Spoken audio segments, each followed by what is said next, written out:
If you like the video, make sure to like, subscribe, and comment for more videos like this. What is the scariest, creepiest ghost encounter you've had? Something that terrifies you every time you think about it. Share your most haunted horror story that might make me lose sleep. It was summertime 2008. A few friends of mine were having a get-together at her mom's house. There were about 10 of us, men and women. Some were drinking, smoking, or not doing either. While we were sitting outside in the patio area, the porch light was facing me and some other friends. I was sitting in a chair drinking. I wasn't drunk, just maybe catching a buzz. It was late, maybe almost 2 a.m. The get-together was simmering down. Everyone was just relaxing, talking. Since I was facing the porch light, I turned and saw a little girl sitting on a chair, and I was like, what's my friend's niece doing out here? It's really late. The little girl looked to be 5 or 6 years old, wearing a white bow in her very curly blonde hair. Her dress was white and resembled a tutu underneath, paired with white shoes and lacy white socks. She was swinging her feet like she was enjoying her time out there. I remember I told my friend, who was sitting next to me, who was that little girl, and why is she out here so late? My friend said, I don't know. When I turned to look in the direction of the little girl again, she was gone. I couldn't see her face because the porch light was facing out, and it was a bit darker behind it. The next day I asked my friend if her niece was out there with us, and I described the little girl. My friend said, OMG, have you seen the ghost that haunts my cousin's grandma? Apparently there were 3 little girls that would only appear to her grandma. Out of all the friends that were out there at the get-together, only 2 of them saw the little girl, including me. For there to be 3 little girls haunting the place made me overthink something terrible happened at that house. I lived in a haunted house for years as a teenager. One night I was watching a movie with my little brother, but he fell asleep. As I sat on the bed, I caught a glimpse of movement coming from the dark hallway. When I looked over, there was the shadow of a man crawling into the room. I assumed it was my dad who loved to scare us, but as the man was crawling, my dad opened his door across the hall, and there was no one there. It still gives me chills to think about it. The Horsemen of Monday Hollow. Located in the rolling hills of the Ozarks is a small town. My hometown is a pretty peaceful place where not a whole lot happens. However, 150 years ago, the peaceful hillsides echoed with the sounds of musket fire and the screams of the dying. In October of 1861, the hills outside the town were the location of a good-sized skirmish. The casualties included 69 Confederate soldiers and 1 Union cavalry trooper. The location along the Shepherd Road is full of ghostly activity, but most commonly seen riding the hills at dusk is the horseman. I never believed the stories about ghosts in the hillside, but like all teenagers, my friends and I wanted to check the area out for ourselves. So one night we decided we would go for a drive. We really didn't have a plan. Until someone brought up the old skirmish site. We drove down to the location where the skirmish took place and parked our truck on the road right in the middle of the valley. Of course we sat there with our lights off and windows down, listening to the nighttime sounds of the woods. When nothing took place aside from us goofing around trying to mess with each other, my friend decided it would be a good place to shoot off some fireworks we had brought along. We got out of the cab of the truck and jumped into the back. As we started setting up our launcher, our friend in the driver's seat said, "Guys, look." We looked up the road in front of us, and there on the hill was a dark-clad figure on horseback. You could see by his posture that he was leaning forward in the saddle. He just sat there watching us. No more than a minute of us staring at him and him watching us from the hill. He just faded into the darkness. We immediately jumped back into the cab of the truck and left back the way we came. It, to this day, is one of the creepiest experiences of my life. Friends of my aunt relocated to a smaller town in Sweden a couple years ago.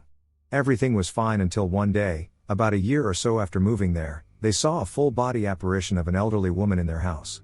She was seen in different parts of their house for a couple of days while other stuff happened, lights going on and off, a rocking chair rocking with no one in it, and knocks, and then everything turned back to normal.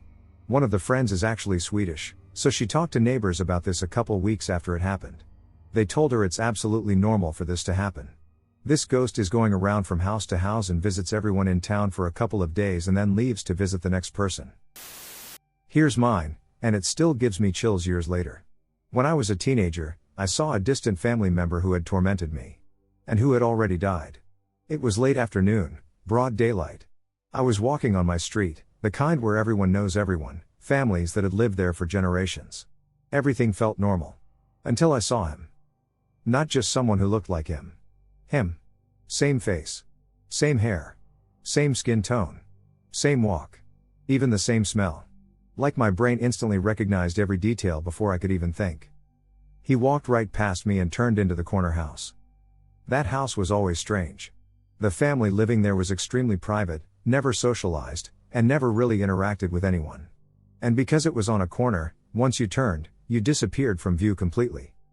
I froze. I couldn't move. I didn't follow him. I didn't say anything. I just stood there, staring at that corner, heart pounding. No one in that family looked anything like him. There was no logical explanation. And yet, I know what I saw. To this day, I still don't know if it was trauma, my brain glitching, a hallucination, or something genuinely paranormal. But the feeling in that moment was unreal, heavy, cold, and surreal. Like reality briefly cracked open. Still one of the creepiest things that's ever happened to me. This isn't a long story, but I was at my friend's house, her husband was asleep, he worked night shifts. My friends told me that the house was haunted, but they didn't know by whom it was bought that way. It was moved from one property to where it is now, and the ghost moved with it. We were just talking and laughing when I saw this black figure peek out around the corner closest to me. I asked her if her husband was awake and if he was trying to prank me by freaking me out. She said, "No, he's still asleep," and that's when I realized her ghost was just seeing what we were doing. It wasn't bad, it didn't hurt anyone. 1 minute it was there, and the next it was gone. This is just one of many experiences I have had with spirits. I'm sensitive to them, so I see them often. When I was married, we went through a rough financial patch and moved in with my mom. My mother's house was spooky. The day she moved in there, my then 3-year-old nephew had a conversation with the lady in the kitchen. No one was in there with him. At the time we moved in, my kids were 8, 7, 6, and 3. We all slept in the same room. The older kids were in bunk beds, the oldest on the top, the middle 2 on the bottom, and the littlest slept with me in my bed. It was tight. Once the kids and I moved in, it seemed to ramp up the hauntings. I say hauntings because there was more than one spirit in the house, and trust me, not all of them were good. I am a smoker, so I always sneak outside around 2 in the morning. One night, as I stepped down into the dining room, I could see a man on the porch directly in front of the picture window. He was tall, wearing a hat and a plaid work shirt. As I watched, he disappeared in front of my eyes. I noped my way back to bed.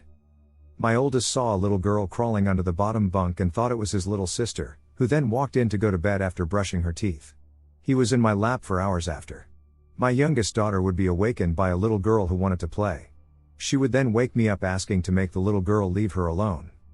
My husband had finally found work driving a truck, so I needed to take him to the bus station about an hour away.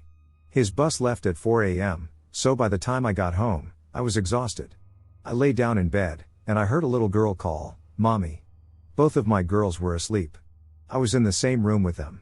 I didn't sleep much. We moved out not too long after, and my mom was plagued with more experiences until the day she moved out. She called my house at 1 a.m. one morning because she saw me walk out of her bathroom and go into the guest room.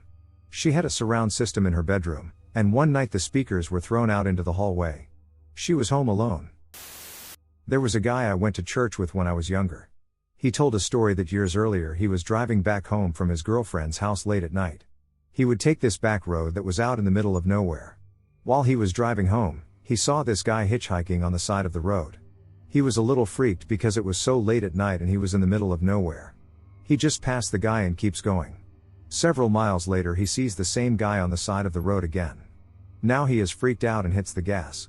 While he is driving, he looks out his driver's side window and sees the guy right outside his window running along the side of the car. He looked right into his face. When we asked what the guy looked like, he said, he looked dead. This freaked him out, and he just gunned it as fast as he could until he got back to town and went to his parents' house. He pulled in and was laying on the horn and screaming, "Someone is trying to get me." He said it messed him up for a long time after. He had bad dreams and had to go to therapy to help recover from it. While he told us this story, he broke down crying. It wasn't some bullshit story he made up, it was something he genuinely believed happened. Encounter with a ghost. I was around 6 years old at that time. I used to help my grandma clean up some houses after my grandpa remodeled them. We were in this house built in the late 1800s or very early 1900s. We both were in the kitchen, she was cleaning the counters, and I was sweeping. At that time, I was unaware of ghosts and had no reason to be afraid of basements. To provide some context about this kitchen, opening the back door led directly into the kitchen, with the fridge on the right and the counter, cabinets, stove, sink, and other items on the left. But walk a few more steps into the kitchen, about a good 5 feet, next to the fridge was the basement. As far as I remember, this basement did not have a door. However, these steps appeared to be the original ones from when the house was built, only about 3 of them were visible, and beyond that, there was complete darkness. Now these steps haven't been cleaned in a long time, they were pretty dusty, with nothing on them but dirt and dust. Now my back is turned away from the stairs at this point, and I am sweeping. My feet are at the beginning of the ledge leading down the steps. Within the next few seconds, I got this terrible gut feeling I was being watched. Then, out of nowhere I heard someone run up the steps. I jumped out of the way and screamed and accidentally bumped into my grandma. She's yelling, "WTF is going on? Why are you yelling?" I told her someone is in the basement, and we need to leave now. Of course, she didn't believe me, so she walked with me over to the stairs, and we both gasped. We see actual footprints leading up to the very first step, and I don't mean shoe prints or animal prints, they were barefoot prints, and they stopped right at where I was. She called my grandpa, and we both stayed in the kitchen. He came to look, and as he expected, nobody was there at all. There was no way for a human being to enter or exit the basement except by passing us. Safe to say, I won't ever go in an unfinished basement unless I'm accompanied by someone. I'm a 21-year-old male now and still don't go down in basements unless I seriously have to. Once in the early hours of the morning, probably around 2 or 3 a.m., I had a dream that the front door was open and there was a woman standing there with her back to me. In the dream I approached her, and she floated towards the lounge in a mist and turned to face me. Her jaw dropped wide open, and she pointed past me towards the front door as if to scream. I went cold and woke up all scared. Something told me to check the front door, and it was wide open. I built up the courage to shut it and ran back to bed with chills, wondering WTF just happened. I swear on my life I saw a ghost in my grandparents' house when I was about 8. Long curly brown hair, a long high-neck blue dress, and a blue ribbon in her hair. I was standing behind the couch on one side of the room while my grandma was sitting in a chair on the other side of the room. Clear as day, I saw the woman standing behind my grandma's chair looking down at her. No one believed me for years until the former owners of the house said they saw orbs on multiple occasions. When I moved in with my grandparents, a different 1910s built farmhouse, I was the only one awake one night. Like someone was right next to me, I heard a woman's voice call my name. Mom was sleeping. Grandma was sleeping. I was the only one awake. A summer cottage my mom spent time at as a teenager had some spooky stuff going on. My grandma would put her candlesticks and family photos on the fireplace mantel. She would leave the room and come back to find everything on the floor. First she accused the kids of doing it, but it kept happening when they all went back to school. Mom woke up one night to see a shadowy figure standing outside of the door. Thinking it was her mom checking in on her, she called out. When she did, the figure disappeared. Her brother had the same thing happen to him when he was visiting from college. They came to find out the former owner was an elderly woman who was known to hate having people in her house. Grandma assumed the old lady simply didn't like her design choices lol. My cousin was deer hunting at night. He was in a tree stand by himself. He'd been there for several hours and was thinking about giving up and going back to the house when he heard kids' voices. This was at about 3 a.m. He couldn't figure out why kids would be out in the woods in the middle of the night. He stayed still and quiet for a while listening to these kids laughing and talking. Suddenly he heard one of them say, "Oh, look." And then everything went silent. He waited a while longer until the sun began to rise and then came down out of the stand. He walked in the direction where he heard the voices for a little while and came across a clearing. The clearing was an old graveyard. I'm not sure if I ever had it, but I've been told I did. This was the summer of 1997 or 1998.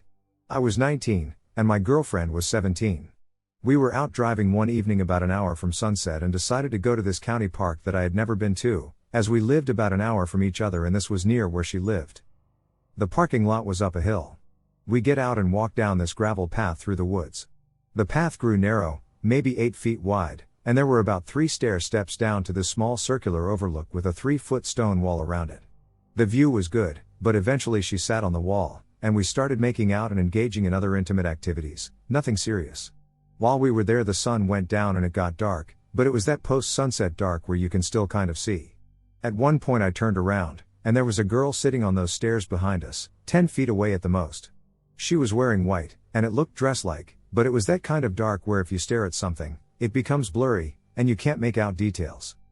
I turned back around and started squeezing the shit out of her hand and softly told her she had to look behind me. She stiffened immediately, and we were both terrified. We should have heard someone walking on the gravel in order for her to get to us. I got this feeling that she was very sad, almost devastated. At this point we're both pretty scared.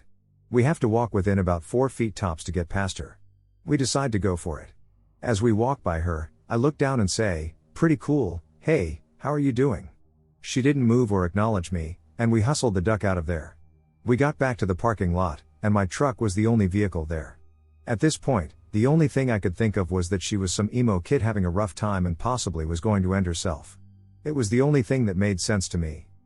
About 10 years later, she visited when she was back in town. The story came up, and she called it a ghost. I still wasn't convinced until she said, she didn't have any ducking eyes. I'm still not sure it was a ghost.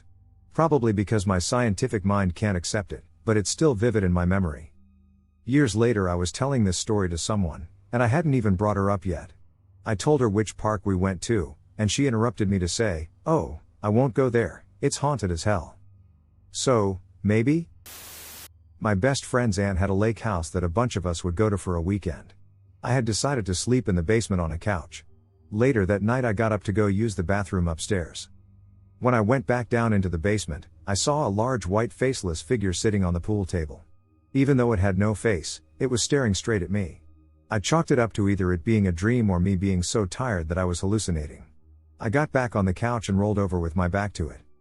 It was then when I kept hearing it say "you're bad" over and over only in my left ear. That lasted until the sun came up, and when it stopped, I ran upstairs freaking out. I was spazzing out, and it woke my best friend's mom. She saw how freaked out I was but insisted that nobody had ever seen anything like that before. Never saw that white faceless thing again. Mainly because my friend's aunt ended up selling the lake house since they weren't using it much anymore. Heard this story on a podcast. They got a listener email about weird shit happening in her home. I don't remember everything, but what stuck was her experience with a shadow person. How her house was set up. Her room was at the end of the hallway in their 2-story home. One night around 3, she heard the basement door open then slam shut. She heard something running around on the first floor before it made its way up the stairs. What she saw next is burned into my memory. She described seeing a figure that resembled a person on all fours at the top of the stairs, but it was larger, and its back legs appeared abnormal. She couldn't see any facial features but could feel this thing was looking at her. Then, while still on all fours, it bolted towards her door before she ran and slammed it shut. However, this creature continued to attempt to enter her room until she began screaming loudly, which woke up her family. I've heard some theories about the different kinds of shadow people, from the standard darts away before you can see them to the tall hat man. Somewhere it said that shadow people who crouch or are on all fours are particularly dangerous. I mean, obviously if this ducking shadow thing were booking towards this girl, I'd probably have a heart attack on the spot if that shit were to ever happen to me. R.I.P. My mom is mentally ill and copes by moving. A lot. We never stayed anywhere long. I moved 25 to 30 times before I graduated high school, sometimes in and out of some of the same places. There was this one, though. We looked at it right before my 12th birthday. I remember standing in what was going to be my room and asking the realtor, who died here. He and my mom locked eyes and quickly brushed it off. After my mom and I moved in, weird things happened all the time. My mother would be folding laundry and suddenly feel a gentle touch on her shoulder. One might also observe a figure moving around a corner during the night. I loved when I had a doorbell on my bedroom door that dinged and flashed when you pushed the outside button. It went off one night about 3 a.m., and my goofy 12-year-old self opened my door to find no one on the other side. I quickly closed the door and jumped approximately 3 yards back into my bed, seeking refuge under the covers. We would have cameras developed with random pictures of the house mixed in that neither of us had taken. Lots of typical ghostly things, like hearing a woman's voice in the house, music turning on, and objects changing places. Once my friend and I were lying on the floor of the living room after watching a movie when the tape was pushed back into the VCR, ejected, pushed back in again, and rewound the rest of the way. We watched it happen and just lay really still. I did eventually ask my mom for more details. She shared that an older woman had lived in the house for many years and passed peacefully in the living room about a year before we bought the home. She said we were just sharing her space now. Her name was Marlene, and she was kind, welcoming, and a bit of a prankster. I never felt threatened by her, just startled occasionally. What I find particularly intriguing is that I am deeply fascinated by this house, despite having not lived there for nearly 20 years. I think about it all the time. I dream about it. I have nightmares about it being torn down, and I try to hide inside to save it. I keep the house number everywhere and plan to get it worked into a tattoo at some point. The house was haunted, and now it haunts me. Yes. The most vivid was a full-bodied apparition when I was 13. I and 2 cousins were having a sleepover. Around 3 a.m., we saw a light outside the sliding glass patio door in the living room where we were sleeping. A figure in what looked to be a long white hooded robe moved like it was walking outside the patio door. The bottom of it was transparent, but it was glowing with a kind of light I've still never seen again. It turned to look into the door as it passed by, and there was nothing inside the hood. Just a dark, black void. None of us could speak or move as it passed. That experience has stuck with me so vividly ever since. Close to 30 years later. Believe it or not, my parents told me the creepiest ghost story I've ever heard.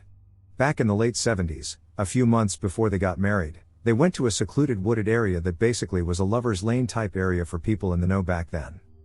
Late one night, my parents found themselves alone, sprawled out on the front bucket seat of my dad's station wagon. My dad sat up, intending to get his cigarettes off the dash, and just kind of froze and never lay back down.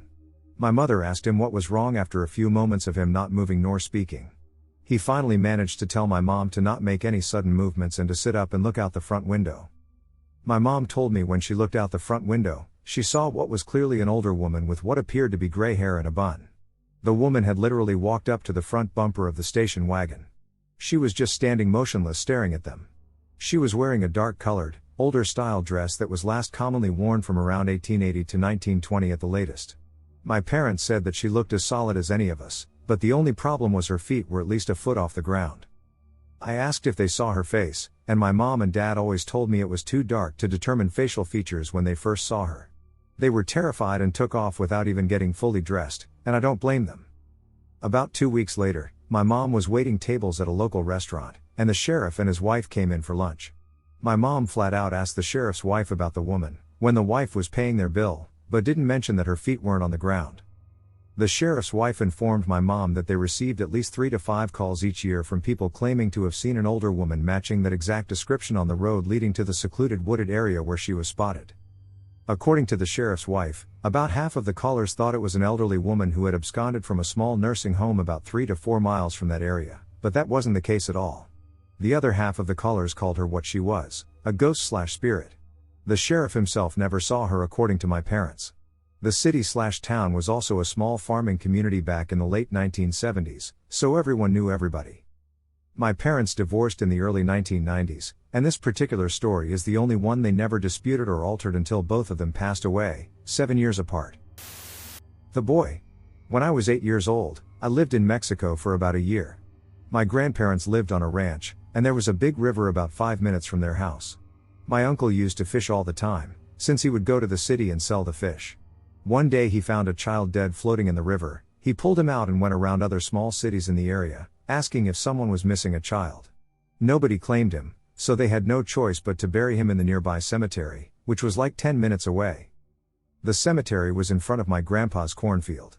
A month had passed. My grandpa and a couple of his workers heard what sounded like a kid crying and looking for his mom.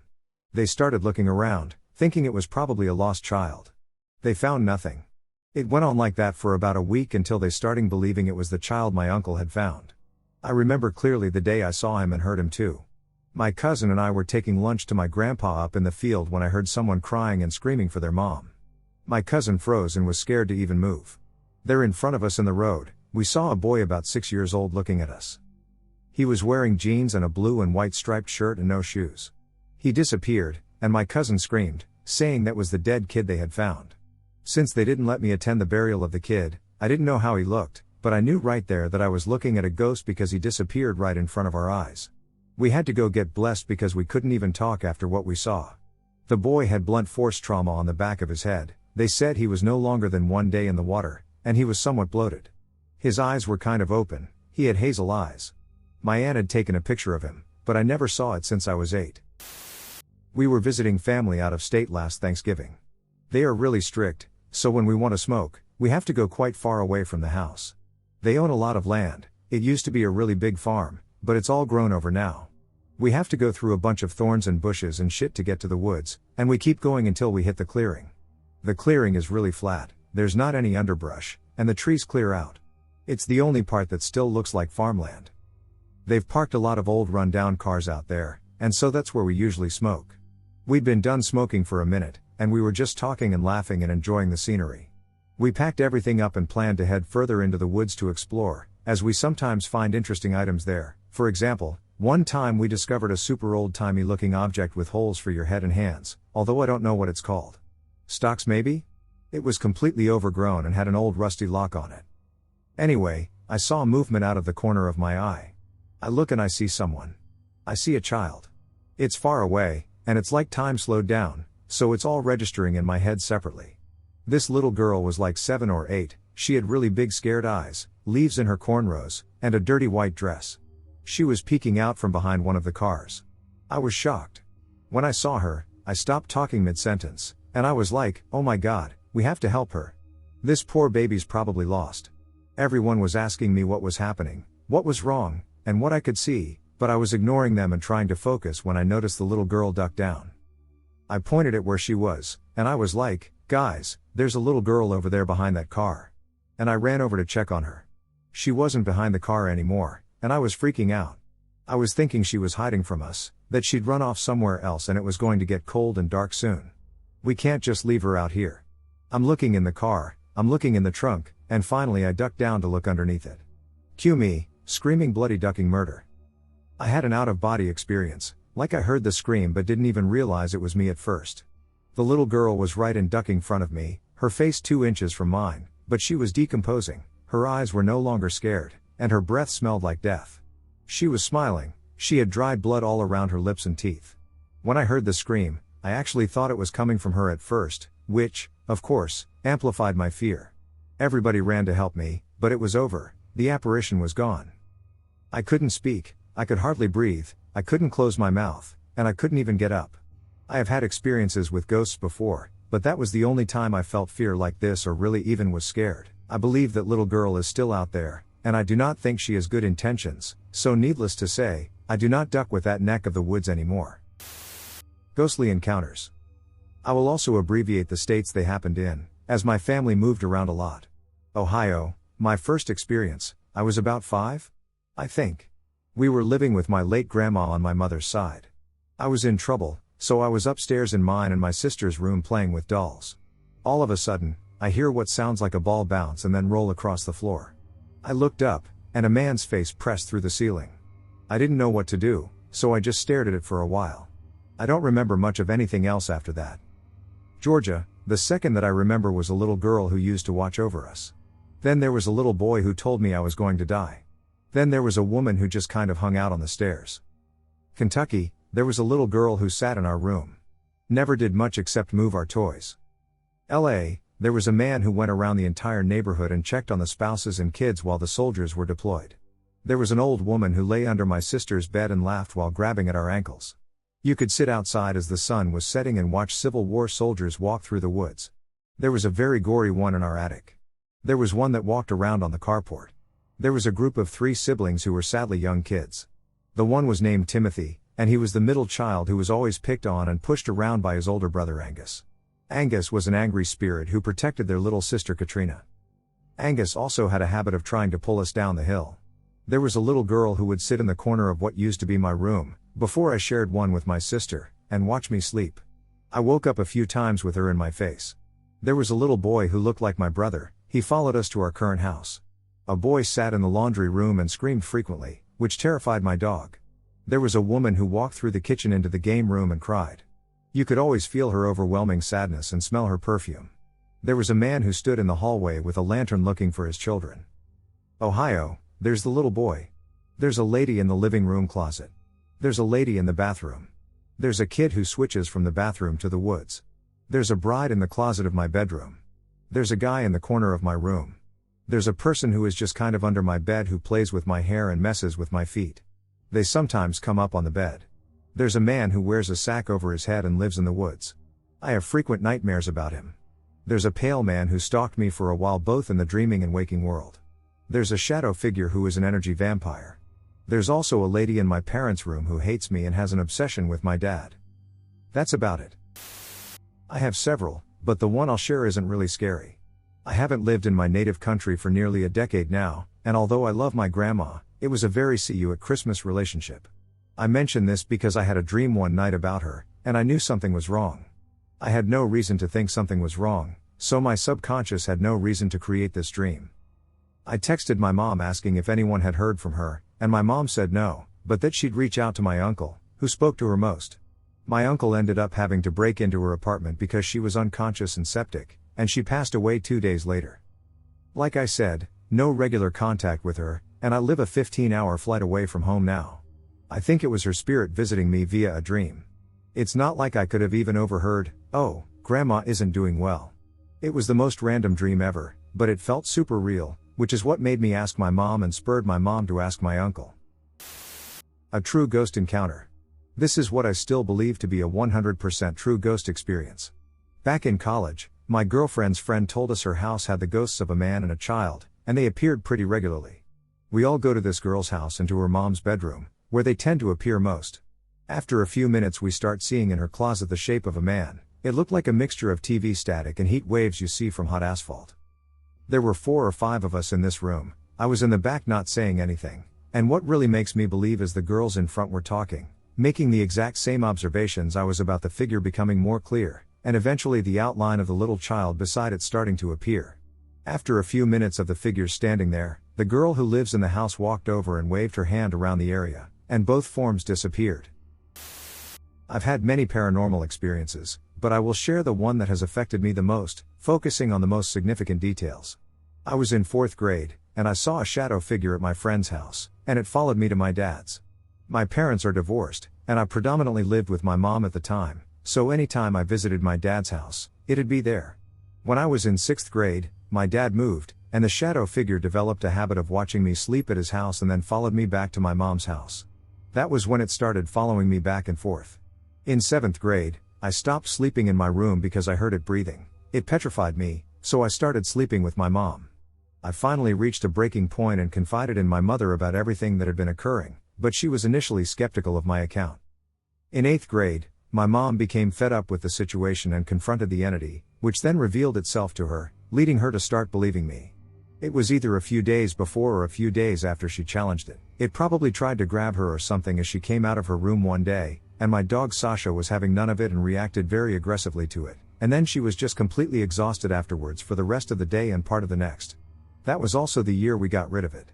So, I spent 4 years dealing with this entity, and I still have no understanding of its intentions. It wasn't nice, obviously, but it also wasn't the worst spirit I've ever encountered. When I was maybe 12, I was in the bathroom upstairs. The door was open, and from my position behind it, I could see through the gap between the door and frame. A huge black mass passed across the landing, so big and so close to the door that I got no idea of shape, just size. I freaked and called my parents upstairs, but having checked, they told me I was imagining things. A few nights later, I woke up sometime in the middle of the night. The curtains were quite thin in my bedroom, so enough light made it through for me to see the silhouette of a large figure standing at the bottom of my bed. I initially thought the figure was my dad, so I said, "Dad?" while wondering what he was doing there. As I said this, I saw the figure react. The head tilted.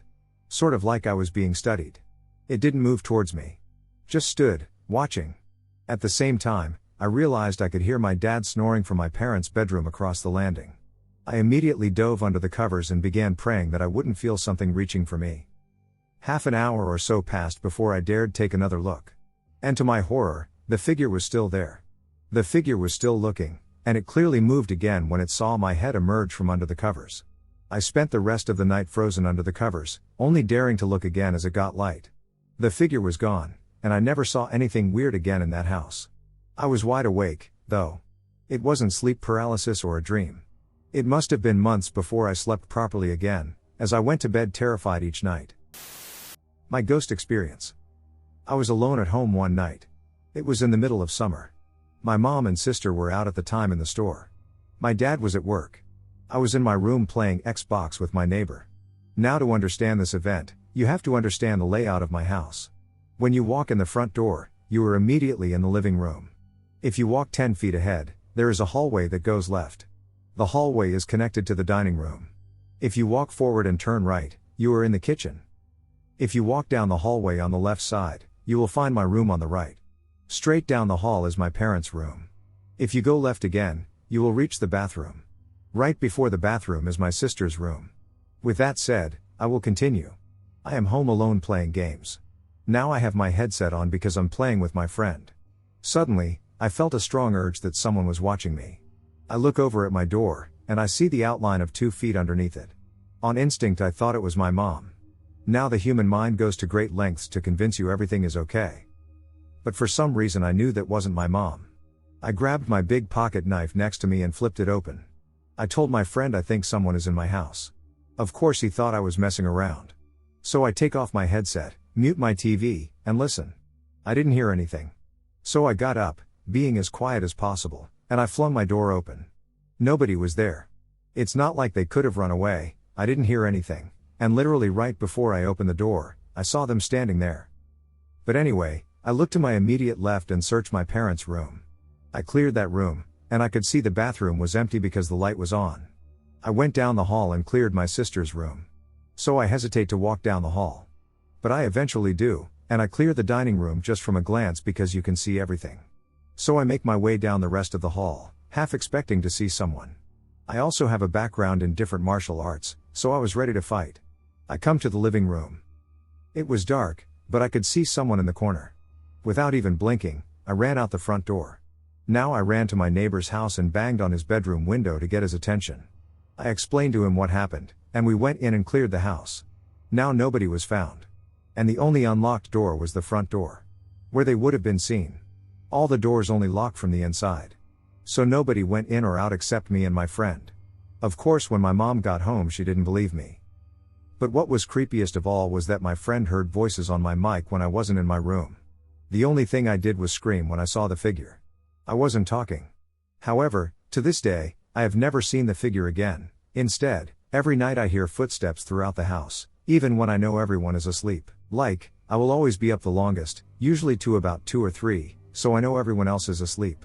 Also the house isn't quiet, you hear doors open and the floors creak when people walk. One detail. The footsteps at night don't make the floor creak. Dead serious. Did I encounter a ghost? Hello everyone, last night I was cycling back from a night shift at 3:15 a.m. I'd just gotten back into my village, an old place with a rich history. I was cycling and suddenly got very cold and shivery. I was not cold before, so it wasn't just that it was cold out. I'm not one to believe in ghosts, but I saw a figure walking along the road, and as soon as he saw me, he hopped back behind a fence, thinking I wouldn't see him. As I passed, he started walking back onto the pavement, just looking at me. He was dressed in what I would describe as early 1900s farmer's clothing, a flat cap and tweed jacket. He looked to be around 80 years old. Anyway, you may be thinking this is just a normal old man, but this is where it gets interesting. As I turned around to take another look, he was gone. This was in, 3 seconds between me looking forward and then turning around to look at him. There were no alleyways or streets near to where he was, so it's not that he could have gone down an alleyway. I've never had a ghost encounter and would usually never in a million years believe in them, but this has really made me question things. I've gone over it in my head all day, and the only explanation I can find is paranormal. This is a small village, and I know most faces, and it begs the question, even if it wasn't paranormal, why was an old farmer out in the freezing cold at 3 a.m. walking along the streets? This is one of my experiences. Once, just several years back, during 9 to 10 p.m., I was alone in my bedroom, changing my shirt. My bedroom door was left slightly open. As I was changing, from the side of my eye, I could see my bedroom door very gradually opening. From the side of my eye, I saw a person's head very slowly peeking through. I immediately turned to look, and I see the face of a woman, which I've never seen before. She was fairly tall and willowy, with a completely pale white face and midnight black hair. The moment I locked eyes with her, in just a moment, she immediately pulled her head back. I rushed toward my bedroom door, yet once there, I found no one standing there, looked through the hallway leading to my bedroom, and it was completely empty. I walked through the hallway, which led to the living room where some of my family members were sitting, talking, and watching TV. I asked them, "Did any of you see someone pass through the hallway?" They looked at me strangely and replied, "No." Then I asked, "Did anyone open my bedroom door by any chance?" And they responded, "No, why? Did something happen?" Here I just stood there and tried my best to brush it off. In another instance, not far from this occurrence, once I was asleep in my bedroom at night, I felt the bed shaking, a common occurrence, which I tend to try my best to ignore. However, during that specific night, I felt a really sharp, excruciating pain on my shoulder that lasted for several seconds. During the morning time, I touched my shoulder, but the pain was gone, and I thought to myself that that was a really strange dream. After a light breakfast, I wanted to take a shower. Once I was in my bathroom, I took my shirt off, and in the large bathroom mirror, I noticed something peculiar on one of my shoulders. I crept closer to the mirror and saw a very large purple/bluish bruise on my shoulder. And upon closer inspection, I could see the imprint of teeth, and I quickly realized that this is a bite mark. And I realized this was the source of the excruciating pain I felt when I was sleeping the previous night. The strange thing is that I sleep alone in my bedroom, and the door is always locked. Okay, I'll tell my ghost story. Growing up, we lived in a typical suburban community in a house built in the 60s. Our family was the second family that lived there. My brothers were away at college, and my mom was an RN who worked the night shift. So at 10 p.m. it was just me and my father in the house. I was lying in my bedroom on the second floor watching TV. I remember it was China Beach.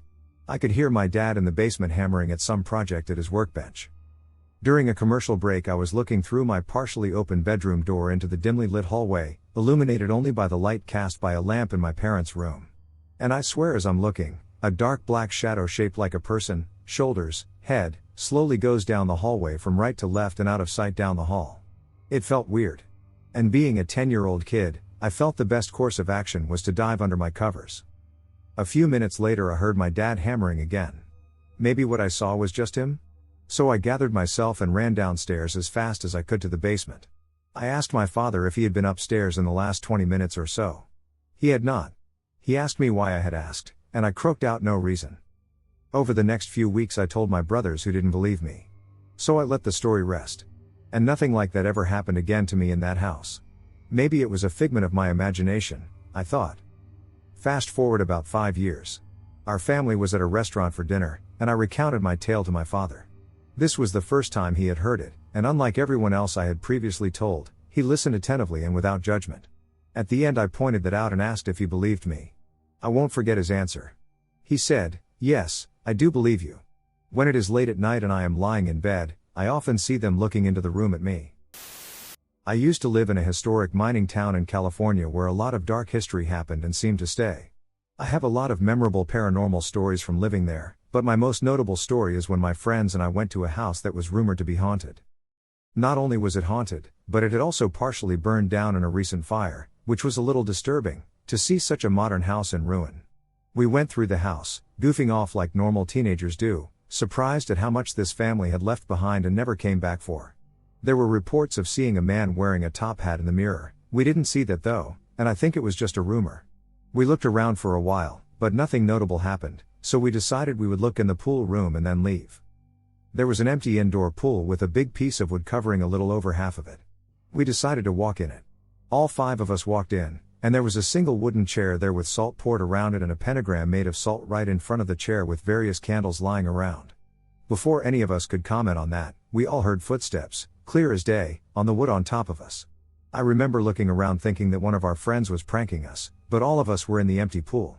As we realized this, everyone bolted out of the pool to get to the car.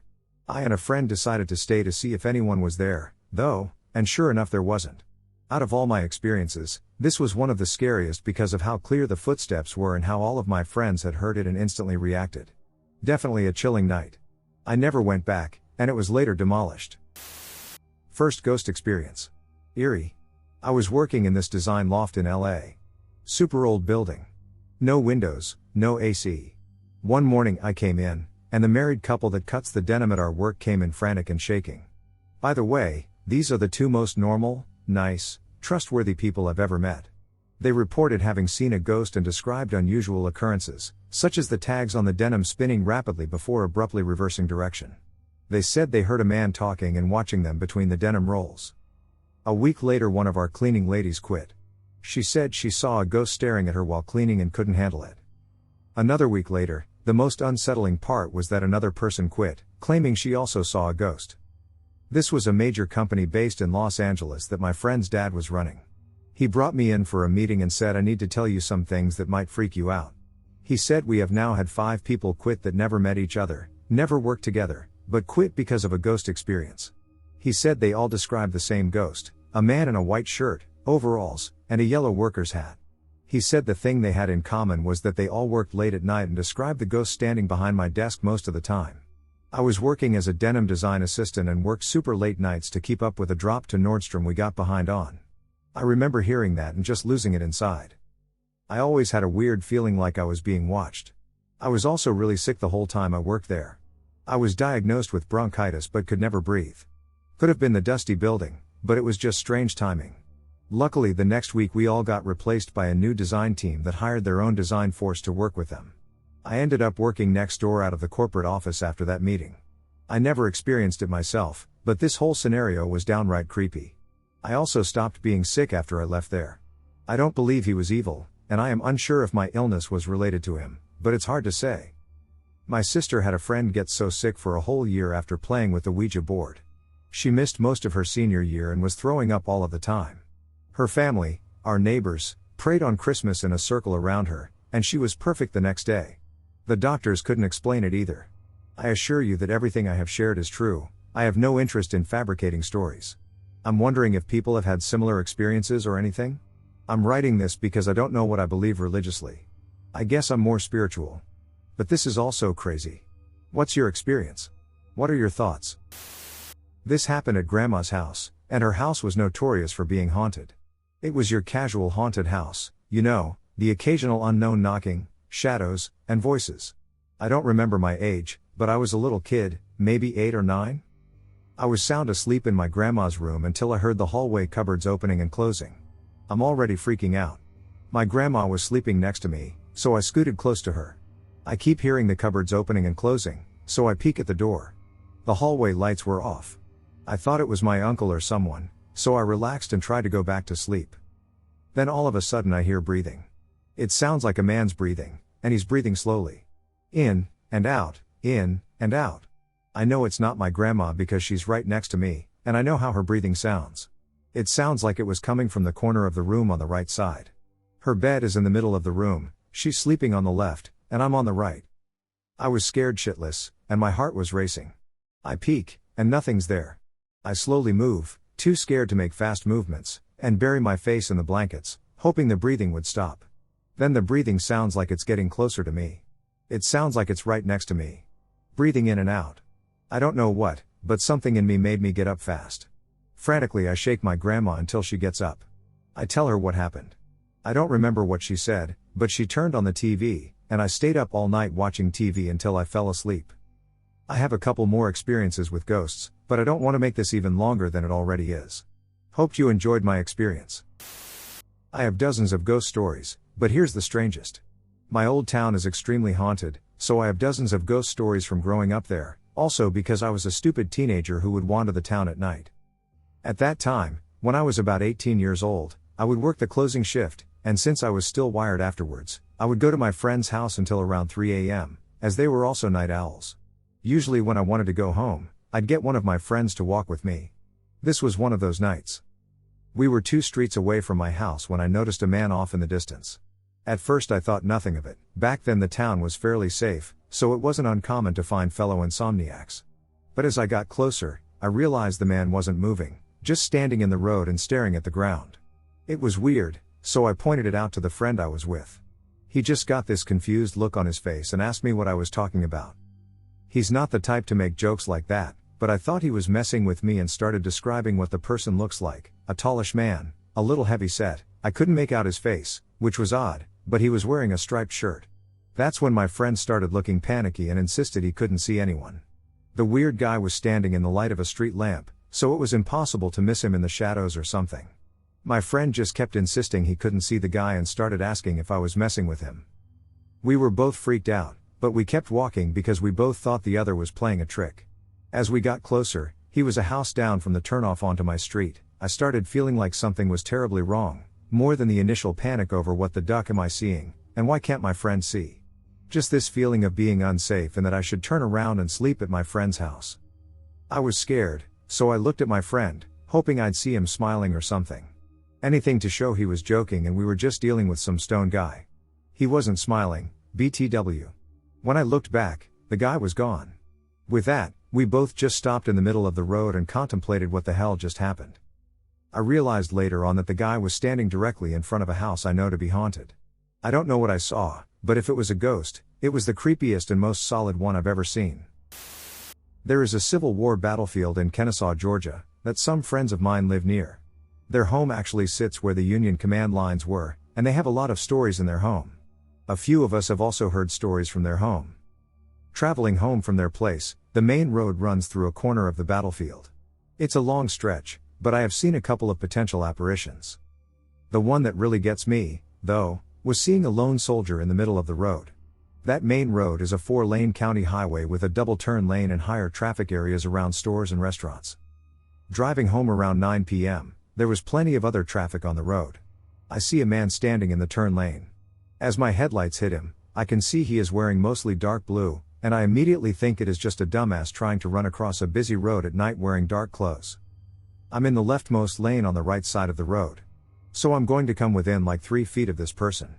As the distance closes, I slow down a bit and keep my eyes on him to make sure he doesn't do anything more stupid. That's when I notice that he is wearing a Civil War uniform. I think it's weird, but one of my brothers is into reenacting, so not unreasonable. As the distance closes, I see his legs fade into nothing. There are no feet. I should be able to see boots or something. But it's pavement, air, and legs are. As I get up on him, his head swivels as if watching my car, and he seems to be looking at it with concern or confusion. I glance to the side as I begin to pass him, and I notice that more of him has faded to about his chest. He is looking directly at my car at this point, and that's when I see him fade away completely. As I pass him, he has vanished into thin air. It was as if there had never been anyone there. I can't see him in any of my mirrors looking back. So I know he didn't cross 2 lanes behind my car, he didn't go back across 3 lanes, and he certainly wasn't still standing there. I drove for a few miles in stunned silence before pulling over at a McDonald's to allow myself a few minutes to process things. This guy looked as solid and physical as any other person. But living people don't just fade away like that. Yeah. There was a friendly guy who lived a few doors up from my sister. I was walking to her house and saw him in his doorway smoking. This was a regular thing, which is how everyone knew him. I looked at him and thought, Christ, he looks ill. I had arms full of stuff as I was going to my sister's to watch the boxing, AJ versus Ruiz 2. The weather was awful, so it was a hurried walk. We made eye contact, and he looked at me with an expression that can only be described as disbelief. Weirdly, it made me uncomfortable, so I smiled and hurried in. Didn't think twice about it and went about the evening. The following weekend I picked my sister up, and she happened to mention the guy up the road had passed away. Our exchange went like this. Me, oh, that's sad. I wish I spoke to him when I last saw him. Her, when did you see him? He's been in the hospital, he had cancer. Me, I saw him last Saturday on the doorstep, where he was smoking as usual. Her, he died the day before. He died on the Friday. My jaw hit the floor. I racked my brain to make sure I had all the right days and times, but I definitely saw him. Aside from his ill appearance, nothing about him standing on the doorstep seemed unusual, except for the look he gave me. The feeling was so uncomfortable, and I will never forget it. 3 experiences. First experience, when I was around 16 or 17, my brother and I decided to play around with a Ouija board we made from a pizza box. Whatever was responding to our questions said something to make my brother mad. He threw the board in the corner of my room and stormed out. I disposed of the board in the trash. At the time I was unaware of how to dispose of a board properly. Anywho, a week or less goes by, and I start seeing a black silhouette of a woman. I could tell she had on a vintage, Victorian-style dress. What the shape looked like anyway. I couldn't see through her. I saw her once by my bedroom door and then saw her again standing next to my bed about 2 inches from me. I was scared, but I felt like she wasn't there to hurt me. I saw her a few more times after that, then never again. Second experience, I came home from school, and my back was hurting so bad from carrying books all day. I remember my dad coming into my room to check on me. I was lying down on my back with a book studying. After my dad left the room, I felt and saw the left side of the bed lift up. It felt like someone had been sitting beside me. My back stopped hurting for a little bit after that. I don't know if something had helped ease my pain. Third, I was working third shift at Walmart in the automotive department, and I was having a really depressing week. It was just the worst week I've had in a long time. Anyway, I'm working over there alone and pick up a box from a pallet. When I turn around, I see a tall, thin, Gray-skinned man. He was maybe in his 70s or 80s. Had a mostly bald head except for some lingering dirty-looking stringy hair around the sides. His face was very gaunt. I could see his eye sockets and cheekbones. He was wearing a dirty, grayed plain shirt and a black jacket. It looked like a trench-type coat. His eyes were gray and just empty. He was just watching me. I blinked and he was gone. I stocked the box I was holding and took another one down the same aisle at the very end. Out of the corner of my eye I see the man peering around the corner of another aisle, but this time he's smiling. He has all his teeth, but they're gray too. His smile looked like the priest's from Poltergeist. Just a big, wide, creepy smile. He disappeared after I forced myself to look away. My first encounter with a ghost, which I kept secret for over a decade. This is the first time I am sharing my ghost story publicly on the internet. I have only told a few family members.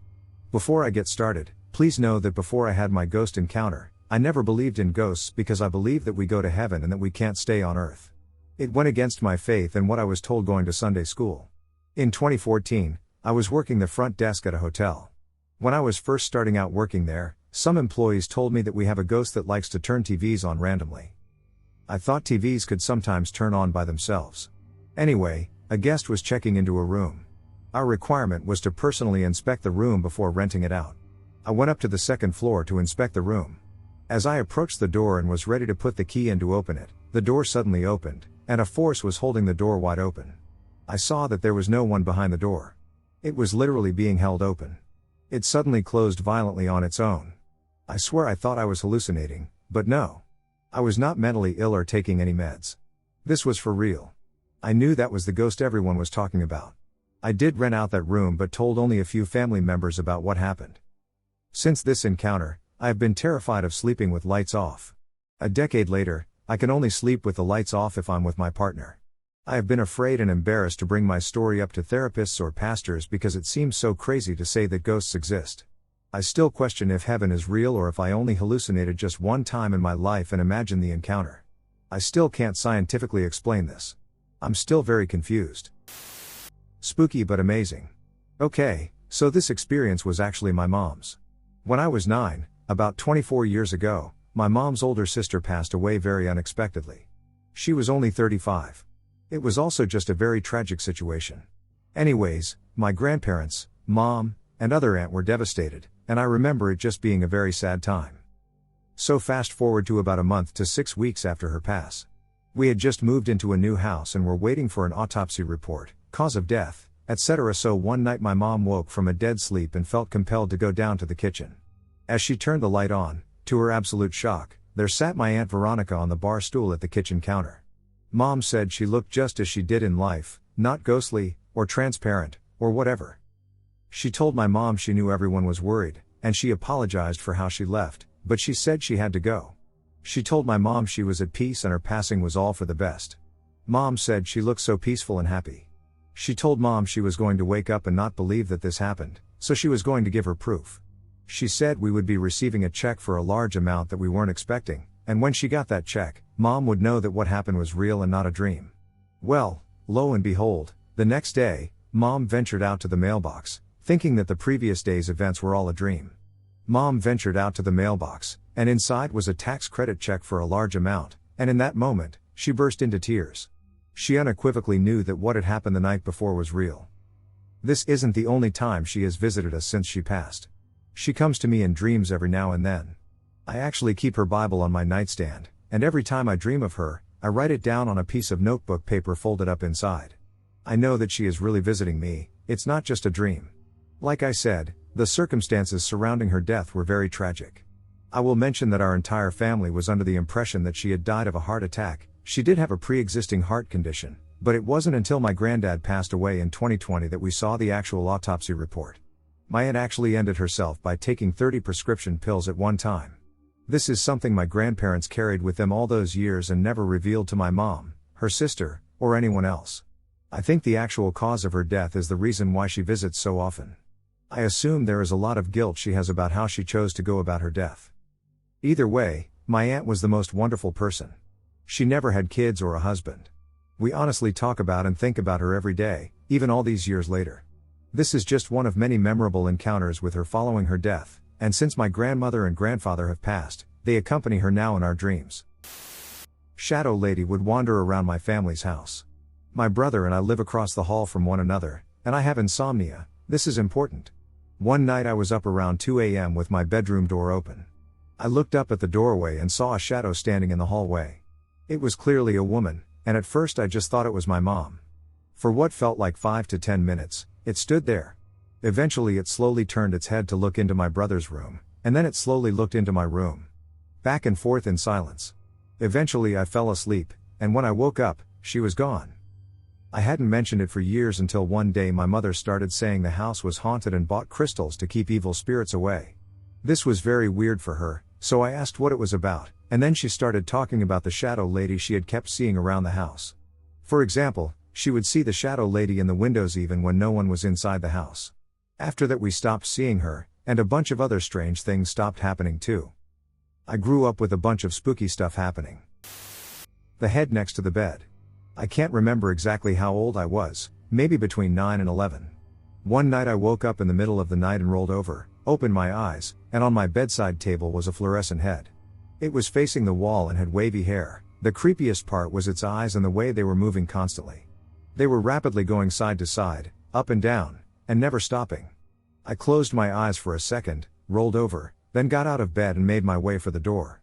On the way I figured I'd throw the head off the fact I was terrified and said out loud, "I hate going to the toilet at night." As soon as I was out of the room, I ran to my parents and told them what happened. My dad went and checked my room, but there was nothing. I tried to sleep in there for a bit, but for some reason I went back to my room. I went back to sleep. After this happened, I started experiencing weird things at night, like when I was in bed trying to sleep, I would hear faint footsteps or breathing. Another thing was that the air felt thick at night, which was really strange. During the day it was fine, but nighttime was a different story. This went on until I was 18 and we moved to a new house. I still remember the first time getting up in the middle of the night in the new house to use the toilet and not feeling anything. It was the best thing ever. Now I know people could say I was dreaming or imagined everything, but this is where it gets good. A few days after I saw the head, my mom sat my sister and me down and told us we both had come to her saying we had seen this fluorescent head at night. She got us to draw what we saw in separate rooms, and our pictures were very similar to each other. Years later my mom also admitted to seeing a glowing orb slowly go past her room and then disappear into the lounge room. The house has been demolished and replaced with a new one. However, I still possess the antique bedside table, which is now located on my wife's side of the bed. Thanks for listening. I hope you enjoyed my experience with whatever it was. Cheers. A ghostly girl stares into my parents' bedroom window. This happened a few years ago, and it still baffles me to this day. When I was in my first year of college, I was still living with my parents. The dogs always slept with me, and because one of them had bladder issues, I usually let them outside every night around 3 a.m. to go pee. One night I let the dogs outside and then walked into the kitchen to get a glass of water. I was looking out of the kitchen window when suddenly a light appeared by my parents' bedroom window. You can see their window from the kitchen window. The house is an L shape. At first I thought they had turned on their light, but that wasn't it. It was just a floating ball of light. Suddenly, the light started stretching down and took the form of a little girl. She had a little nose and a slightly prominent forehead and shoulder-length hair. She wasn't solid, she seemed to emit her own light and was floating a few inches off the ground. She was staring up at my parents' bedroom window. I remember thinking, "Please don't look at me, please don't look at me," and just as quickly as she appeared, she was gone. I let my dogs back inside and took my glass of water with me to bed, trying the whole way not to look out any windows in fear that I would see a creepy girl staring back at me. My heart was racing like crazy. When I woke up later that morning, the glass of water was next to my bed, so I know I didn't dream it. It was one of the creepiest things I ever experienced. I told my parents what I saw, and they were completely freaked out. I never saw anything like it again. My best guess is that I witnessed some sort of wormhole. I used to live in Virginia, and you know the war went through there, so there's a lot of paranormal stuff you can do there. My dad, one of my friends, and I went to the Spotsylvania battlefield, where we kept hearing rocks being thrown at us. Mind you, you aren't supposed to be on the battlefields after sundown. We had walked over to this old smokestack, and we were doing EVP sessions.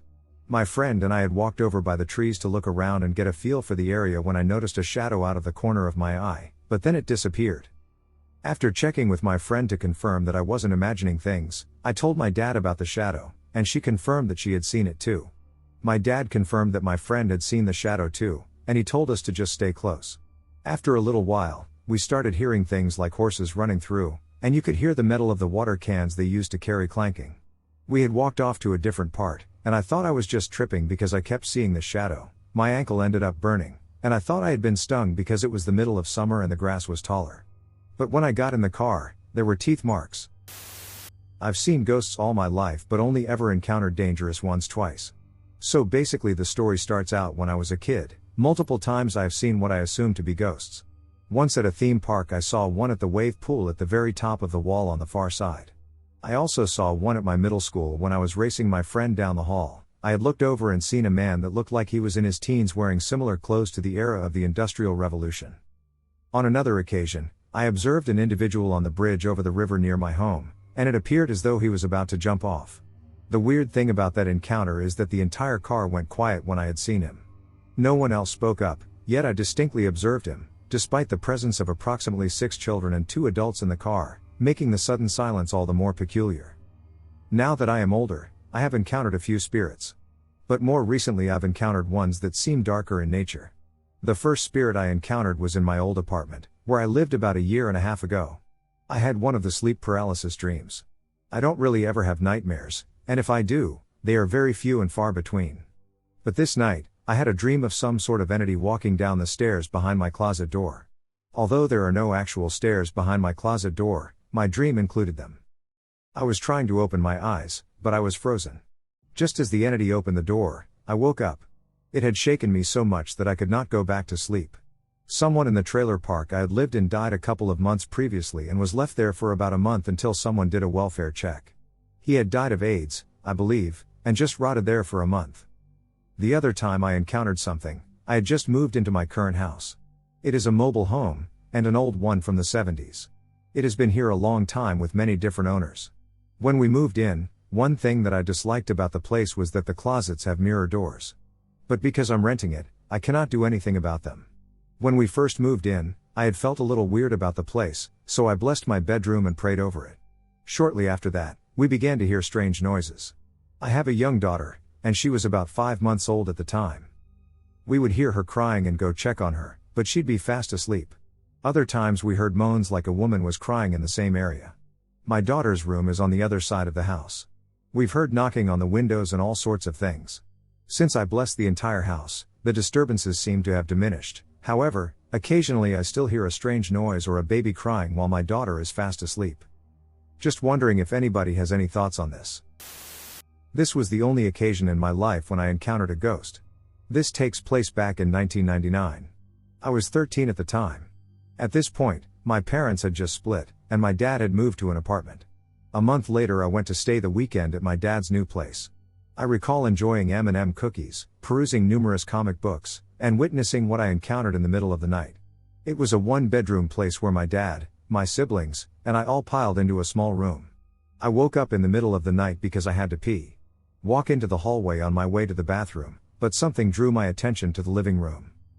There I saw a figure looking like a skinny male with bushy but short hair. Those are all the details I can remember because this thing ran at me as I put my eyes on it. I couldn't move as the ghost moved in my direction. The only thing I could do was close my eyes.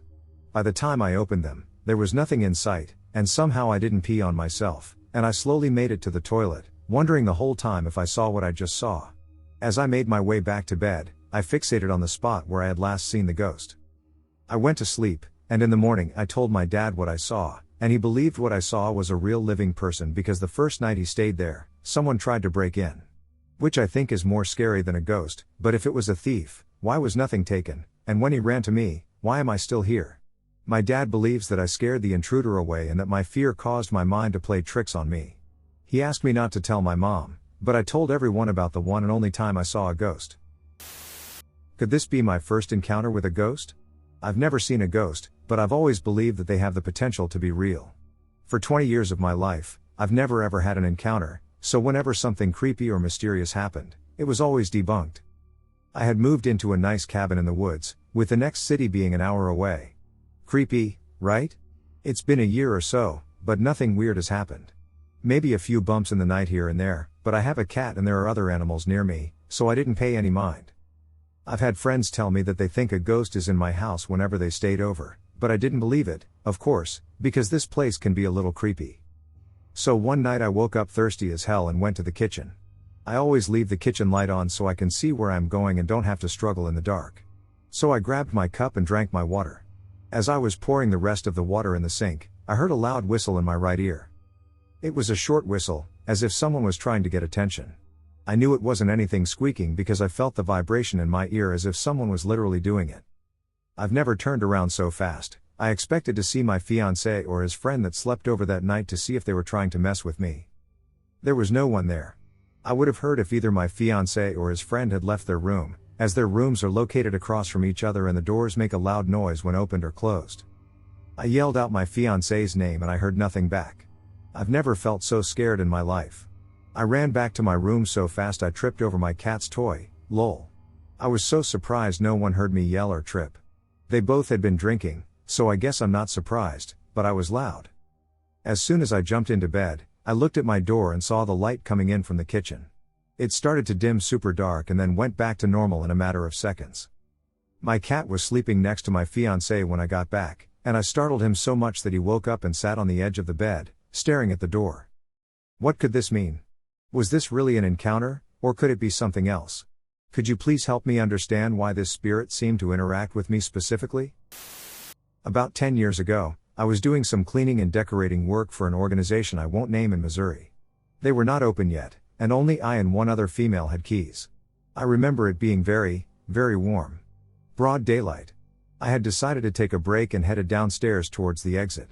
When I reached the stairwell and looked down to start down the stairs, I made eye contact with a young, distinguished-looking gentleman in a top hat and suit.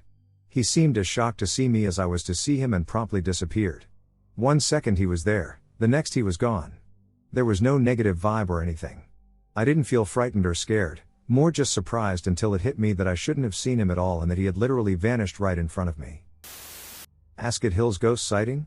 Ascot Hills is a park but also a hiking trail next to Wilson High School in El Sereno, so basically my friends and I decided to visit this one hill at about 10 p.m.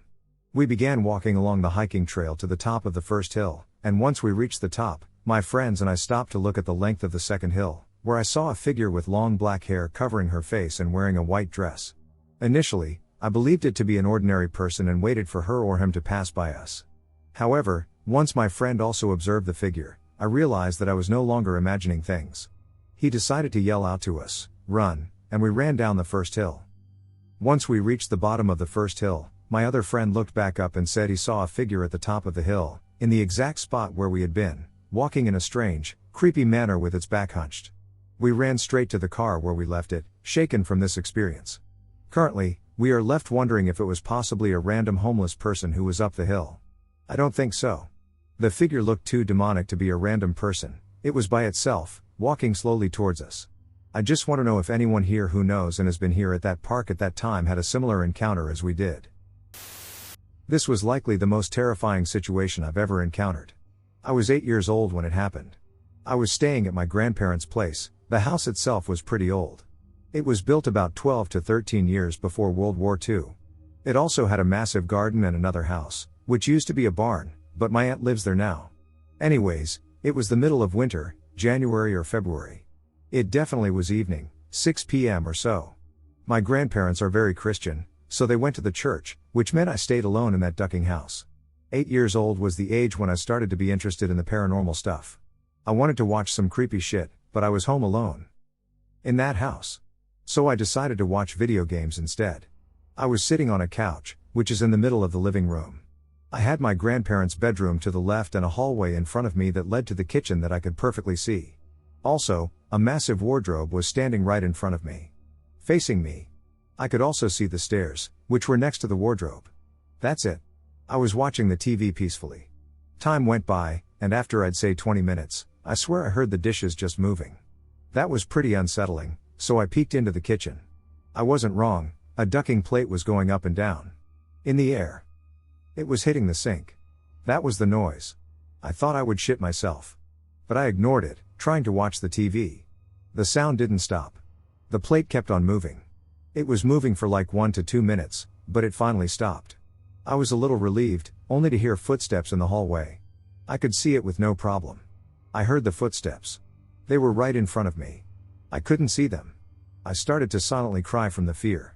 I knew this was not an accident or anything. First the plate and then the footsteps. And then the plate started moving again. The footsteps didn't stop. It was like they were coming for me.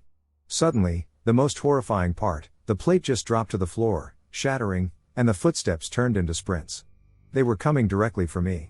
They were in the same ducking room as I was. And now, that's the hard part. I can't recall.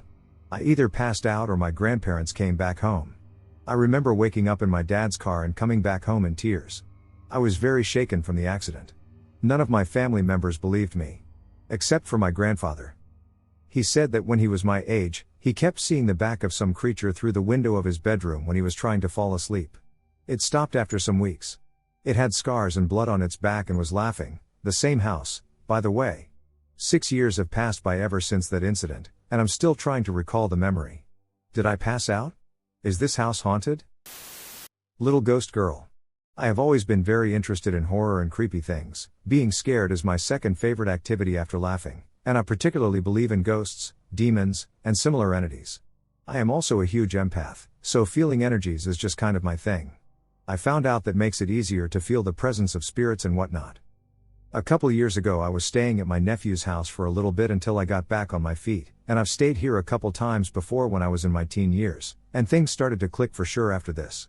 One night, my brother and sister-in-law shared various ghost stories about the different types of ghosts they have in their house, and my reactions were a mix of disbelief, surprise, and curiosity.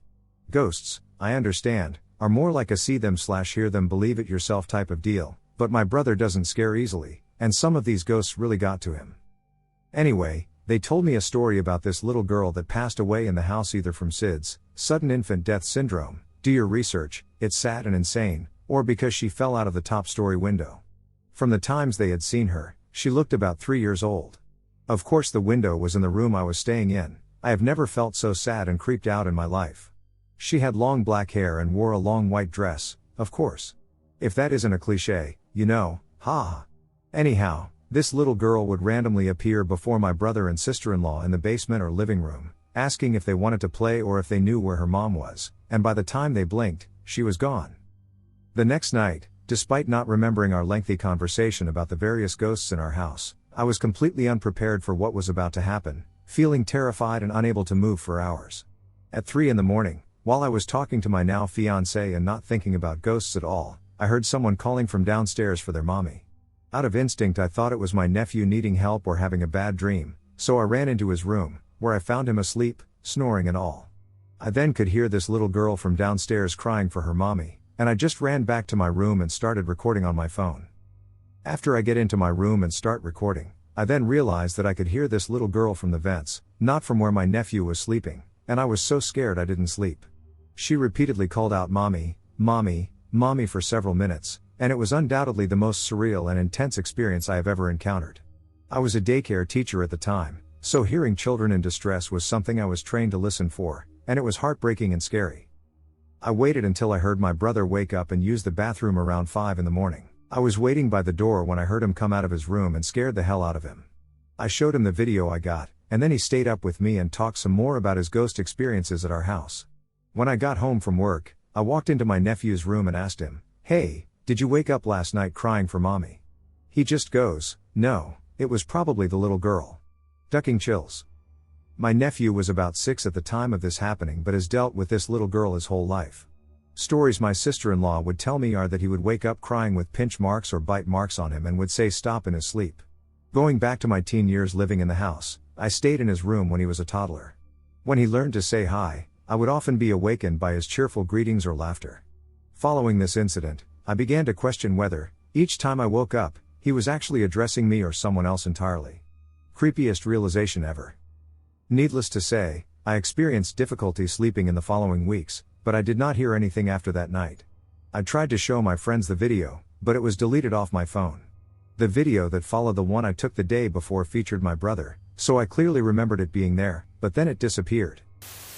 My sister was ended in an accident way too young, and she haunted our house for a year or so. I'm also convinced my mother was hanging out after she died. But eventually, after about 2 to 3 years, things stopped happening. No more weird noises, banging, things moving, or doors opening and closing on their own. My sister died by her own actions, drunk and high, and I think she hung out just until it sank and that she was really dead. I don't think she initially realized she was dead. Her door would open at the exact time she would have arrived home that night if she had lived. Would have gotten home that night if she'd lived. Once she understood she was gone, she moved on. Mom hung out, I think because she was just a stubborn bee who hated that she died before my stepdad. She was an abusive spouse, and I believe she resented how he used her life insurance for his own enjoyment, as well as the fact that she could no longer manipulate or control him as she wished. Mom was not a kind person, most people didn't like her much, It really infuriated her when he went on a weekend trip by himself. That night, I was in my room about 1 or 2 a.m. playing a game on the computer, and it sounded like someone tipped over the entire 7-foot-tall china cabinet in the living room or was banging on the front door trying to break it down. I actually grabbed a knife, thinking someone was breaking in, terrified, cell phone in hand, ready to call the cops. Nothing. The whole house shook, and there was nothing there. And the only trigger was that my stepdad had gone on a weekend trip by himself. But after a few years, I think she gave up and gave in and moved on. Ghosts seem to hang around the longest if they died tragically, from some injustice, like in Berlin. This includes those who were falsely accused, executed, or murdered. But I don't think they can hang out but for so long. They might linger for a few years to a few centuries, unless their death was particularly tragic. I haven't heard of anyone seeing in Berlin in a very long time. When I was a very young child, I had an imaginary friend I called Rosalie. I distinctly remember what she looked like in great detail. 30 years later, I went through a phase where every doll or stuffed animal I had, I named Rosalie. My mom said she would hear me on the baby monitor in the middle of the night having full-on conversations with myself. When she'd walk up the stairs to my and my sister's shared room, my sister was fast asleep, she would have this very reluctant feeling to put me back to bed, like she would rather not be up there. One day, I was playing with Rosalie, having a tea party in my room, and my mom came up to find the bedroom a total disaster. Like every toy/article of clothing was thrown everywhere. She got upset at my sister and me and told us to clean up the mess, better be picked up before dinner. I argued that it wasn't us and Rosalie did it. My mom got even more mad and repeated herself. She then turned and walked around the banister to go back down the stairs. I distinctly remember Rosalie appearing behind her at the top stair landing and throwing her arms out forward. My mom fell all the way down the stairs, broke her tailbone, and sprained her ankle. It was all so bad that my sister and I had to go stay with our grandparents for a couple of weeks. Mom and Dad were separated at the time. Mom was also taking night classes to finish her schooling. I guess I must have talked a lot about Rosalie, because my grandma was spooked. She called and told my dad what happened, and he took it upon himself to start speaking with the neighbors. He told me years later that before he and my mom were separated, he always had very bad vibes in that house and could never put his finger on it. So, talking with the across the street neighbor, he discovered that the house used to belong to an old woman named Rosalie. She passed away in the house of old age at her kitchen table and allegedly was never married but had an affair with a man who back in the day had a separate family with her. They had 4 sons, and she always wanted a daughter. The neighbor said he attended her funeral and described the dress she wore during her wake. It was the same description of the dress that my Rosalie wore, the same dress I remember to this day. She wore a black dress adorned with tiny pink roses. At her wake was a picture of her when she was young. I would describe her as having the same blue eyes and long red hair that reached down to her back. A lot of other weird things happened in that house to everyone, but that's probably the scariest that I can think of. Mostly random things would go missing to the point that my parents would be like, "Oh, better check the shelf in the basement." Cupboards would sometimes be found open, despite having a makeshift child lock on them. Lots of other things have happened to me over the years regarding paranormal experiences in different places I've lived. That's just the most valid and weirdest one. Shared hallucination? Or a real ghost encounter? When I was 15, I went into a mental institution for trying to end my life. My room was in the juvenile ward, second on the right at the end of the hallway where our rooms were. I have always had a bad habit of looking down at my feet when I walk. One night, when I was heading to bed early, I was looking at the floor and walking towards the hallway. When I got to the entrance of the hallway, I felt a very cold breeze that made me slow down and look up. At the end of the hallway, I saw, as clear as day, what I can only describe as a black mist of a body silhouette hanging from the ceiling on the right side at the very corner. I stopped, eyes widened, heart beating out of my chest. I turned my head to look behind me to see if someone else was around to verify what I was seeing, as I had never experienced anything like this phenomenon before. No one else was there. I turned my face back to the hallway, and the mist was gone. I rationalized it in my head as a reaction to stress, new medication, and having had little sleep. I went to my shared room and kept what I had seen to myself. The next day, sitting in the day room with other girls, they were talking as we were all coloring. A girl whom I had bonded the most with, she was funny, creative, smart, and had cool stories from travel, suddenly said, "I've been having a hard time sleeping here. I think this place is haunted. I keep seeing this girl that hung herself swinging in the hallway." I stopped coloring, shocked, instantly feeling chills run down my spine. No one else responded to her. Some rolled their eyes as if she were lying. I said, "Right side, very end corner?" We locked eyes, and a look of shocked excitement appeared on her face. She said, "Yes. You've seen her too?" Apparently she had seen her multiple times in that same spot. She described to me the same description, same size, and same chill in the air as I had seen and felt. I will never forget this. Thoughts? This was my first, last, and only possible encounter with a ghost. This happened in the San Francisco Bay Area, Marin County to be specific. I was living with my wife at my grandma's former home, which was on the border of a very affluent community in Marin. On weekends, a couple of my buddies would come over, and we would walk about a 3-mile path into the local town on the edge of the bay to get our drink on. One of the reasons for walking was to avoid drinking and driving. I guess another was to avoid the ridiculous parking costs. The path was paved and ran along the particular bay inlet adjacent to the area. At the start of the path was a park, beginning with the grave of an old swayback horse named Blackie, who used to hang out there when it was a pasture, hence the name of it, Blackie's Pasture. A little further down the path was a small trail with a hill covered in eucalyptus, and beyond that some swings for the kids, benches for the parents and other park goers, and then a huge soccer/event field. The path split off right before the soccer field, where one side went along the shore of the bay inlet and the other led up, closer to the boulevard, where it eventually led into town. Anyway, the boys and I get to town, get our drinks, and finish the night around 1:30 to 2 a.m., or whenever the bars close. There may have even been a fight with a local. Those many weekends have been blurred in my memory, and off we go, back down the path toward home. On a caveat to the story, yes, we were drunk, but we could all pretty much hold our own. Personally, I tend to be fairly aware of my surroundings due to a sort of sobering paranoia, even though we were in the safest, richest, and sleepiest little community in the Bay Area. Down the path toward home we go. We get to the split in the path, and the irrigation sprinklers are in full spray all over the park. As we're walking by, I look over to the swings. I love to swing when I'm hammered, and I see what looks like a woman sitting on one of the benches, dressed in black from head to toe. She even has a hat and black veil over her face. Alternatively, her face might have appeared as a blacked out emptiness, who knows? I stop and alert my friends that there's a lady dressed in black sitting on that bench over there. They both look and acknowledge that she's definitely there. Even at 2 in the morning, I wouldn't have thought it strange or out of the ordinary. This was the SF Bay Area. However, not only was there a lady dressed in black sitting on a bench in the middle of a park at 2 a.m., but also the sprinklers were on. They are soaking the area she is sitting in, including herself and the bench. One of my loudmouth friends, wanting to be kind, started yelling at her to get out of there because she was getting soaked, but she did not respond. She didn't even turn her head towards us. He even wanted to go over and help, and that's when I had to step in with, "Don't be stupid, we need to get the hell out of here." So we did. I have always been fascinated with the paranormal and have a few experiences myself. My most terrifying encounter was when I was in elementary school, around 3rd grade. One day after school I was just arriving home from the bus, and my little brother was dropped off shortly after by my uncle. My usual routine was to grab the house phone from my mom's room and wait for her call from work to make sure we made it home safe. As I was heading into her room, the master bedroom, I heard the toilet flush, and I froze with fear and couldn't move or scream, and I just stood there with my heart pounding. It was the loudest I've ever heard it. Then I see a woman in a teal nightcap and gown floating from the restroom over to my mom's bed. I could only see her side profile, and I just kept hoping she wouldn't turn to look at me.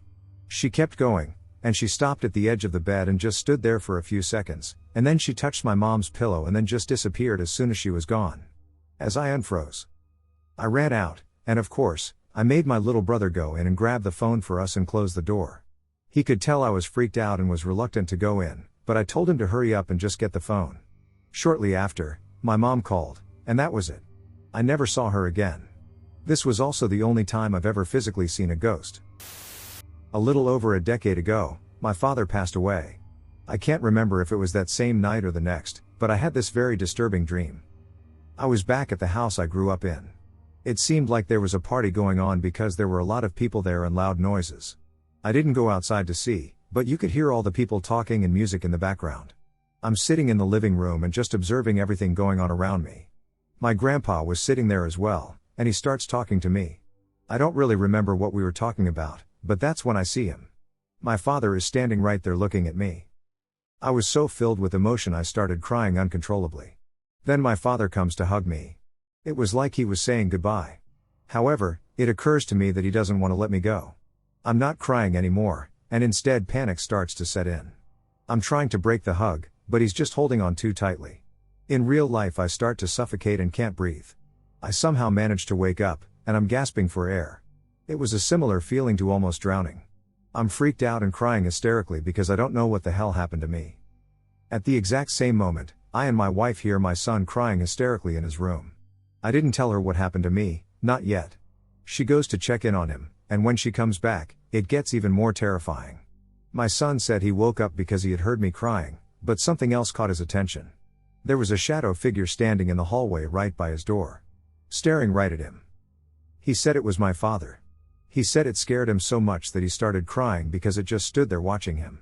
I can't explain what my son and I experienced that night, but it was truly terrifying. I saw a ghost? That looked like my sister. Okay, so this isn't a very exciting story, but it's one of those things that just feels so unsettling to whoever experienced it. Many years ago my sister, the middle child, and I, the oldest of three, were playing hide and seek in the house. The house was a single level with a hallway leading from one end of it to the other, with all the rooms, bedrooms, kitchen, bathroom, living room, branching off of it. I told her to go hide and then, after a while, started to look for her. I swear I see her go in the direction of the bedrooms, so after I'm done counting, I head that way. I check other rooms on the way and then finally get to our shared room, the very last one. I look under the beds and then at the closet. Doors are closed, but they have slats in them, so I smirk to myself and go up to them and take a peek between the slats and the door. I see the back of her head clear as day. I'd recognize it anywhere. I'm really good with faces and appearances way more than names. So I prepare to win the game and fling the doors open while going aha. But, it's empty. Utterly confused, I run out of the room to the other end of the house and find her in the living room. The thing is she was a bit older than a toddler. There was no way she could have gotten from one end of the house to the other fast enough or without me noticing because of the single hallway. To this day I'm still creeped out when I think about it. Ghost experience or weird coincidence? So I've been running through this experience in my head since it happened about 3 weeks ago. It hasn't happened again, and I'm just so confused. When my 22 male boyfriend and I, 24 female, slept at my parents' place one night, I was already expecting something to happen. For some context, I 100% think my parents' house is haunted. I've had countless experiences to the point I have to leave multiple lights on to go to sleep there just to feel safe. In addition, my boyfriend is a sleep talker and moves around a lot. This is important. So to say I was scared when my boyfriend requested pitch black darkness is putting it lightly. When we lay down, the fan was on, and it was pitch black in the room. He knocked out immediately, and it took me a couple of hours to get to sleep too. During those hours, I listened for any sounds. There's a lot of stuff in my room from redesigning, and so I expected at least something to make a sound while the fan was on. But it was silent. Until around 3 a.m. when I woke up to the sound of scratching. It was subtle and didn't have a pattern to it. The scratching would occur a few times, then stop, and then resume with increased intensity. It almost sounded like a knife against wood. The more I listened, the more it felt like the bed was vibrating in time with the sound. Then I heard them. 2 different voices whispering to each other. The voices were low and raspy yet had a childlike quality, indicating that they did not belong to my boyfriend. Their dialogue is below, "It's not sharp enough, too dull. Try again. Scratch, scratch. It's not working. Try it on him." Right after that, my boyfriend bolted up and rubbed his leg, saying sleepily that he got a bad cramp, and it hurts so much. I've never seen him move so quickly and so erratically before. He rubbed his leg, and when I asked if he was okay, he immediately stopped and stared at the foot of the bed with wide eyes. The scratching was gone and so were the voices. He just stared for a couple of seconds and then lay back down, immediately snoring again. After that, it was completely silent, and I got absolutely no sleep. The voices and the scratching didn't come back after that. In the morning, I had asked him if he remembered getting the cramp and asked what he was staring at last night. He said he didn't know what I was talking about and doesn't remember doing the things I mentioned. I told him about the voices I heard, and he did not like that at all. He told me he truly doesn't remember anything from last night. Now I'm left with wondering what the heck happened. Because on one hand it could most definitely be ghosts. But if it's not, it's one hell of a weird coincidence if I was dreaming the voices and he had that reaction at the same time. What do you guys think? I think someone passed away in front of my house. And they are still here. I am currently based in Switzerland, in a small city 40 minutes from Zurich. I've been in this house for almost 3 months, and since we moved in, there has been a minor annoyance in the form of our neighbor's sensor porch light always turning on at 3 a.m. Their house is directly in front of our room, although it is only 1 story, we are on the 2nd floor. We don't have curtains, so every time the light goes on, the light floods my room and wakes me up. I noticed it's almost always at 3:05 a.m. and sometimes again around 5 a.m. At first, I didn't think much of it, except how annoying it was, and how I wished we had curtains. I assumed that some insects were flying around and triggering the alarm. Or maybe some cats were walking by. My street is super tiny and residential, there isn't any reason for any person to be out at that time on it. I teach kids in China, so I work in the middle of the night to fit their time zone. One night the light turns on, and I decide to look outside. There is nothing there. From then on, whenever the light would wake me up or go off at 3 a.m., I would get up to look outside. A few weeks ago was the first and only time I saw something. From the left corner of the part of the street I could see, I saw a black figure moving swiftly, then out of sight. It was snowing heavily that night, and I was a bit surprised at how fast they could move in the deep snow. But overall, I was not fazed, since the figure really did resemble a person. I assumed it was one. I decided to test their porch light the next evening. I walked by it several times and found that it does not turn on when a person walks by. It only turns on if I stand directly in front of it, on the porch itself. So this is where it gets even weirder. About a week ago, at 4 p.m. I saw an elderly woman standing in front of that house, and she was kneeling in the snow. I watch her, and she is there kneeling in the snow for about 10 minutes. She looks almost as if she's in prayer at some point. I thought she dropped something in the snow and wondered if she needed help. We went downstairs, but she had already departed. However, I noticed that she had written what I initially interpreted as R.I.P. Rue in the snow twice, accompanied by a happy face. Days later, after discussing it with a friend, I realized that it may have actually said Reef, since rest in peace would be written in German, and my German friend believes the Rue stands for Ruhe, which means rest in German. Any other German speakers are welcome to confirm or disagree. Now, I'm beginning to reconsider everything and suspect that the porch light sensor might be responding to something invisible. It's the middle of winter in Switzerland, I can't really blame it on bugs anymore since there aren't any. I consider that the sensor may be picking up something paranormal, but again, I don't think much of it. Until last night, I was working my night shift again. At 3-something, between classes, I got up to get water. I closed my bedroom door and entered my office, which is another room inside my bedroom. My boyfriend was in the main bedroom and heard knocking on our bedroom door. He is confused and thinks it's me until he hears me talking from the office, since I was already in a class. He then heard the knocking again, followed by the porch light turning on again at the same time. He looked outside, and of course nothing was there. It's worth mentioning he does not believe in ghosts at all, and he thinks I am crazy every time I bring up the porch light thing. Until this morning, I had never seen the first shred of fear on his face. I asked him if the knocking could have been something else, but he was sure it was coming from the door. What do you guys think? Haunted or just a weird string of unrelated events? I am considering looking up if someone did in fact die outside my house but don't know how since I can't speak or read German. Any ideas are welcome. My grandpa's hospital horror story. So in the years of the 1960s, my grandfather was a hospital porter. His work usually entailed daily chores such as moving patients from room to room, delivering medical supplies, shifting deceased patients to the morgue, and taking out the rubbish and waste. During my grandfather's time at the hospital, he made a collection of videos with his work colleagues where they would all be doing goofy activities. One such video had him going to one of many barrels full of thrown-out hospital food, grabbing a scoop, and then delivering it to his colleague who was sitting at a chair and table in an alleyway, pretending to be a diner at a high-end restaurant.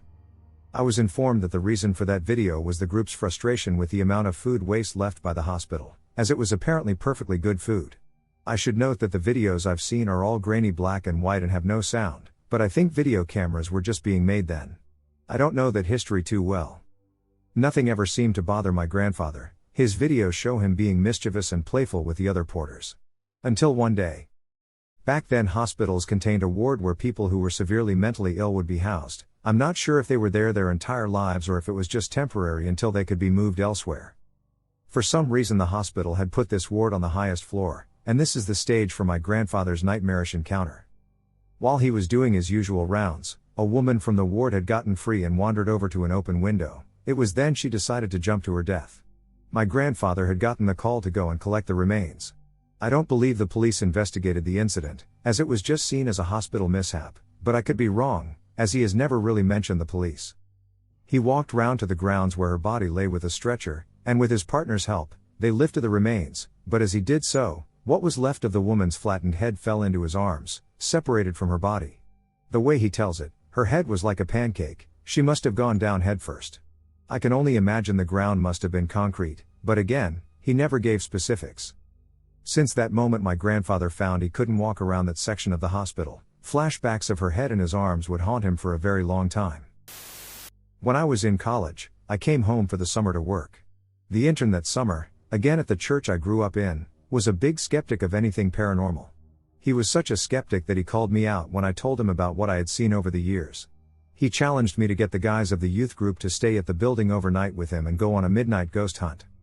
Side note: the church had just been renovated, and we were sleeping in what was an office space but had been converted to a nursery.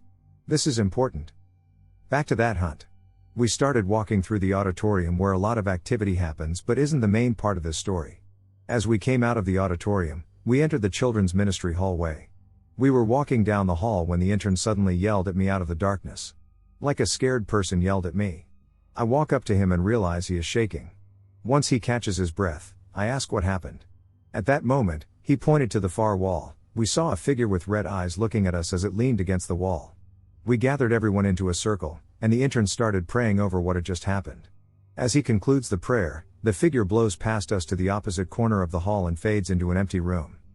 The air immediately smelled acrid and was ice cold through that part of the hall. That confirmed to the intern that something was going on, and he decided we should just go to bed for the night. Remember, we are sleeping in the old office space, specifically in what was the youth minister's office, where he had been chased out by a strong negative presence if he stayed late into the night.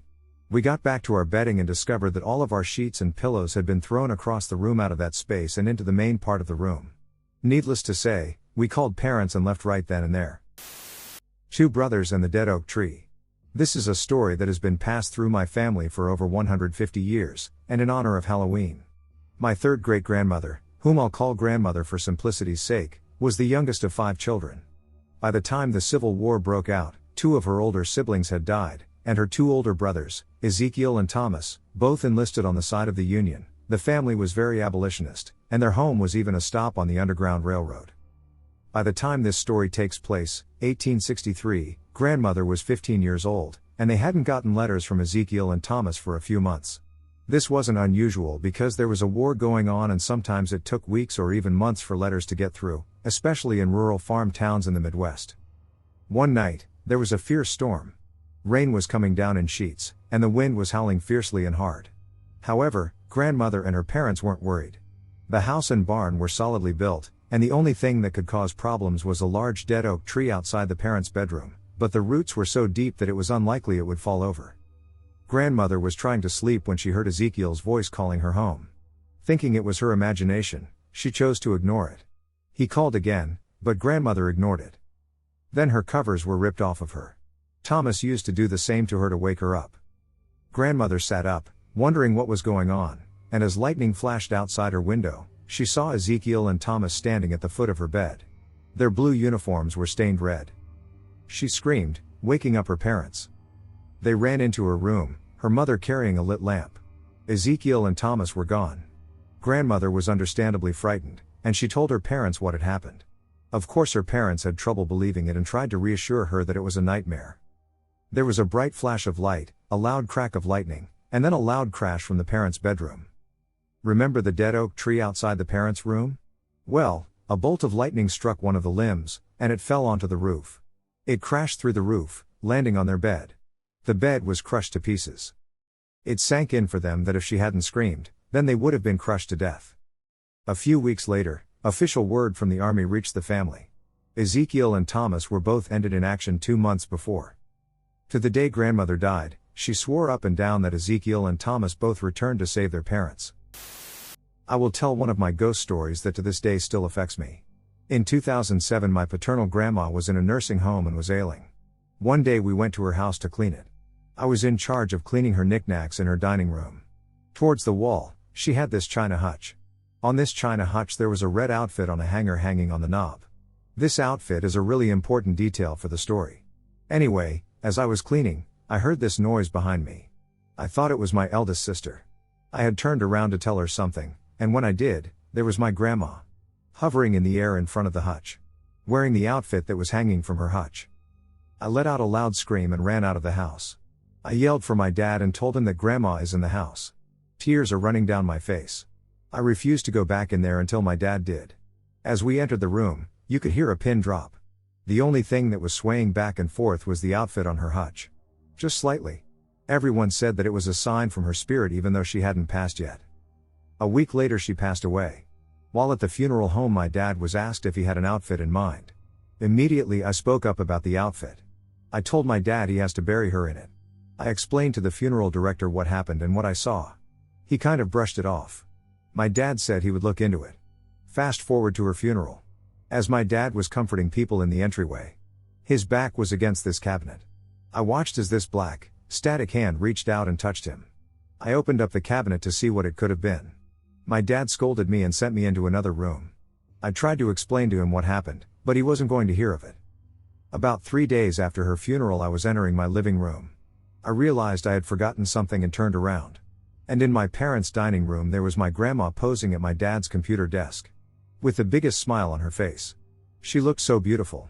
To this day I think it was her way of saying, thank you. For years that black static hand would come to haunt me. I would wake up to a black mass hovering over my bed or my wall. Or the black static hand would hover over my face. I know black mass is often seen as something bad. However, whatever this was, it didn't seem to hurt me. It would appear over me and then leave when I woke up. I know it wasn't a dream. Because when I would wake up, I would look at it for 5 seconds before turning the light on. Even now sometimes I will wake up to it. The scariest thing I can't explain. So I live in North Carolina near a part of the Appalachian Mountains. When I was little, the bedroom I have now was an area I would play in since it was in the basement. My mom had a tanning bed in one room, the big open room, my room, the closet under the stairs, and the bathroom. When I was 5, I would always tell my mom, I'm playing with a woman in a black dress and veil. My mom thought I was imagining this since I was a kid. I stopped seeing her when I was around 6 to 8. When I was around 10 or 11 years old, I woke up one night to see a skinny woman in a black dress that resembled a wedding gown, complete with a veil, standing in my mirror. I never saw her again until 3 weeks ago. The bathroom is now a closet, and I have a big mirror. I have only ever seen her in front of mirrors until recently. I want to say that 2 weeks ago, I woke up to someone whispering my name. A voice I didn't recognize sounded tired, and although I didn't see anyone when I woke up, I felt compelled to look near my record player, where I found her just standing there. I looked at her for a good 2 minutes until my record player started playing music. This was around 4 a.m. I could have sworn there wasn't a record in that player when I went to bed, but when I got up after the women disappeared, the record Don't Cheat in My Hometown by Ricky Skaggs was in the player, no longer playing but sitting there. My mom said she heard the music but looked downstairs, and no one was there. No one else in my home has seen her, only me. I have also seen her in dreams, and her eyes are almost hollow, her hair goes down almost to her back. It's like she wears an older black wedding dress with a black veil, and her makeup appears messed up. I have also woken up to stuff on the floor when it wasn't there before. I've had mirrors fall at night, been woken up to clothes falling in my closet, and more. What could this be? Hey, I'm new to this community, having just had my first sighting, and I feel the need to share my experience for any explanation possible. The first one may have an explanation, but I believe it to be contact from an unknown power. The first sighting. This event is not really a sighting but an experience. In the corner of our dining room is an old wooden cabinet that we have things like glasses and memories inside. One morning, we were packing for a trip and opened the cabinet for no reason. A glass flew out at us, even though there were no glasses at the edge. A couple of weeks later, while we were having dinner, the largest elephant ornament on the cabinet was just 1 foot away from falling off the top. We initially thought the movement was caused by someone jumping, but it turned out to be the largest and heaviest item on the shelf. You could see the skid marks on the dust after you lifted the elephant up, meaning something had moved it. The second and scariest sighting, same house, nothing different. My parents were on holiday, and my sister was in bed. Just me downstairs. I looked at my second monitor while I was playing on my PC, and in the corner of my eye, I saw a dark, tall figure walk from the cabinet to the kitchen. Being an idiot, I told my friend, "1 sec," and I ran to the kitchen, and there was nothing. A week later I told my family, and my sister responded, "Yeah, I've seen it a couple of times." My dad said that once, while he was in the living room, he saw the figure clearly walking past him, matching the description I had given without revealing what it looked like. Spooky. Big Basin Redwoods. I don't think this is really a ghost story, but it might be considered one since some of it is unexplainable and kind of weird. Also, this is not fiction. It's real events. Okay, to start this off, hey. I'm freshly 18 and this story takes place when I was 17. I was in a gardening class and we took this camping trip to Big Basin Redwood State Park. It was a 3-day trip that started on Friday and was supposed to end Sunday afternoon. I was super excited, and the ride there was lovely. It felt incredibly surreal to go camping, and I was genuinely pleased because I have a deep appreciation for nature. It felt so picturesque. Anyways, everything goes well the first few days, except on the final night. We were telling ghost stories and we went to bed. Around 12 a.m., while I was half asleep, I heard what sounded like children laughing and running around outside my tent. I brushed it off and went back to bed. After a while, my tent buddy shook me awake and said that he overheard people saying they were going to end everyone at camp, and when he looked out his tent window, he saw them dead. This caused us to run out of our tents barefoot and me without my glasses. I tripped and hit my head, causing my vision to split into 4, and I saw him run across the bridge we were by and hit his shoulder on this sign. When I started walking towards the bridge, I blinked for a second and suddenly I was in an entirely different area. It was close to the bridge, and it was what I showed him earlier for his photography. It wasn't a part of the trail, but it was close to the road. I still was worried because I had heard footsteps, so I was planning to go towards the river, under the bridge where he was taking photos. However, I sensed that it was not the right decision, and I am relieved that I chose not to go. I hid under a log nearby and was terrified. I saw flashlights going across the bridge as if they were looking for me and even heard my friends calling my name. That's why, in the darkness, I started to hear this unreal growl. I haven't ever heard an animal growl like this and I still can't get it out of my head. It was so deep you'd think it had come from an animal the size of a truck. It came from the area by the river that I had originally intended to visit. I eventually stumbled out from the log, made my way to the road, and saw my teacher. My teacher calmed me down, and then we went back to camp. To my shock, I discovered that my friends and everyone at camp were still sleeping, and my teacher had not used a flashlight or crossed the bridge. Yet, we had to start a search party for my tent buddy. He was found at 6/7M a couple of miles from us. It still bugs me, though, as I saw him run down the bridge, yet my teacher said he ran down opposite from me down the road towards another area with more bridges and trails. My teacher was up and relaxing by the fire when he saw us leave our tent. The thing is he doesn't remember much of anything really, but he also heard the growling and was hiding from the voices of the guys and growling. The creepiest thing is that I noticed my tent had moved. We secured the tent using plastic stakes that we drove deep into the ground, and those stakes were still firmly in place. In fact, they were covered over, and I couldn't even find one when packing. Our tent was not ripped and had moved 10 feet closer to the woods. I also noticed this when I ran out, as I was shocked to see how close we were to the woods. The tent had no rips or signs of damage. There were no drag marks on the ground, and the picks that held the tent had no rips or strains. It's almost as if the tent magically levitated closer. Anyway, that turned me off camping again, but I still love nature. Ghost stuff is real. This incident happened to me and my friend. She had this baby doll when she was little, and it was a little bit creepy, but we never thought it would be something paranormal or something. One time we were playing together with our one other friend. We were home alone at that time. Anyways, we were playing this game where we had to hide one object turn by turn, and the others would try to find it. It was fun until the other friend decided to hide that doll. After hiding it, we left our friend in the room and went to find the doll. As we were finding it around the house, we heard a scream inside the room. We rushed there to find our friend in pure fear as he came crawling from under the bed. We ask what's wrong, and he tells us that I felt someone touch me from under the bed, and I thought it was you guys. When I looked under the bed, no one was there, so I looked more and saw the doll on the other side of the bed. As he spoke those words, we noticed that the doll was gone from where our friend had described it being. In pure terror, we rushed to go out the house through the front door, only to realize it was locked from the latch, which was like 3 feet above us, and we could not physically have put that latch, as we were way too short. Somehow standing on the sofa, we open the latch and rush out. My friend's house is basically haunted. I have more encounters than we have had there. I'm pretty sure my little sister sees ghosts. I'm going to start from the beginning. When my sister was 4, maybe I went to the garage with her to grab something for my mom. She looked at me curiously and asked, "Who is that?" And she pointed behind me. I was scared, but I didn't want her to know, so I asked her, "Who?" She said, "That man." So I picked her up and very quickly walked into the house. Fast forward to a few months ago. I heard her screaming from the bathroom, so I figured she cut herself shaving or something, but she was calling for me or my mom. So I went in there and asked her what was wrong. She said she saw a little girl and she asked if I could stay with her until she finished. I told her, "Yeah, but hurry," because she had me scared. Anyway, after she was done, my mom asked me what was wrong, and I told her. She said she saw a little girl.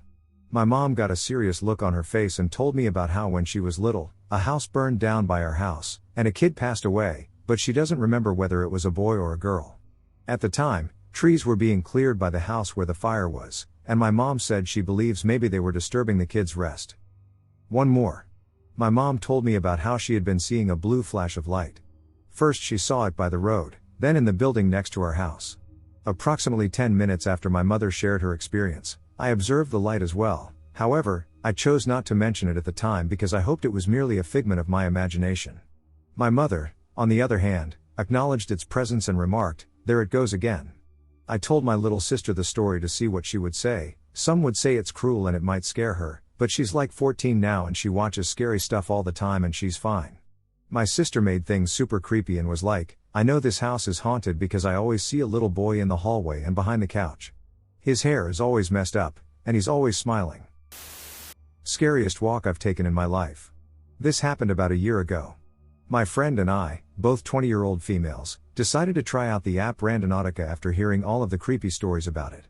We thought it'd be funny to manifest something spooky, since neither of us had really ever experienced anything paranormal. At first, it was nothing much. The app directed us to various secluded forest roads, which we found unsettling, primarily due to the necessity of exiting the vehicle. We were mostly just laughing and hyping each other up. Then we decided to go for another round, which led us to the middle of a field near an abandoned farm a few kilometers out of town. We almost drove past it, thinking nothing was there, until my friend noticed something odd. There was a perfect circular burn mark in the grass. Completely isolated. No tire tracks, no path, nothing leading to it. Just a circle. When we got out of the car, everything was just weird. The wind stopped. The birds stopped. It was like someone pressed mute on nature. We looked at each other and didn't even need to say anything, as we both felt it. We got back in the car and decided to go for a walk back in town to shake off the odd vibe. At first the walk seemed normal.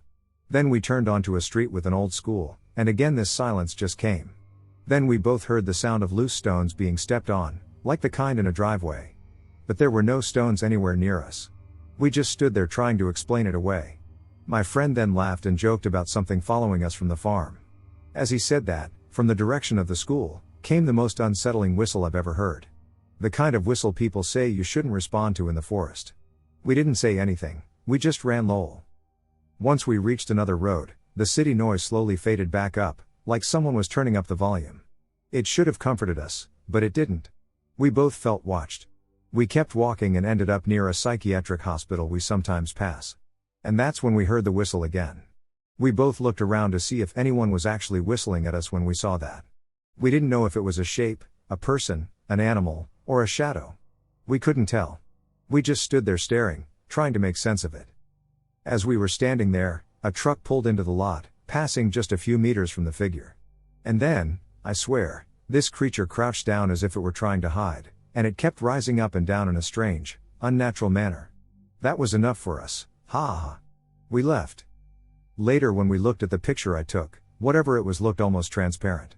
We decided it probably was our minds playing tricks on us. We ended the walk at my friend's house. And as if the night wasn't weird enough, the moment we got to her door, her neighbor's house alarm suddenly went off. No reason, no one outside. We sprinted inside and agreed that we were absolutely not stepping back outside that night lol. I thought this was a funny story to share since I and my friend still talk and joke about it. Also, let me know if anyone else has a spooky experience with Randonautica. I go to college in a small town in Missouri. There's this place where kids go to see stars. It's gorgeous, like seeing the whole solar system, called Train Bridge. It was a Halloween weekend, so before that, we decided to go to a cemetery. Note, it's freezing at this time, probably 15 degrees Fahrenheit, so no one else was out. I'm freaked out already because I'm a huge believer, but my friends aren't as much. We're walking around, and there's a candle lit, which is weird considering the wind was wild. My friend approached the candle and unexpectedly decided to scream. Someone from across the cemetery screamed back. There are no other cars there, and we did a whole perimeter walk, so we would have seen someone. Some of my other friends swear they saw dark figures walking around. But that wasn't the end. We head off to the train bridge, where a giant white horse pops out in front of our car. It looked albino, but that might just be me wanting to remember it being scarier than it was. That part doesn't really have to do with ghosts since that's common in small-town Missouri, but it builds up to the next part. We're at the train bridge all by ourselves. The trains are done for the season, or at least we thought they were, when a train comes pulling under the bridge. It's going pretty fast. Right after, we get into the car. I'm not having a good time because I just feel all this bad energy around me. The non-believers don't think anything of it until the two in the back seat with me see two figures standing outside the car window as we leave, as if to make sure we leave. They looked at each other to confirm what they saw. Weirdest night of my life. This is the absolute worst that has ever happened to me and my family. We moved to a rented property that was cheaper than our current one to cut down expenses. While living there, we didn't know any of the history of the house. Plates would break, the shower would turn on randomly, the lights would turn on and off randomly, locked and bolted doors would unlock and open, and we would hear impossible sounds, like people running inside the house or disembodied laughing. After a lot of denial, we decided it was time to go. I was becoming really suicidal because of insomnia. In my last months there I would have this dream that I kept falling into a hole that was full of water and really dark. We left that home in a hurry, broke the agreement, and had to pay a fine for that during the move out from the house, and it was the first opportunity I had to talk to one of the senior neighbors because she wasn't home often when we were. When the woman casually informed me that the home was haunted and suggested it would be better for us to live elsewhere, she also mentioned that 2 kids were buried there. Then I asked her, but how? Why? She says, yes, a long time ago this house was a school, and 2 boys fell into this well and ended, and the bodies were never recovered. The well was just filled up and built over. I could feel my face turning white, and it was just too much. I had to sit down. My mind was racing. Everything started to make sense in a very scary way. There's something outside my window. My house isn't on a historical street or anything, but we don't know its past either. As a high school student, I might be overly sensitive to these experiences. I don't know if I'm overreacting when I say these things happen to me. This has happened over the course of 2 years and has happened at 2 consecutively different times. My first experience happened about 2 years ago, when I was an 8th grader in middle school. It's 12 a.m., I'm not going to bed anytime soon, I'm wide awake, and it's a Saturday night. Typical for a kid. I'm playing on my phone, probably messaging friends, when I hear sounds beside me, coming from right outside my curtain-covered window. This is weird, because no one is awake at this point. It's a small neighborhood with only a few families peppering the block and an old person or 2. My windows face a house, but the house is up for sale and completely empty. But what I hear isn't exactly a voice, it's tapping. Tink. Tink. Tink. I stop what I'm doing, being completely still as I listen. My room is on the 2nd floor, and this window is also located there, so I initially thought it might just be snow or a tree tapping against it. But the trees on that side aren't long enough to extend that far, and even if it was winter, it wasn't snowing. But then the tapping got faster, coming down repeatedly onto the window. I'm scared at this point, putting my phone away and shoving my head underneath the covers, breathing shallowly so as not to make any noise. And this is the really creepy part. Come outside. Come check this out. My name. Come outside. This is a little kid's voice.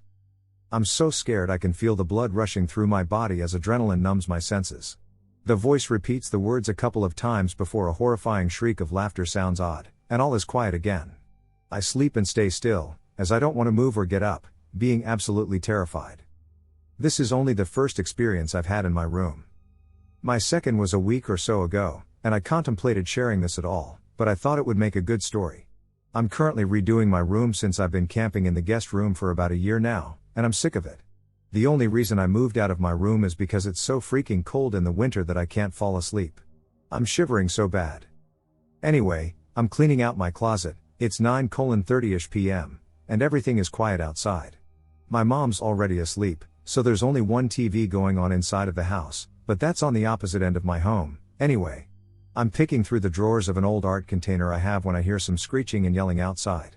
I assume it's cats or something because they're known to do that late at night in the neighborhood, but you see, I live where the polar vortex just hit America, so even if animals were outside, they wouldn't be in the cold, open alley beside my home. I try to ignore it. But the more I ignore it, the louder it gets, so I stop and listen, only for it to get quieter. Which is really weird, right? Cats wouldn't do that, and I know it's not the TV because I can hear an entirely different sound coming from my mom's room. I try yet again to ignore it, instead cleaning around my shelves in the corner of my room, and that's when I hear it. The same goddamn mother ducking voice from 2 years ago. Come here, my name, I want to show you something. Come here. Come outside. I stood still, scared as a mouse, before I heard aggressive tapping on the window and a loud screech right outside of it, as if somebody pressed their face right up against it. This is a second-floor window. I was terrified. So, I bolted out, not going to be that basic, attractive woman from a horror movie where I stayed too long. Or so I thought. I ran to the safety of my mother's room, finding comfort in her snoring as I paced back and forth, thinking of what I should do. I had two options: A, I could go to sleep and pretend that the incident didn't happen, as I did last time, or B, I could go outside and confront my fears. Now, I normally wouldn't have picked B. I normally would have just gone to bed, shivered a little from how scared I was, and woken up and said, "Oh, that wasn't too bad. It's nothing." I thought, but I was fed up, curious, and mad. Mad at whoever or whatever was scaring me out of my room. So I marched downstairs, put on some boots, grabbed some gloves, shoved on a winter coat, took the bat, and went outside. It's about 10, so no one's out and about during this time except for the stray few cars that go down the road because they came from a late shift. I pushed through the snow, shaking in my pajama pants as I round the corner of the house and into the alley my window is facing. I don't know what I was expecting. I was hoping for footprints, because then at least I would have something to blame this on.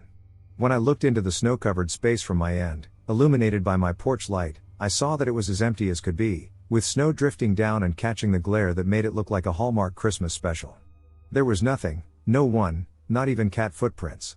And I was terrified. I ran back into the house, putting away my things and going back upstairs, turning off my room light once I got up and slept in my mother's bedroom that night. I still haven't slept there since, and even though I work on it periodically, I'm kind of terrified to find out what took up residence there once I left. I would rather not sleep in my room, because there's something outside my window. Scary ghost encounter. So I downloaded the Spirit Talker application because I've been watching a lot of paranormal videos and wanted to check the legitimacy of it. I went to the hospital for an appointment and just opened the app and let it run. It started off by saying a bunch of random words. At that moment, I thought the app was fake, but I continued to experiment with it. I asked for a name and story and was given two, and it said that one was a witness to a car crash. It creeped me out, but again I thought maybe it was fake. Then it started mentioning patients and knife and injection. I was there for an injection. After leaving, I told them they had no permission to follow me home and thanked them, but I had to leave. A spirit said, "Please leave here," as I was walking out the door. I left it running, and it was quiet the whole way home. When I finally got home, the app displayed the message "I'm home" along with the word ashes. My boyfriend has his brother's ashes, suicide, sitting on the table in the corner. Everything after that were direct responses to what I was doing or what I asked. As I walked past the table with the pictures and ashes, the app blurts "Don't move, recognize, and relative." I sat down and asked, "Where are you?" It said the hall. My heart dropped down to my arse. I felt a wave of sadness, and the app said Eric, made up name for privacy purposes, the child is still alive. Then it said, "I'm dead," crying. I burst into tears and felt a heavy heart. I knew it was my boyfriend's brother, as I have never mentioned Eric before, and my boyfriend doesn't either. I have proof of everything to match real names, but I don't want this to get out, and I don't want to make someone upset. If anyone would like to know more, I will be happy to talk more about my experience privately. The ghost in the doorway. When I was about 8 years old, my mother and, at the time, stepdad were looking for a new apartment. I was never allowed to join them except once. I remember walking past the first bedroom that was in the hall and grabbing my mom's hand. I looked her dead in the eye and told her that if we got this apartment, I didn't want that bedroom, even though it was one of the biggest. Well, they bought the apartment, and I ended up with that room. At the time I was afraid of the dark, so I used to have the bedroom door opened and the lights on in the hall. I always used to feel like there was someone standing in the doorway watching me, so we ended up buying a little lamp so I could sleep with the door closed, which helped a lot. I still felt watched, but my mom told me to tell the person that was watching me that he or she was not welcomed and that I needed to sleep. This often helped. Fast forward a few years when I was around 14. I had a couple of friends over, and we were being all fun and making jokes. One of my friends was sitting on my bed in the bedroom, I was standing in the doorway, and my other friend was sitting at the end of the hall. My friend that was sitting on my bed said something funny, and the friend that was sitting in the hall didn't hear it, so I repeated it. At the same time I repeated it, a deep voice repeated it behind me, very close to my ear. I screamed and almost crashed into the wall behind me. My friend in the bedroom started laughing at me, and I stared at her shockingly and asked if she heard it. She stopped laughing and answered, "Of course, your stepdad came home, didn't he? He was standing behind you." I answered no and looked at my friend in the hall. She was just as shocked as me, but she had only heard the voice and not seen anything. We still talk about this incident to this day. Fast forward again, and my mother and stepfather break up. I was around 16. My half-sister, who is 6 years younger than me, decided to live 50-50 with them, and she wanted my old bedroom since it was bigger. My mom made me swear never to tell her about anything that had happened there because that might make her feel things too. Placebo and all that. A couple of years went by, and my sister came to visit me and wanted to know if I had ever experienced something in the bedroom. My sister was 14 at the time and had started dating a guy. Since I had promised my mother not to say anything, I pretended to be ignorant and asked her if something was going on. She told me how there was this dark shadow that was always standing in the doorway and looking at her, and that whenever her boyfriend was visiting, he felt pushed and pinched. I told her everything when she turned 16, and her boyfriend almost never visits her. My sister almost always stays with my mom now too. My ex-stepdad still lives there, and the room still feels creepy whenever I go there to get some old stuff that my mom forgot. This was probably 12 years ago. I was driving in a very rural area late at night in my hometown. I saw this very opaque woman wearing an 80s jogger outfit running and looking back terrified. I have never forgotten about it, and it still causes a sense of unease within me to this day. A coworker and I encountered a ghost at my previous job. A few years back, I lived in a city in the northwest of Virginia. It's an old town with a lot of history and has several historical buildings still standing. Many locations in the town seemed like places spirits of the departed could comfortably call home. A few ghost tours are offered by local guide groups, and there is even a winery that was once used as a makeshift hospital during the American Civil War. My experience, however, was with a spirit I believe to be much more contemporary than those you may encounter at the usual haunts. I have a deep love for animals, which led me to take a job as a shelter manager at the local SPCA. The SPCA itself was split between two separate buildings, a newer adoption center, where potential pet owners could have meet and greets with the available animals, and the much older intake building.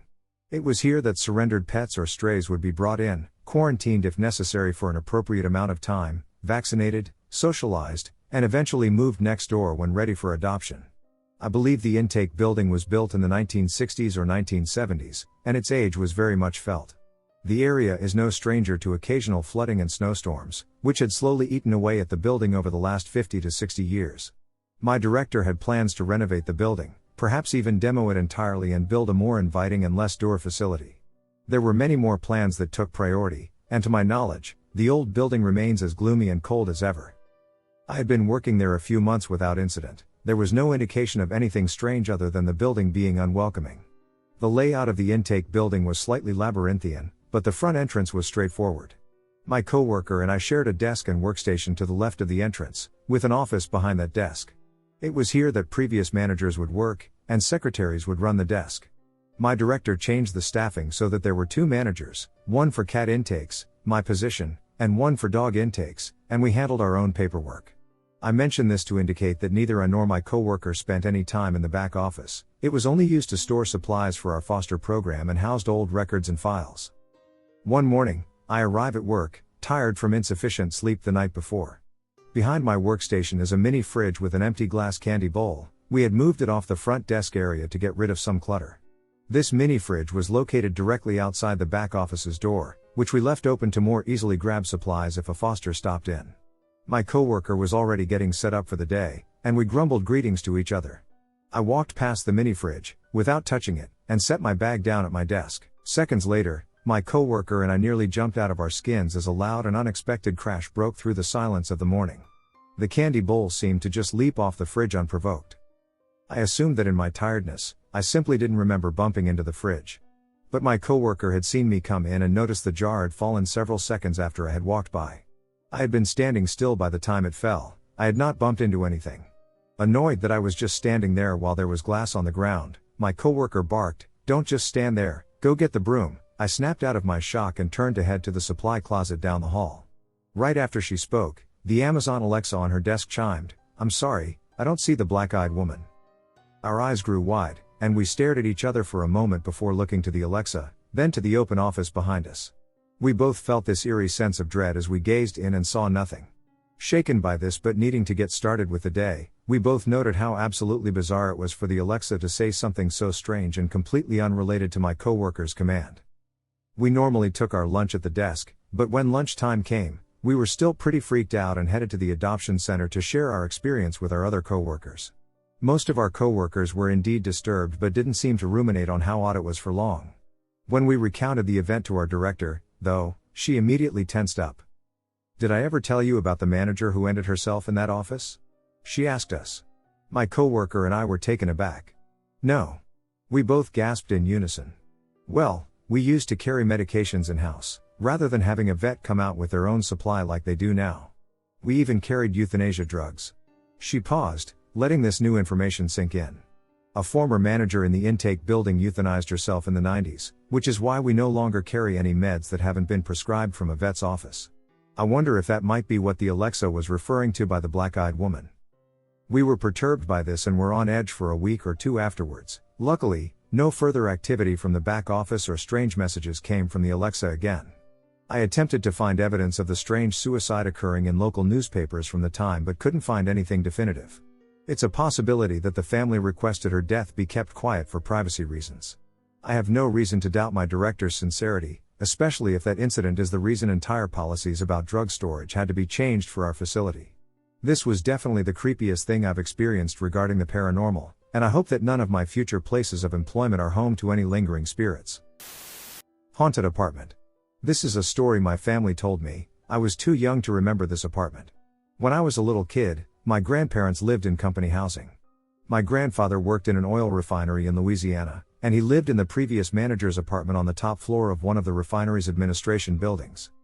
The previous manager, Jack, was a very eccentric man. People knew him to be very private. He had secretly knocked out a wall panel in the apartment off the laundry room and expanded the apartment into the attic. He added an extra bedroom, and that's where he spent a lot of his time.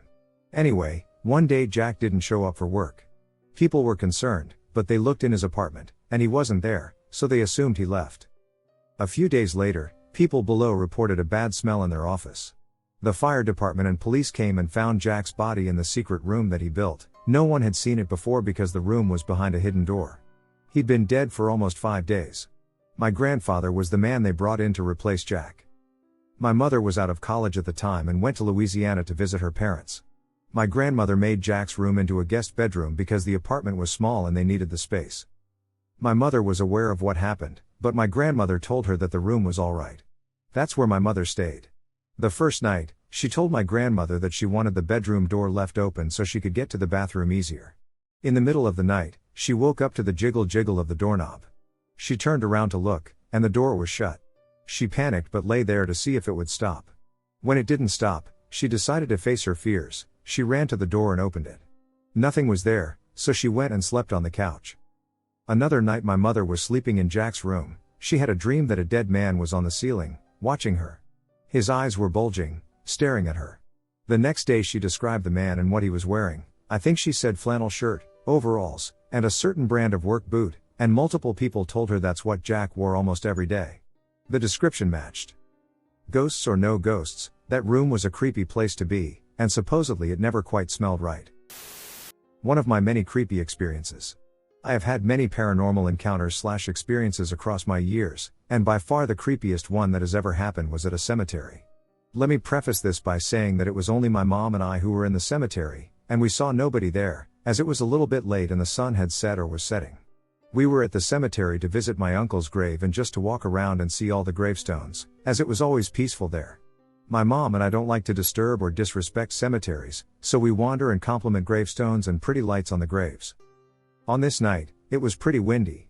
It was hard to hear much, and even when we talked to each other, we would always ask, huh? Because the wind was so loud in our ears. Eventually, we started to walk toward a side of the cemetery that we haven't looked at, and I wanted to because they always had the prettiest lights and gravestones there. We walked toward the area with our phone flashlights on, and my mom started to feel uneasy. I also felt the same. I was talking quite a bit because I was starting to feel nervous about something I couldn't put my finger on. Then my mom turned to me and looked at me. I saw her eyes look around me and then at my face, which was a little confusing, but I chalked it up to her just looking at my hair or something. I think I want to go home, it's chilly and too windy, she says, and I agree because honestly I was scared of being there any longer. So we hurry and get into the car. She and I look at each other, and I tell her I felt something behind me, like my hairs on my neck had stood up when she looked back at me and around me. She felt scared, and she opened her mouth to tell me something but started the car first and started to drive us back home. On the way home, she tells me that when she looked around me, she had seen a tall, about 7-foot, shadow of a man behind me. She had even seen the sleeve poking out as if he were wearing a short-sleeved shirt. It still freaks me out, and it really deters me from going to that cemetery at night or even at dusk. I can weirdly imagine how the shadow looked.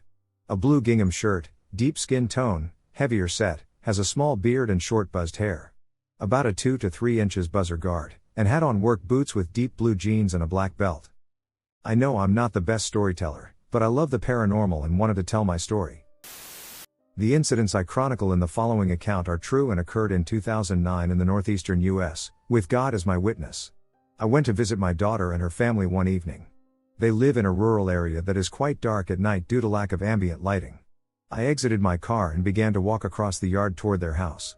The darkness was such that I couldn't see anything before me. However, I was familiar with the property. As I was walking, I came to an abrupt stop, raising my arms in front of me. Not by conscious choosing, but my body sensed something before me. Instinct? Thinking it may be a yard toy, I kicked outward, but nothing was there. I immediately heard a light rustling, distant but approaching my position rapidly. The initial sensing of my path being blocked grew stronger. I then saw from across the opposite end of the darkened yard a figure moving swiftly toward me. The figure was moving so rapidly that it appeared as a blur approaching and departing. It was only when it passed me and was for a split second aligned with me on my left that I got a close glimpse. But for a nanosecond it was headed straight at me and only veered to my left at the last possible moment. Its description was as follows. I estimate a height of 8 feet. This is based on comparing my height of 6 feet 3 inches. However, the figure glided and was leaning forward at an almost 45-degree angle. It did not contact the ground. It wore a classic monk-type robe, brown with black smudges, the material was worn and tattered, and the hood drastically draped down over the facial area, obscuring any facial features. In passing it never looked at me. Its body posture and head remained straight ahead but again, in a leaning forward slanted position. Its movement in passing me created an audible swishing. I stepped forward while looking in the direction of the house. This one step triggered their motion, which snapped their floodlights on. But I kept watching what just passed me until it disappeared into the darkness. Total time after passing me, then losing sight of it, was estimated at 3 to 4 seconds. When I entered the house, I attempted to tell my daughter what just happened. She held her finger up to her lips and in a low voice said, "Don't say anything around Steve. He's already nervous about us living so close to the old barn." Note, Steve grew up believing the barn was haunted. Still trying to get a grip, I said. "Okay, probably my imagination." I gave her what I went out to take and said I had to scoot for a couple more errands. We hugged, and I walked, this time, across a well-lit yard to my car. I got in, and instead of going in the direction of what passed me, I went the opposite way. After a few minutes I saw the lights of the sheet store. I whipped in, found a parking spot, and stared off thinking about what I'd just experienced. This I knew, it really happened. What I saw was what all of the pictures and literature throughout my life had depicted. The Grim Reaper. So why am I still alive? Why did it turn from me at the last second? That was Saturday evening. On Sunday morning I woke up at exactly 5:30 a.m., which was unusual for me. Also unusual was that I awoke fully. No momentary grogginess. Bright-eyed. I moved to the edge of the bed and watched the early sun streaming in through the half-closed slats. The room was silent. Before I could stand, a long single musical note from a trumpet came directly from the right corner of the room. It started low but rose in volume and lasted about 5 to 7 seconds. Then the room was again dead silent. I didn't have to look outside to determine a source.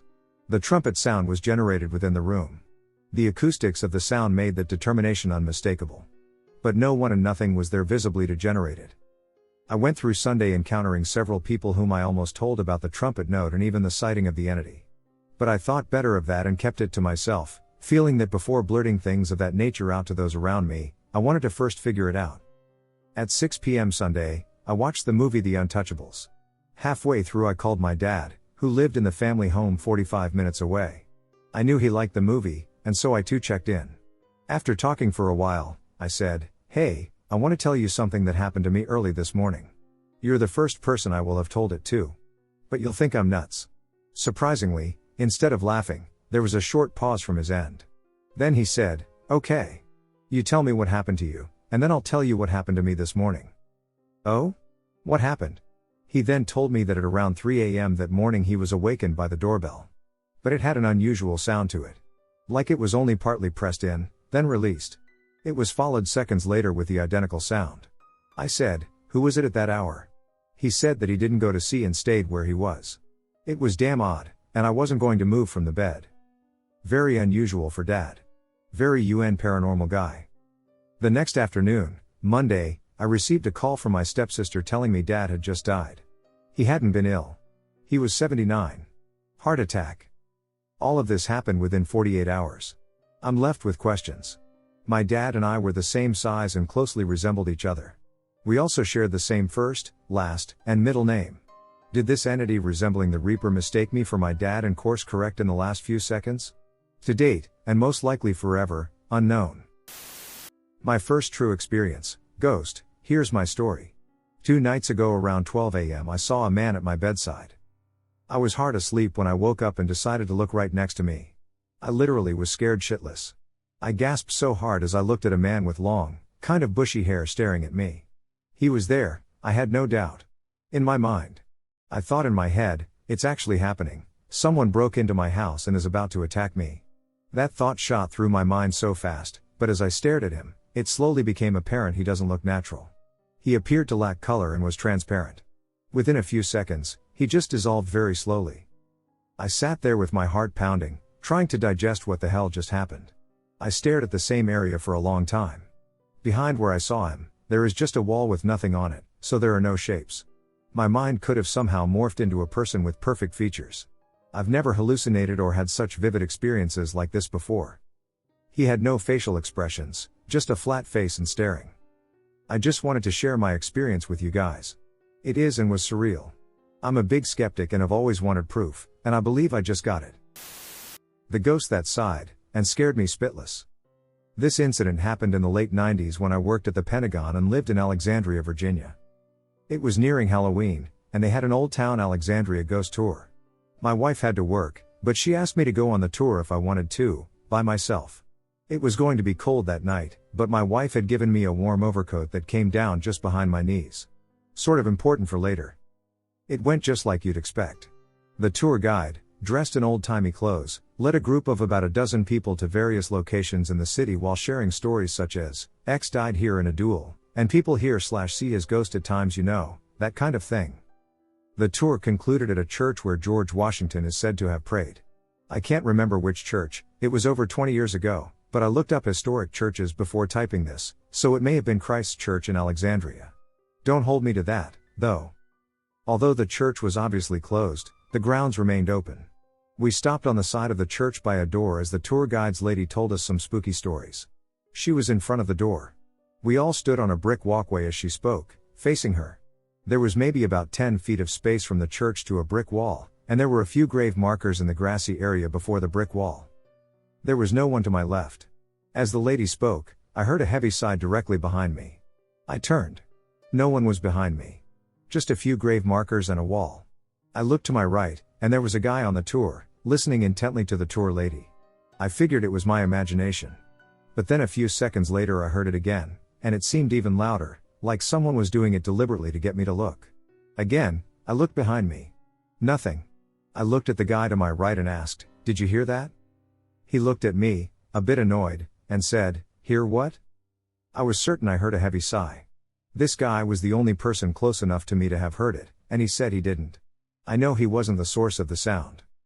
Then the lady finished her story and told us we were free to explore the cemetery behind the church. The crowd dispersed into it. I was wandering by myself when I saw two women by a tombstone. It was one of those tabletop kinds of tombstones. I don't know if they have a special name or anything. This tombstone was about 10 feet from the wall of the cemetery. People had been putting pieces of Halloween candy on it. So I walked over and asked the women why people put candy on this particular grave. They said they didn't know and walked off before I could ask whose grave it was. But I was curious, so I took out my lighter and tried to read the name on the stone. I figured I could look it up later. I couldn't make out the name, as the stone was really worn and my lighter didn't give me a lot of light. Then I heard it. A heavy sigh. Followed by breathing, as if someone was trying to catch their breath after exerting themselves. I spun around. No one. No one was even remotely close to me. No one was within at least 30 feet of me. I said out loud, "Okay, who is doing that?" Even as I spoke, I kept thinking, this has got to be my imagination. Another heavy sigh and breathing. This time I know I heard it. Right behind me. And of course no one was even close by. And that's when all of my army training boiled down to the 2-mile PT run. I took off. I bolted. No thought required, I booked it out of there at top speed, and I kept on running until I got a few blocks away to my car and went home. I was unnerved even when I got home. My wife and a friend were watching TV at this time, and I told them what happened. They both laughed and maybe only believed that I heard something that sounded like what I thought it was. I said, "Fine, let's all go, and I'll show you the place." They made no secret that they were in the nope, because you may be right category and chickened out of that. "Where does my long overcoat come in?" The friend asked, "Did you really run all the way back to the car, nonstop?" I told her, "You see how long this coat is? I was going so fast it looked like a cape, and people thought I must be Batman." Okay, not the greatest joke in the world, but it made my wife and friend laugh. I never did go back to that cemetery. Kinda wish I had. I still want to know why the candy was there and whose grave it was. I thought someone was flashing their brights at me for being rude. I didn't realize they were trying to warn me. 100% real encounter. Last night my boyfriend and I were driving through these empty, winding back roads in rural Pennsylvania on Route 447 near Stroudsburg. There was nothing but blackness for miles. No houses, no lights, just pitch dark countryside, the kind of dark that swallows your headlights. The only signs of life were the animals, deer darting across the road, foxes skittering at the edges, and rabbits frozen in the beams. It felt like we were driving through nature's night shift. Because of the constant movement, I kept my high beams on and crawled along slowly to avoid hitting anything. Then, out of nowhere, we saw a car approaching from the opposite direction. As it got closer, it started flashing its high beams at us. I figured I was being that guy who forgot to turn his brights off, so I switched them off. But the driver kept flashing. Over and over. At first, I was annoyed, like, "Alright dude, chill." I got the message. I ignored it and kept driving. Then we came up to this bridge, old, narrow, and completely unlit. And that's when we saw it. Something was in the middle of the road. At first, it looked like an overturned trash can or some kind of debris. But as we got closer and I flicked the high beams back on, we realized it wasn't an object. It was a person. A woman. She was sitting crisscross dead center in the road, completely still. Her skin was ghost pale and sickly looking, almost like it was melting off her bones. Her mouth hung open, eyes black and glazed over, just staring. Blank. Empty. Behind her, off to the side, was a man, just as emaciated, just as pale, sitting on the guardrail and watching her silently. I slowed down instinctively. But as I saw the man, a wave of dread hit me. This was a trap. My brain went straight to survival mode. If I stop, he's going to pull a gun. They're going to rob us, or worse. 1,000 thoughts raced through my mind. Are they trying to trap people? Is she bait? Are they trying to get hit?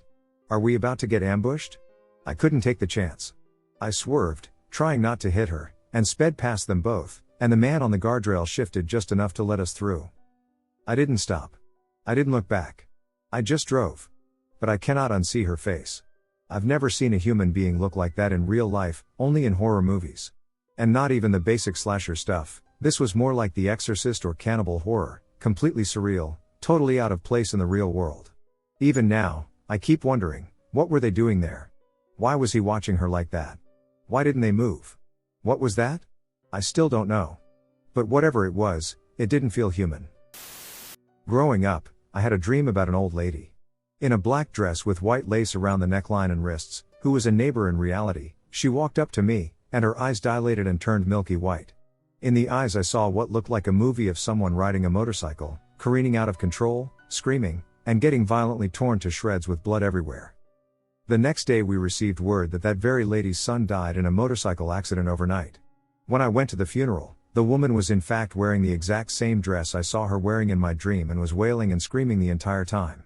During the 2 or 3 times when she paused her screaming and yelling, she stared directly at me, fell silent for a few seconds, and then resumed wailing.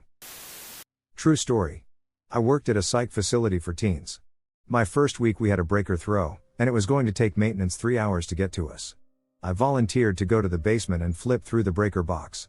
None of the other staff would go to the basement, should have been my first clue. I get down there and look over all the breakers, and this man's voice sounds behind me. "What are you doing?" Thinking it's maintenance and I just didn't hear him come down the stairs, which creak loudly, I turn around to meet with no one. I can't find the flipped breaker, and I go back upstairs and ask if anyone else went down. Nothing, no one, everyone was accounted for. This was the first time I encountered something there. Next was the overpowering smell of gardenias or gardenia perfume. I would get sick or dizzy and then smell it. Some of the kids had similar experiences, as well as the staff. The overnight staff was supposed to be one at one end of the house and another at the other end. I was in the living room, sitting where I could see the basement door, and I saw hands, like at least 3 to 4 pairs of hands, reaching and clawing out from the bottom of that door. Another night I was sitting at the other end of the house and heard something upstairs. I went to the bottom of the stairs and saw red glowing eyes. I glared at it and hissed, "Leave them alone." It growled at me, and the eyes lifted to a standing position before disappearing.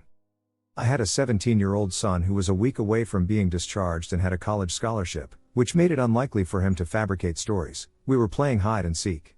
The kids would hide while 1 or 2 staff watched to make sure they all hid separately, and one staff was the seeker. I was the seeker and went to find one of the kiddos. I saw some in one of the bedrooms go from standing to hiding in the closet. There was a blanket that looked like a person under it. I pulled it up, and nothing was under it, but something black streaked across my vision into another bedroom. The kiddo who was hiding in the other closet comes out and then stares at me wide-eyed. I heard someone say, "Got you," and then touch my shoulder. It wasn't you, was it? I didn't allow the kids to hide upstairs anymore.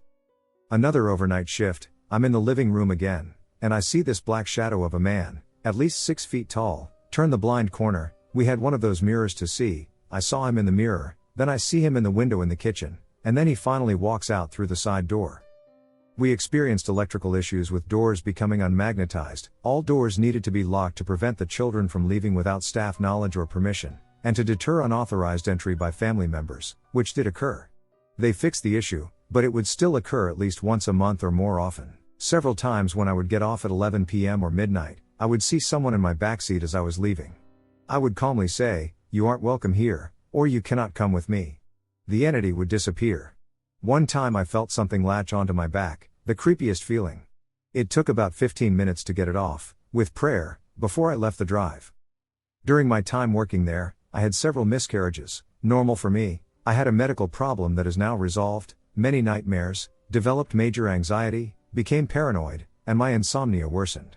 After I ultimately resigned, I experienced a significant loss of weight, having previously gained a considerable amount. I nearly reached 200 pounds at 5 feet 3, whereas my usual weight is around 130 pounds, and I successfully became pregnant almost a year later. Surprisingly, I didn't quit because of the demons or ghosts. I quit because a child who had passed away took his life. I couldn't handle knowing that sometimes our help didn't make a difference, no matter how much we gave. I went to work at an assisted living instead, where if the patients passed away, they had had a long life, usually a long, happy, fulfilled life. So this didn't happen to me, but it happened to my brother several years ago. He and his girlfriend went to bed one night, and in that room, the head of the bed was positioned to the left of the closet door when viewed from the foot of the bed. He said he woke up after a few hours, and his body was turned the opposite way. His feet were pointed at the headboard, and his head was down by the foot of the bed, facing the closet. On the closet door was a rack that extends outward to hang clothes on hangers. He said when he opened his eyes, he was confused at the position his body was in and saw that a couple of empty hangers were swinging violently back and forth. He saw long, alien-like fingers wrapped around the closet door, and as soon as he acknowledged the hand, the door immediately closed from the inside. He was too scared to move right away, but after about a minute or so, he hopped out of bed and quickly wrenched the door open, and to his surprise, his cat shot into the closet from out of nowhere. He investigated thoroughly, and there was nothing in there. His girlfriend stayed asleep the whole time. He still talks about this from time to time, and he has since moved out of that place, but my friend lives there now, in that same room, and has described other spooky things to do with that closet. My encounter with a ghost. This story is 100% true and the only paranormal encounter I've ever had. It's not often, but every once in a while, I have to wake up extremely early for work.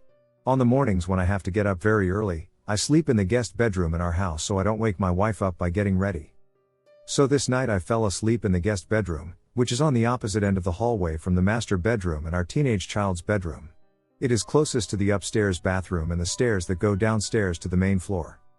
I woke up around midnight and was lying awake in bed when I heard footsteps coming down the hallway towards the guest bedroom. I assumed my kid was heading to the bathroom or someone was going downstairs to the kitchen to get a glass of water or something along those lines. I heard the footsteps very clearly, but I never saw the bathroom light turn on, and I also didn't hear any footsteps going down the stairs. At this point, I sit up in the bed and stare at the doorway, waiting for somebody to walk by and confused why no lights had been turned on or why I didn't hear anybody go down the stairs. While I'm half sitting up staring at the doorway, a figure walks into the doorframe, as if they're going to walk into the guest bedroom. I was instantly shocked, and my jaw dropped to the floor, but the crazy thing is this figure appeared to be just as shocked as I was. The figure did, like, a full oh shit type move, I don't know how else to describe it, but like when you are jump scared, I guess, and then disappeared. This figure was in a pretty distinct shape of a human, except for the fact that there were no features within the shape.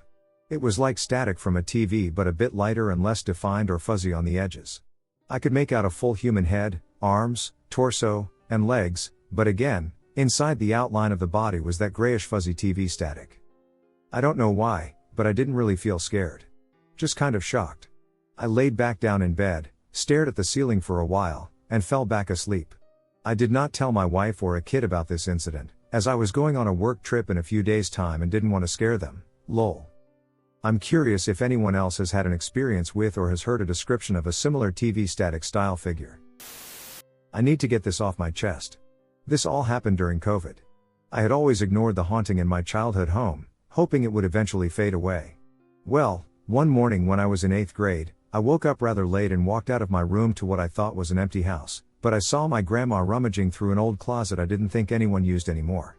I just ignored this and walked past her, knowing I'd get a lecture for waking up so late when I knew I was supposed to be up early to join Zoom meetings with my teachers. I walked into the kitchen and looked through the garage door window but didn't see her car there.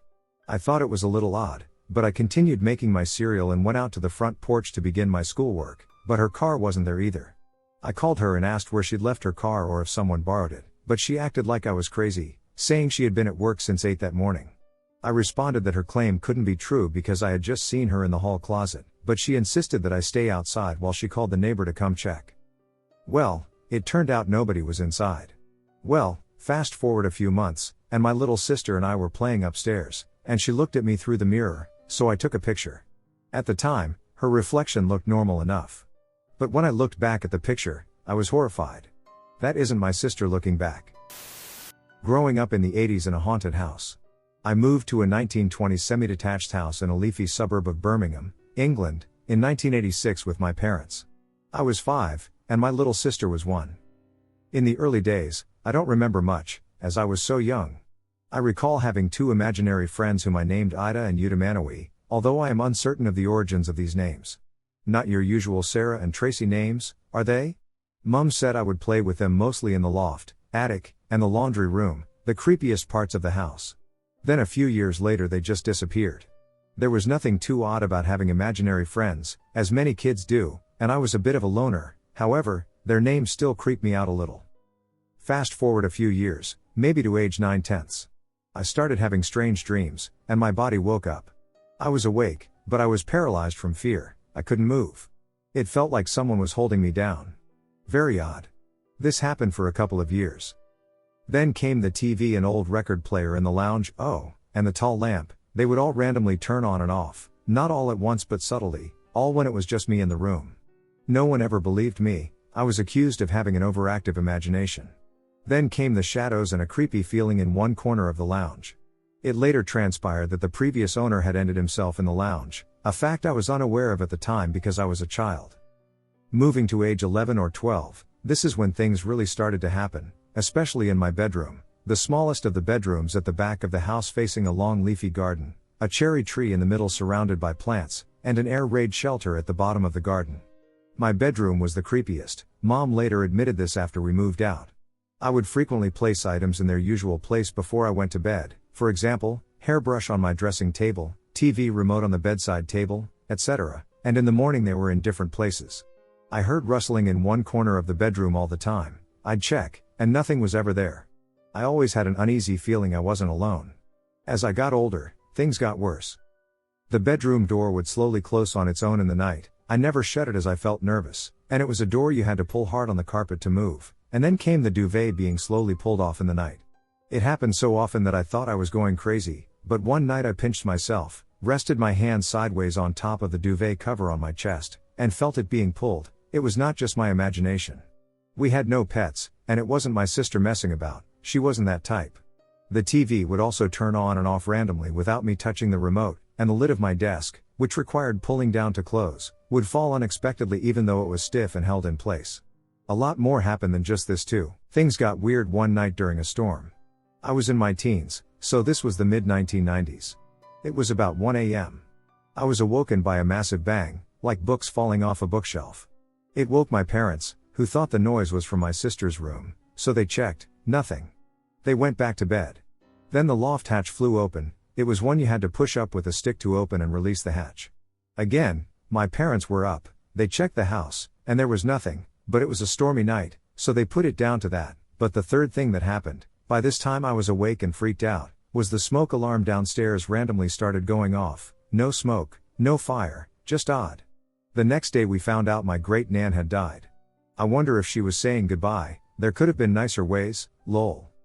I moved away to university at 18, and my parents went through the stage of sleeping in separate rooms, so Mom slept in my room. For years, I had been convinced that everything, except for the stormy night, was a figment of my imagination. However, years later, she confided in me that she had experienced an uneasy feeling in my bedroom and preferred not to sleep with the door closed, just as I did. She said it creeped her out.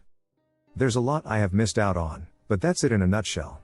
In the mid-2000s my parents sold the house, and the day before they moved out Mom was tidying the front garden when an old lady walked past. She stopped and spoke to my mom. She told her that in the 1920s the area behind the house had been fields, and she had a friend who lived in our house, presumably one of the first occupants. They were small children, and her friend picked some berries in the fields behind the house. She ate the berries and went home to play in her bedroom, the small room at the back of the house.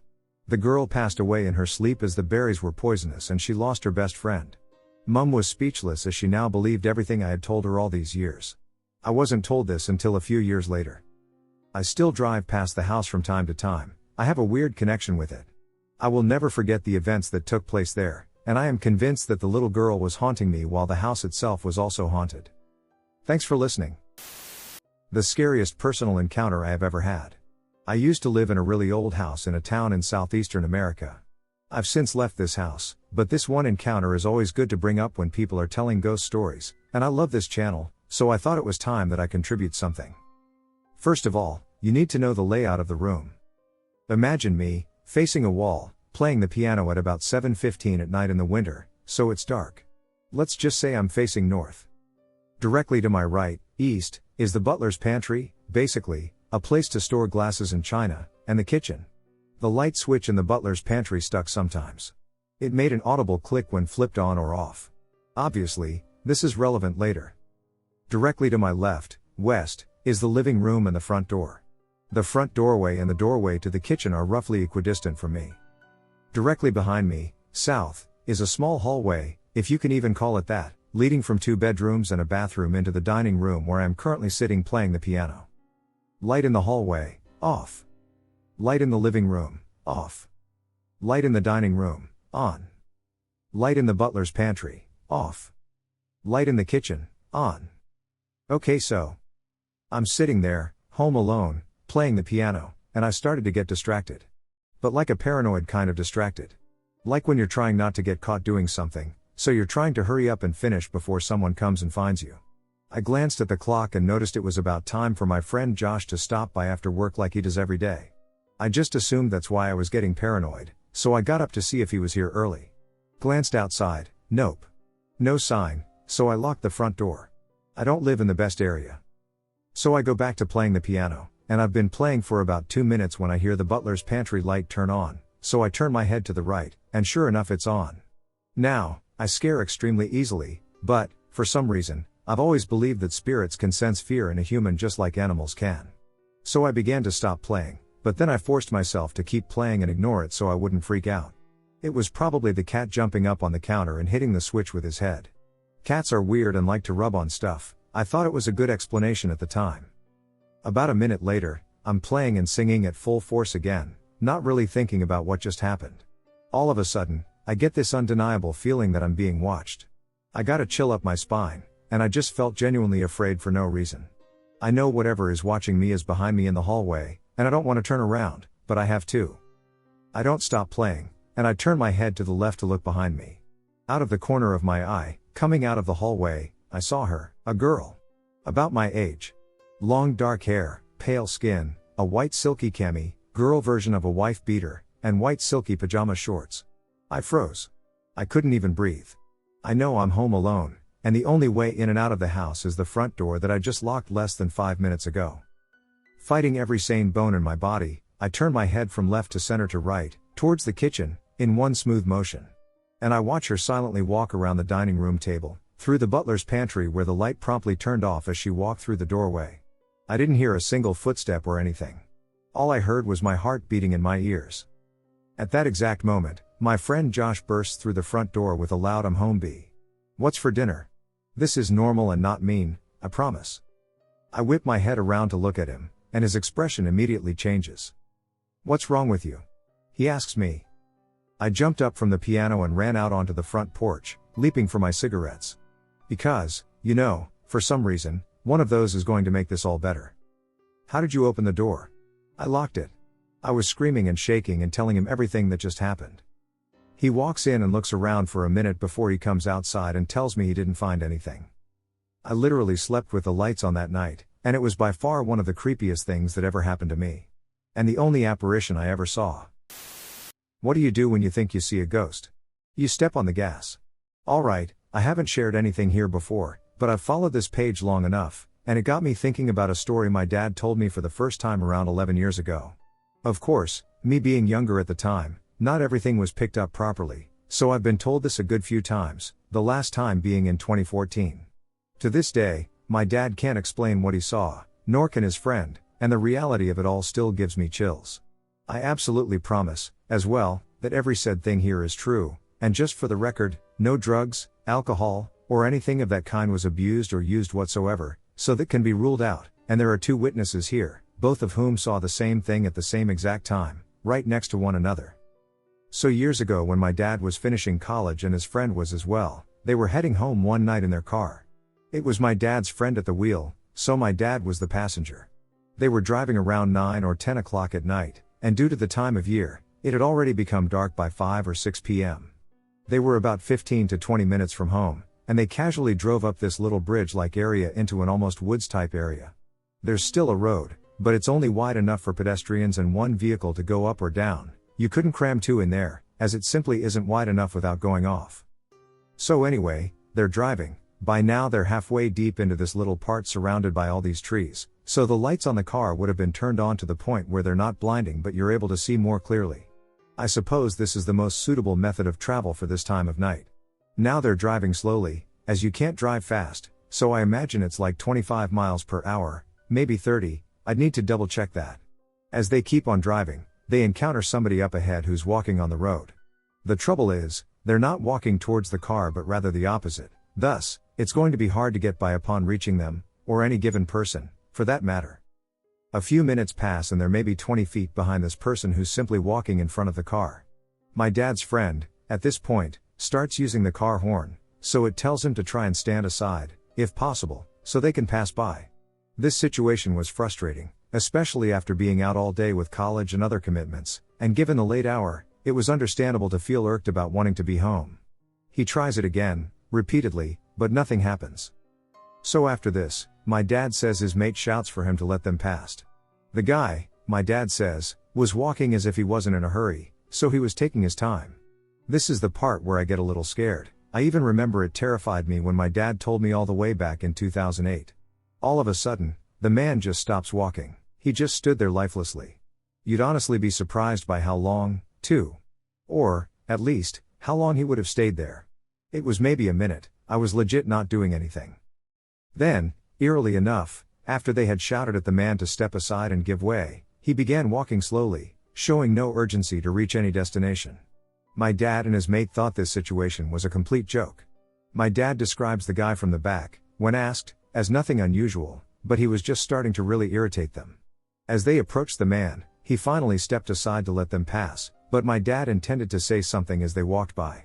However, he never spoke, because when they finally reached the man, who had stepped aside to let them pass, they both noticed something terrifying, not just unusual, about him. The guy had been wearing some sort of, I guess cowboy-esque hat, but it was what was under it that was frightening. That's just it. There was nothing under it. No eyes, no nose, not even a mouth, literally no facial feature. Nothing, nada. Needless to say, they both froze. I don't know if it was creepier that the guy had no facial features or any distinct feature to show he was, even human, or the fact that he just kept slowly walking before he turned his head to look at the both of them, scared shitless. Logic would dictate any sane person would probably run for their life, so they stepped on the gas, driving as far away as possible. As well as all this, for the times I've heard this story, nothing has ever been changed, everything has been told as is, the same way every time. My dad recalls asking his mate, "Did you just see what I saw?" And he said yes. To this day, they both cannot describe what they witnessed that day.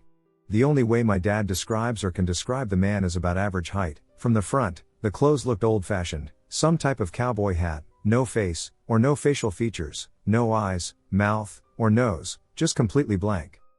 He said the guy probably had ears, but it was hard to say, especially because he wore the hat.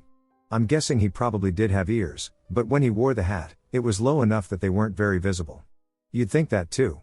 Maybe you couldn't see his eyes, for example, because they were a little too low, but he particularly looked over at them, and his entire face was visible. It is just that nothing was there. This story creeps me out every time I hear it. I think I've gotten him to tell me 4 times over the years. They both saw the same thing, but years later, neither of them knew what it was. I mean, I don't know, even the location was creepy enough at night. I also hate the fact it was so close to my house, like only 15 minutes to 20 minutes or so away. They can't explain the unexplained further than everything I have said. I still don't really know what to think of it. What do you guys think? Like I said, this was told as is, and I tried making it as coherent as possible. What are your thoughts? Needless to say, it still creeps me out now, as it did then, back in 2014, and in the times before that. My real-life ghost experience. Background: this happened a while ago, but I still remember it like it was yesterday. I was at my cousin's house, and their house was a big middle-class house. That night, my sister, all my girl cousins, and I decided to have a sleepover. Altogether, there were 6 of us.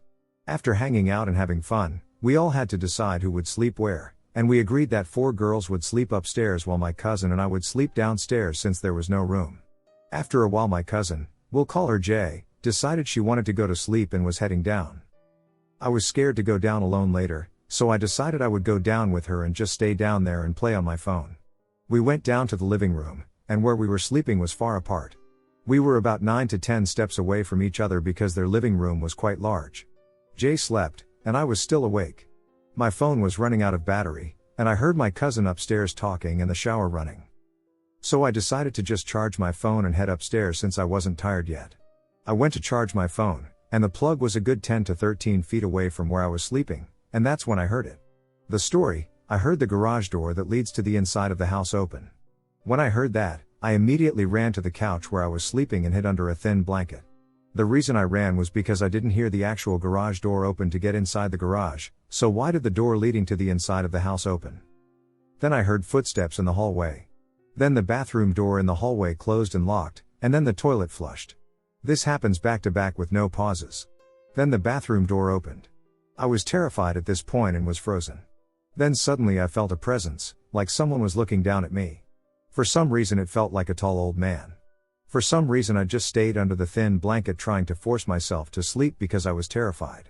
I was so scared to move that I couldn't even take my glasses off to sleep. It took me about 15 minutes to fall asleep.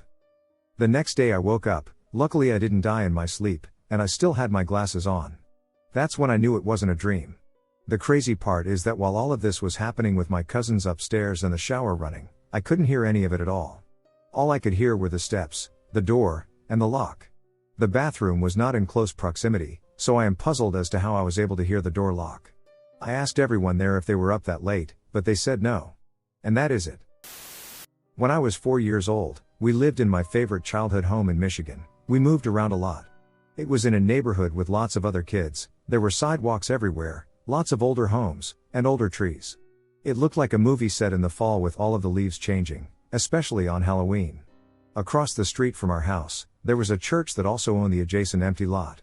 In the evening when the bats started coming out, a bunch of us kids would play in the empty lot and make a game out of running from the bats as they would swoop down at us. If you were fortunate, a bat would enter your home, providing entertainment as you watched your parents attempt to remove it. I cannot watch the episode of The Office in which Meredith is trapped with a bat without recalling those experiences. Anyways, this was my favorite house growing up even though we only lived there a year, but my parents hated it. It was haunted, and the ghost really didn't like my mom. My parents frequently heard footsteps descending the stairs, and doors would slam shut, typical manifestations of a ghost attempting to assert its presence. It was more frequent and aggressive towards my mom. She was scared of the ghost and tended to react fearfully or angrily. My dad would joke with the ghost, making dad jokes like, "If you're not paying any of the rent, pipe down or get out." I don't have any memories of the ghost there. My mom told me a story about our last night there, when she had fallen asleep with me in my bed. She woke up to the bed shaking violently.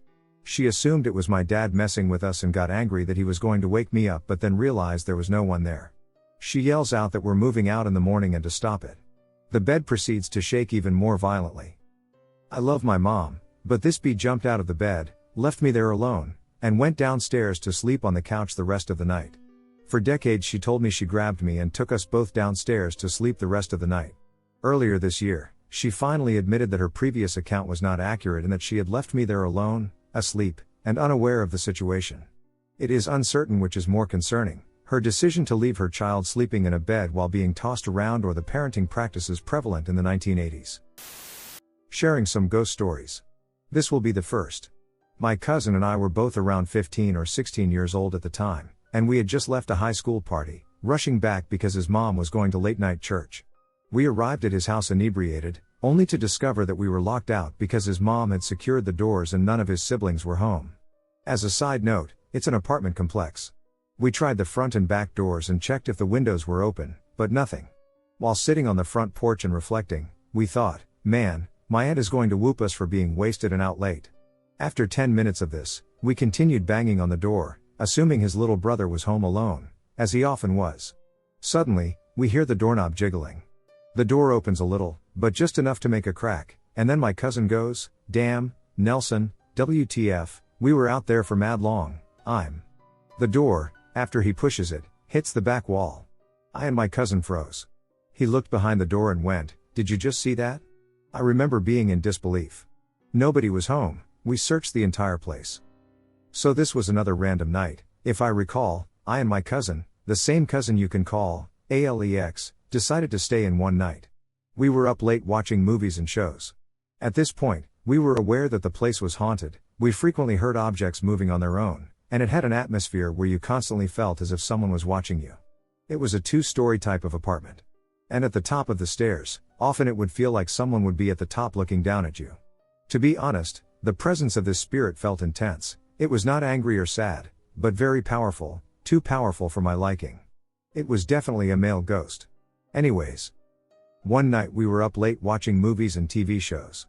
And we got hungry. It was around Thanksgiving because I remember we heated up leftover turkey and were destroying it in the kitchen.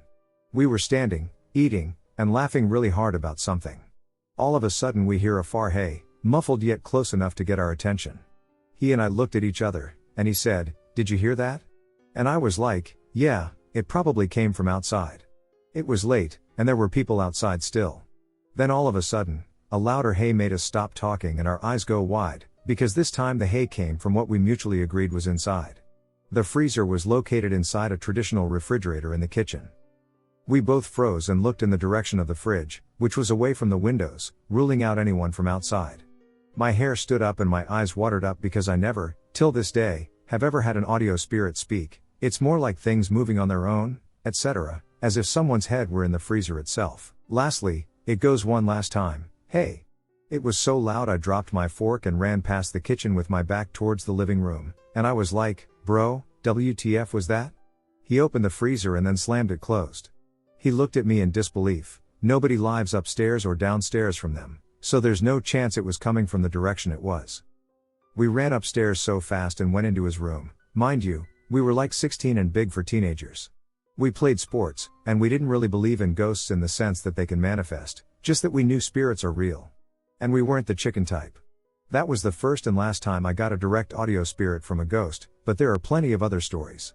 Now that I'm older, it makes perfect sense that spirits use electronics to charge themselves to manifest and power up. I think he was using the fridge's power to speak to us. It was by far one of the scariest experiences I have ever had. I am used to seeing shadowy figures and things moving, but I have never heard a voice trying to speak to me. As a side note, I'm from Rhode Island, and Rhode Island is really haunted. Okay, this is the last major event at this apartment. This event most likely occurred in the summertime, after all the previous events, because I remember that I was around 17 or 18 years old at that time.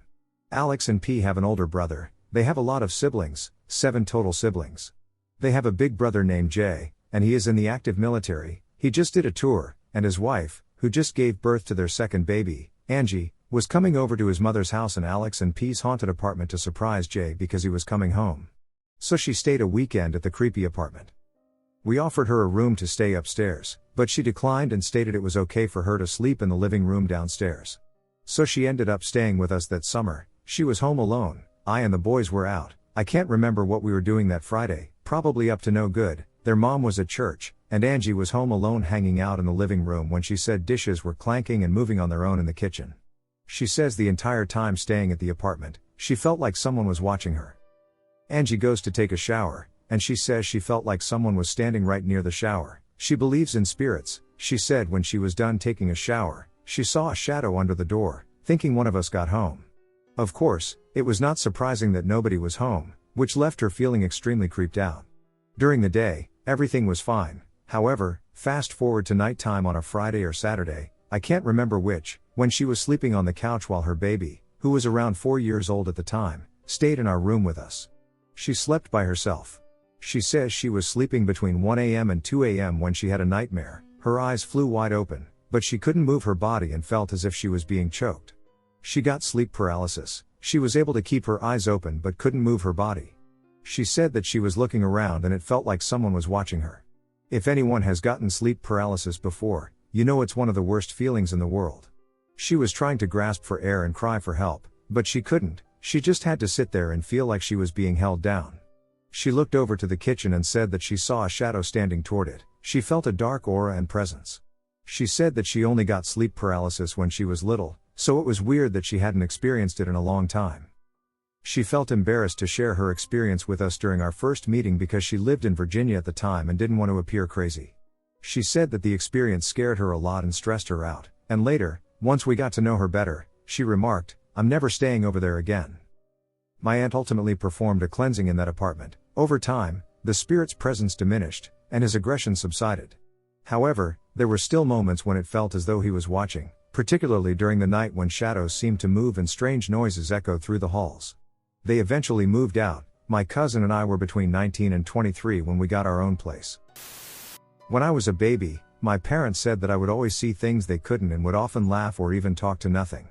So, I've always been superstitious but didn't necessarily believe in ghosts. When I was 9, we moved into a beautifully maintained 1950s home with original bathrooms and other original features. The previous owner who built the house also died in the house, presumably of old age. My room was the original primary suite and was always uncomfortably colder, Like if the thermostat was set to 76, it felt like 68 in my room, then the rest of the house, even in the Texas summer heat. My parents chalked it off to the house being old and my room being more shaded by a giant oak tree in the backyard. Within weeks of moving in, I began to hear human footsteps on the roof, but only over my room. There was no attic above my room, so it couldn't have been squatters. My parents tried to say that maybe it was just animals, but the gait and weight of the steps were undeniably human. Whenever I tried to record the footsteps, the recording would never capture the sound. It started freaking my parents out a bit, so they had a contractor come look at the roof above my room and found nothing. Next, I started hearing footsteps in the hallway by my door. I was a very light sleeper and would wake up in the middle of the night to footsteps right next to my bed only to find nothing and no one there. I would wake up to the sound of the closet doors opening and closing but find them all closed. Our alarm system had motion detectors in the hallway and in my room, but they never picked up on any movement when I would hear the footsteps. Then, I began seeing a man's face whenever I would turn off the light on my nightstand. It was like when an image burns into your eyes when looking at a light for too long, but it was a clear image of a face. When I was 10 and this had been happening for around a year, I started looking up more about ghosts and read that they can become attached to sentimental things. Because the bathroom attached to my room was original, except for flowers that my mom had painted for me, it had this razor deposit in the wall for men to dispose of their razors after shaving. All I could think about were all the razors still in that wall. It definitely felt like something a ghost would attach itself to. So, I wrote a note promising that we'd take care of the house and that there was nothing to worry about. I put the note in the razor hole and didn't hear any more footsteps or doors or see any faces for 12 years. After I graduated from college, my parents sold the house. The last night I visited and stayed there before they moved, I heard the footsteps again on the roof. I feel bad for whoever it is. I always felt a hint of sadness in that room and grew very empathetic to the ghost, even with all the weird stuff going on when I was a kid. They were clearly very attached to their house, and the new owners completely remodeled. Little Pink Ghost. My story is a long one, but bear with me, it's a wild ride. I grew up in a house that was built in 1902. I was born in the late 80s, so the house had been remodeled a few times. It was a 2-story house with 3 bedrooms and a tiny bathroom on the second floor. The bathroom was at the top of the stairs, and my room was across the hall at kind of an angle. My sister and my parents had rooms further down a long, narrow hallway. For as long as I can remember, I saw a ghost. I called her Pam. My mom told me I began talking about Pam around the age of 5, and in her words, I never stopped. My mom never believed any of this and just brushed it off as my imagination. Pam was pink and transparent. A see-through, totally pink little girl. Maybe 8 or 9 years old. She knew I could see her, and I knew she could see me. But she never made a sound. Ever. Nothing. She walked around only the upstairs and never came down the steps. Honestly, I have no idea where the name Pam came from. Growing up, Pam would sit at the top of the stairs waiting for me to run up to the bathroom after I got home from school. I would walk around her because she was always there. Every day. If she wasn't sitting on the step, she would be just sitting on a bed or standing in the rooms or hallway. Harmless for the most part. However, if I ignored her, she would mess up my bedroom while I was gone doing my paper route, and when I would get back home, my parents would be all sorts of angry over my messy room. But if I said a quick hi, she wouldn't mess with me. She never touched me, and I also never physically saw her move anything with my own eyes.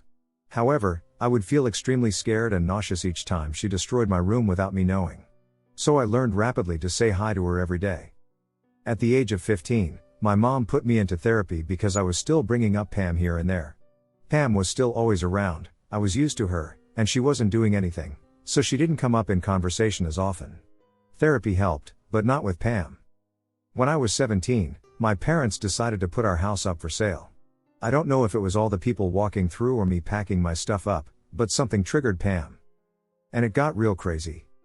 I was asleep in my room about a month before we built and moved into our new house. My bed was against the wall, and I could lie on my side and see right into the bathroom. While asleep, I had a dream of Pam, still transparent, standing in the doorway of the bathroom.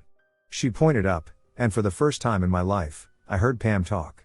She said, "Look. That's my mom." I sat up in bed and, from the light fixture, saw a dark-haired woman hanging lifeless by a rope. Her boot fell off of her foot and hit the floor, and I woke up. Holy shit. I couldn't say anything because my family never saw her. They didn't understand. Pam wasn't in their lives like she was in mine. I didn't really dwell too much on it. It was a dream. Pam was back to sitting on the top step the next day. Life as usual. But 2 weeks later, I had another dream. It started out exactly like the first one. The bathroom light was on, and I could kind of see in while lying down in bed. But this time, I heard weird grunting and splashing.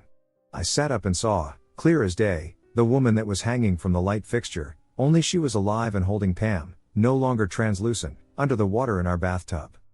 She was drowning Pam in our bathtub. I don't have any idea what made me wake up, but I couldn't contain my emotion. I ran down the hall and jumped into my parents' bed, yes, at 17 years old. It was just my mom in there. I think my dad fell asleep on the couch or something. But I was hysterical. I told my mom everything through tears and gasps for air. My mom didn't know what to say. Then, in the middle of my sadness, Pam walked into the doorframe of my parents' bedroom. She was transparent again. I quickly lay down really close to my mom and pulled the covers over my head. I just remember saying, "Oh my God, Mom, she's in here." I held my breath, and seconds later I felt cold small hands on my back, shoving me against my mom. I kept yelling, "Stop touching me." My mom could only reply with, "I'm not touching you." This went on for what felt like forever but was probably only a matter of seconds. When she stopped, she just stood there, at the side of the bed, staring at me. She didn't move. I pulled the covers over my head again and ended up crying myself to sleep while my mom held me. We were both shaking horribly. I moved all of my stuff out the next day and slept on the floor of our unfinished house the next few nights until my bedroom was done. I never went back. Shortly after my family moved out completely, before the next buyers moved in, the entire back of the house and the entire garage went up in fire. The official cause was spontaneous combustion. The first people to buy and sell the house after us lasted 10 months there. They called my parents to tell them that they couldn't keep the window or closet door shut in the room with the black carpeting, my bedroom. I wanted black carpet when I was 15. I saw the house posted a couple of months ago on Zillow, and the only picture of my room shows the door open a crack. You can see a bit of the black carpet, but there's nothing in the room. The rest of the house is furnished. I've tried very hard to find any information about the girl who currently lives in my old house. But there's almost no information at all. Just basic architecture and lot line documents. It's the craziest story, I know. But this was my childhood. Part of me feels sorry for Pam, but another part of me knows there's something strong and dark in that house. I know Pam loved me, but no way would I ever go back. I always thought ghosts and stuff were real, but I've started having encounters with them. Hi, I'm Mary, and I'm a 13-year-old girl. I joined here so I could share my experiences with the supernatural. This all started around a year ago, October 2018, when my parents divorced and my dad bought a new house. I live in a small town in the Midwest, but the town is practically separated in two. This town was founded in the late 19th century and was named after the railways that still operate today. What we call uptown is more classic suburban, with houses and other structures being built from the late 80s through today. While downtown is still very original and not much has changed. The house my dad bought finished construction in 1915, so it's 104 years old as of 2019. The house is a bit large, but I've only had encounters in 2 of the rooms. The living room and my bedroom. It could be very possible that other rooms are haunted, but these are the only places I've had encounters in. First, the living room. I saw a man maybe from the 20s to the 40s.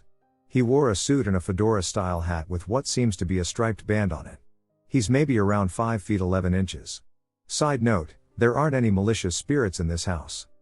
A priest has lived in the house, so his former presence probably drives away anything with bad intent. Next are the young boy and his cat in my bedroom. He doesn't do much, just calls out my name and sometimes messes with my door. His cat likes to hang around my closet. Also, I'd like to note something else.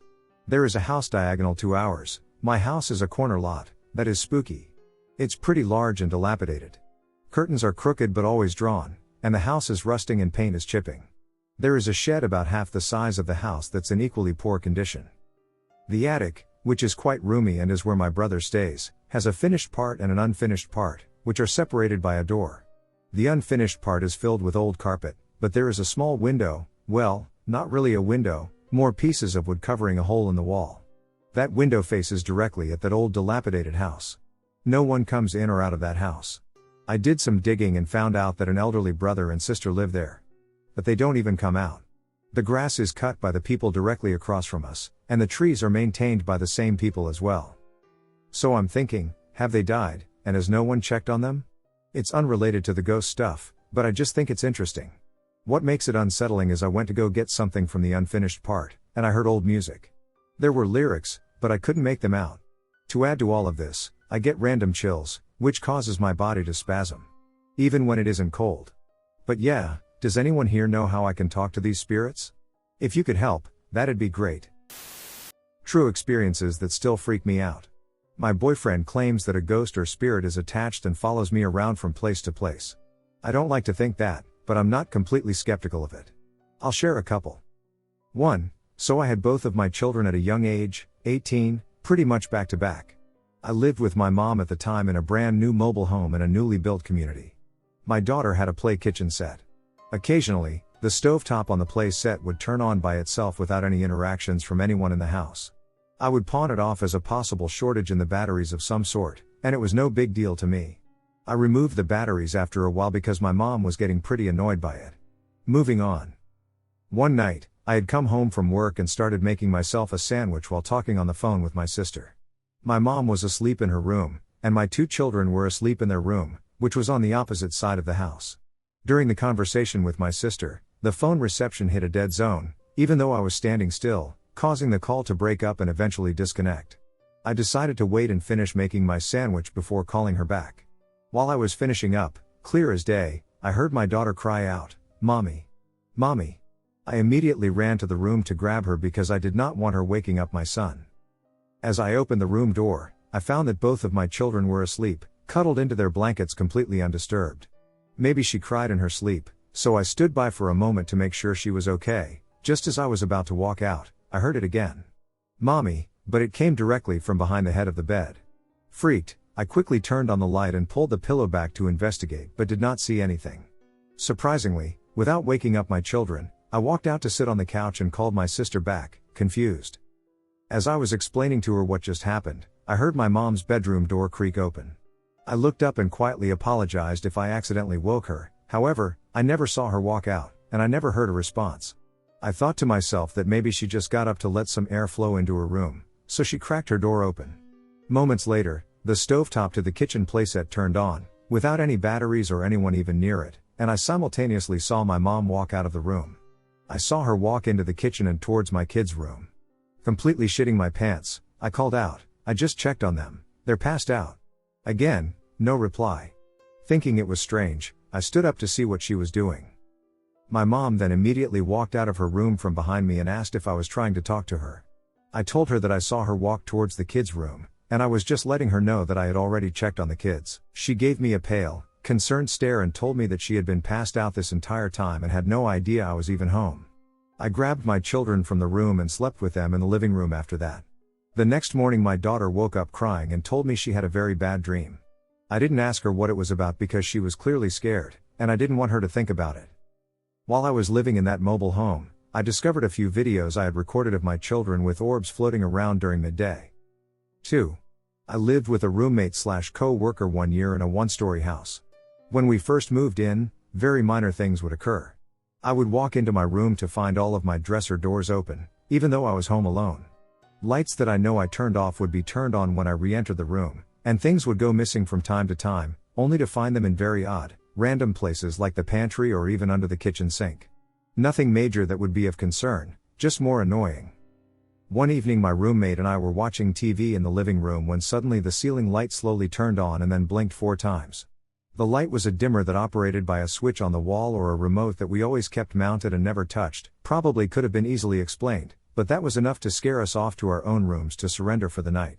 Later, at almost exactly 4 in the morning, we woke up at the same time to the house being extremely hot and pitch black. We found out that our electricity had gone out, but our house was the only one without it. Being that we both had to work soon, we decided to stay up and smoke a few cigarettes before it was time to get dressed, in the dark. While we were outside, my roommate received 4 phone calls back to back from a blocked number. She did not answer the call, but given the early hour and the frequency of the calls, we both found it quite unusual and somewhat unsettling. About 45 minutes passed, and our electricity kicked on right before we were about to leave for work. On our way out, we carpooled in the mornings. She received another phone call, this time from her mother, breaking the news that her grandmother had just passed away almost exactly 45 minutes ago. Around the exact same time our electricity went out. Her mother also stated that her grandmother had requested to call my roommate and talk to her right before she died but never had the chance to. To this day my roommate fully believes that it was her grandmother's way of letting her know she was leaving. After that, the random activity in the house completely stopped. Maybe it wasn't her grandmother. My first paranormal experience with ghosts ever. I didn't believe any of these things until one day. I was in a rush because my father was in a hospital on the other side of Spain. When I reached that town, I didn't have a place to stay, so I just jumped inside an abandoned house. It was a huge, immense house with 4 levels and like 30 rooms. It had a huge hole in the center, just as if a meteorite had blasted there. It felt very silent and deep, a dark and creepy energy inside the house. So I decided to camp on the rooftop. I only stayed there for 1 week. On the 5th day I got a new house with a friend, but I still had to stay there 2 more days. I decided to explore that house in the daylight and went through many rooms. It had at least 3 big rooms for children, but no pictures of the people from the house. The energy went stronger and stronger in the back of the house. I reached the back of the house, where I found a wall marking the property line. Beyond that was another neighbor's yard. I listened to a voice inside my head, "Put your hand inside the wall and grab it." I was like, "What?" I said to myself, "I may just be crazy, but let's try." I put my hand above the wall and inside, into a hole, and I grabbed an X-ray. When it went to my hands and I looked closely at it, it was the X-ray of a child, by the size of the thorax. It had a problem. It had a tumor the size of an 8-ball. Immediately I was in shock, realizing stuff. I put the picture back. I was scared because I felt a presence in this house all the time, like someone was behind me or watching me. When I climbed back over the debris, I found a picture in a hole in the wall. It was near the entrance, where a hall had existed before it was destroyed. I grabbed the picture, asking myself how the heck I didn't realize it was there, and gave it a close look. It was a picture of a 7-year-old child smiling, very happy and healthy, almost as if he were staring at me. The strange thing was that the picture was of that exact same wall I was staring at that now is destroyed. I put it back in the hole, and what happened next traumatized me to this day. The picture was swiveled to the left. I looked left, and there was no hole. The picture was pulled like a magnet, very fast and very clear. I thought it was a rat, but no. The damn wall had no holes. I grabbed my stuff and just ran. I'll always remember my first ghost encounter. I was in 5th grade at a small elementary school way out in the country, but over the years I'd been there, they'd been renovating the school, updating the floors, classrooms, equipment, etc., and so by the time I was in the 5th grade, the school was divided into 2 halves, what the students called the new part and the old part. My friend and I were eating at a table in the cafeteria with the rest of our class when I had to go to the bathroom, so I told my friend I'd be right back. At this period in my life, I had an aversion to anyone hearing me use the bathroom. I guess that's normal kid stuff, but I remember that was the distinct reason I checked under every stall in that restroom to make sure I was alone, and I never saw another pair of feet. The bathroom was super creepy, being in the old part of the school, and so the fluorescent lighting in there was dim anyway, but it sometimes flickered even though it never actually went all the way off, surprisingly. The walls were aged and deteriorating, with numerous random holes scattered throughout. And it had this weird, creepy open-faced shower to the right of the door when you walked in. It just gave me a weird, eerie feeling every time I was in there. I was definitely trying to be quick. I could feel the hairs on my neck stand up, and my arms erupted in goosebumps. I picked a stall and was doing my business when I heard a rhythmic bouncing sound, and as I watched the bottom of my stall, one of those cheap rubber balls you can find in nearly any 25-cent machine went bouncing by, and I felt my face go cold because it had originated from the wall, not from where the door was. Then, I saw small bloody footprints chasing after the ball. As soon as the ball and footprints passed by my stall, though, they disappeared. I sat there for a moment too, terrified to move, and I honestly considered calling someone to help. I was so petrified. But I figured I got bullied enough and didn't need that extra torment, so I gathered the courage to open the stall door real quick and haul out of there. I met my friend in the hallway and explained what had happened, and she and I played Nancy Drew for a while, trying to uncover the mystery of what might have happened, but we never found out. And I never went into that bathroom again. Experiences with Japanese ghosts. It's Obon season in Japan, a week in which the spirits of the departed are believed to return to families and loved ones.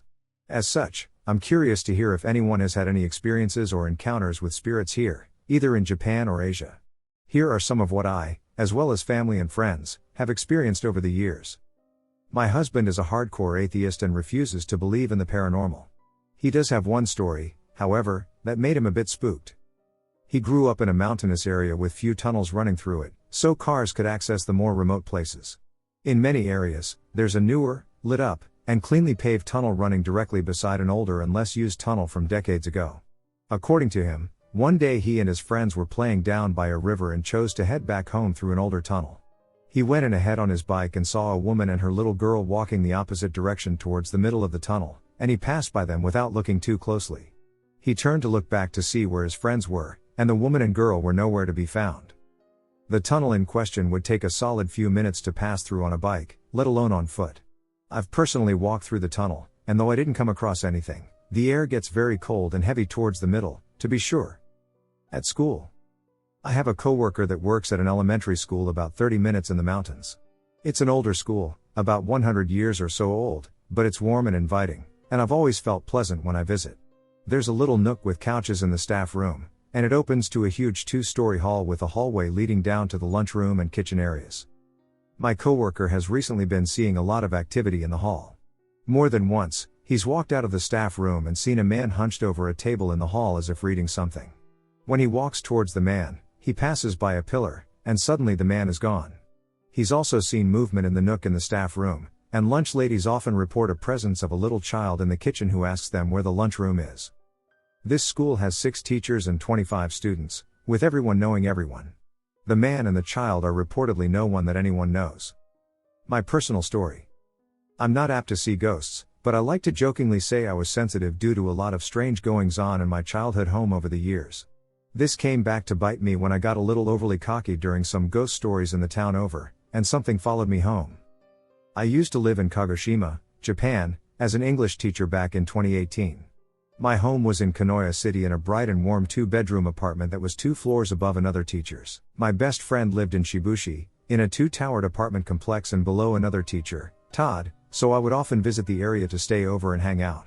Once my best friend returned to the US, a new teacher, Ashley, moved in, but since my friend's apartment was being renovated, Ashley stayed in the apartment next door for a few months. That October, I took my little black car down and went to a barbecue dinner in Shibushi, where Ashley, Todd, and some other friends were telling ghost stories. Ashley was visibly upset when it came time for her story, which was apparently true and happening currently, she said. She would hear walking around from Todd's apartment at late hours, and Todd had told her every time that he was out visiting his girlfriend at the time, so it clearly wasn't him.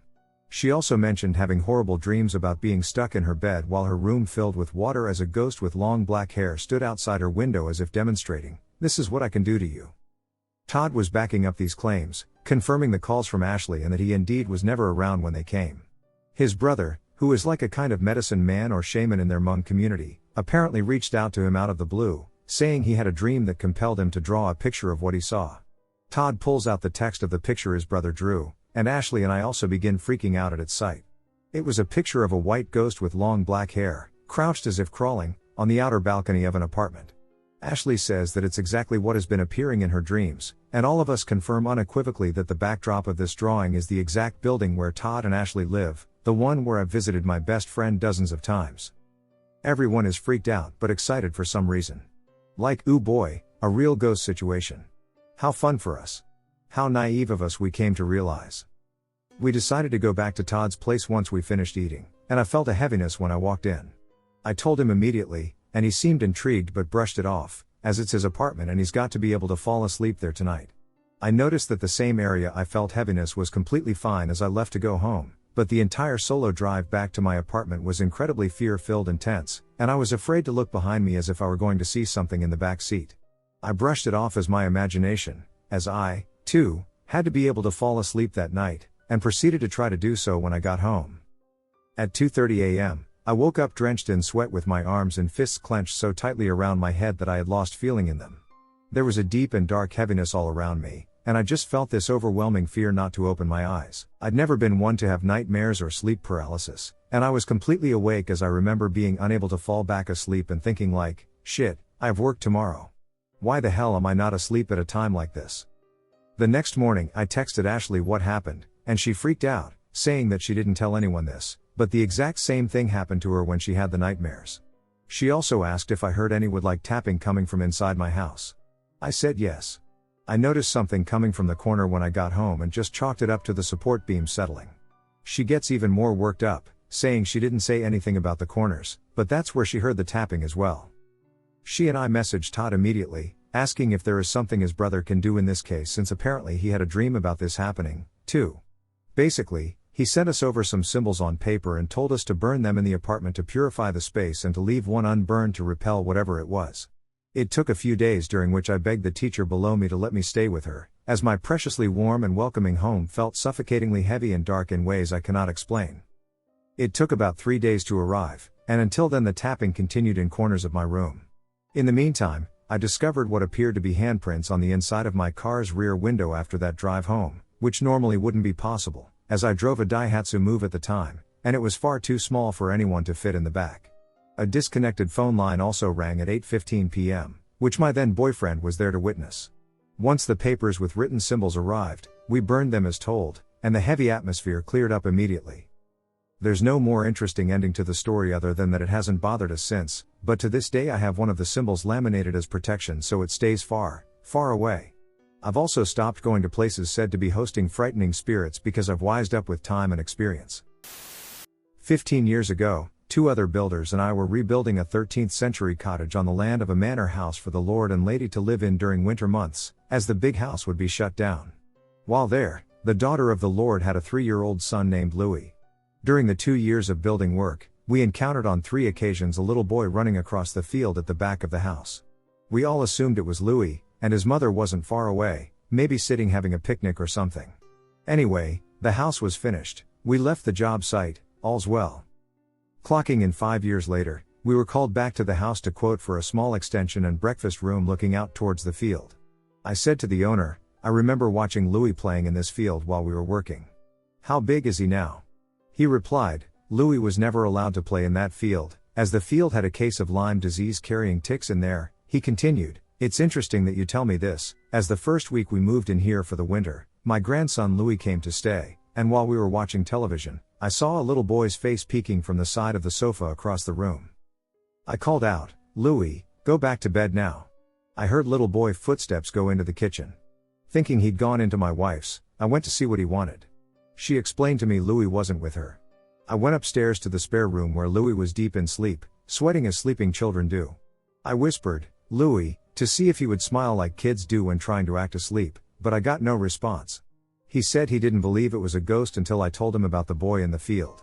I and a young lad started the extension, which required the knocking out and filling of an old cellar cold room where the breakfast room would be built 6 weeks into the project. I walked down to the village with the apprentice named Jake.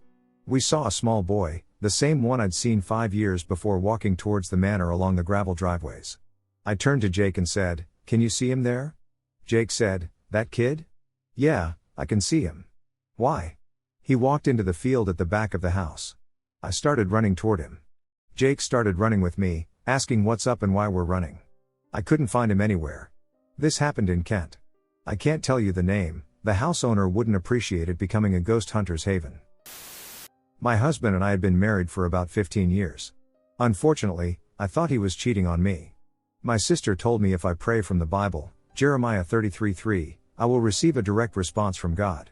It was a promise that he would tell me what I wanted to know. So I sat down one night in my den and opened up my Bible to Jeremiah 33:3 and sincerely asked God to tell me if my husband was cheating. The verse reads, call unto me and I will show you great and mighty things you know not. After praying I talked to God, asking him to reveal his answer to me. I felt silly after a while and started laughing and decided to go to bed. But you will find that God's word is truth, and nothing is a laughing matter to him when it comes to his children and their salvation. It was late, about midnight. My husband had gotten off his railroad job but was not home yet. In fact, he always took hours to come home, which had me suspicious. He took care of his business matters sometimes after working his regular job. However, I began to suspect that he was taking time for other business opportunities, if you catch my drift. I went and picked up a few bags of chips and ate them. I lay in bed trying to drift off to sleep, and suddenly I felt compelled to cover my head and eyes up. Why, I don't know. It was almost like a command. After I covered my head up with my bed covers, I heard the unmistakable sound of heavy footsteps of someone entering my bedroom. I was thinking, wow, that must be a giant. But I never uncovered my head. At the foot of the bed, someone or something picked up my car and house keys, jingling them as if trying to get my attention. I wanted to uncover my head, but for some reason I couldn't. Something wouldn't let me? Whatever that was present in that room with me was there, but I wasn't supposed to see it. Then I heard the heavy footsteps again. I was so angry by now, thinking my husband had come into the bedroom and was switching cars with me. He never liked to put gas in either car, and I had just filled my gas tank. It was deadly quiet in the room, and I slowly uncovered my head. A real thought came into my mind. It said, "Put your clothes on and take the car and go to the business?" That was strange for sure. Why would I get dressed at 1:30 a.m. and go to an empty restaurant? It didn't make sense to me, but nevertheless I did as instructed. It was about 1:30 a.m. by now. My husband owned a food business, restaurant, but it was closed at this hour. It was next door to a hotel. My husband and the hotel worker made a deal I didn't know about till later. My husband gave the hotel worker free food in exchange for a free hotel room. Now, why does my husband need a hotel room when we live just 10 minutes away? Now you're getting the picture? I didn't understand why I felt so compelled to do as it ordered. I felt driven. Almost like I had no choice but to obey the orders. I was surprised to see the keys on the floor where I left them at the foot of my bed. Why were they just jingled? To get my attention? I thought that my husband had taken the keys and left without me. I got dressed and got in my black SUV and drove to the business as directed. As soon as I turned into the parking lot, I glanced to my left. I saw my husband's truck parked in front of the hotel next door to the restaurant. So instead of going to the restaurant, I went over to the truck. There were two women there, one in the truck and one outside the truck door waiting patiently. Apparently, he was getting a hotel room for them to stay the rest of the night.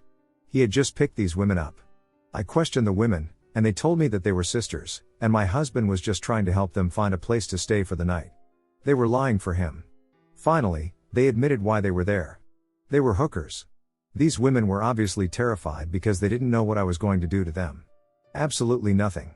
I told one woman to tell my husband that his wife was outside his truck. My husband was shocked to see me outside and pretended to try to say he was merely helping the women find a place to stay.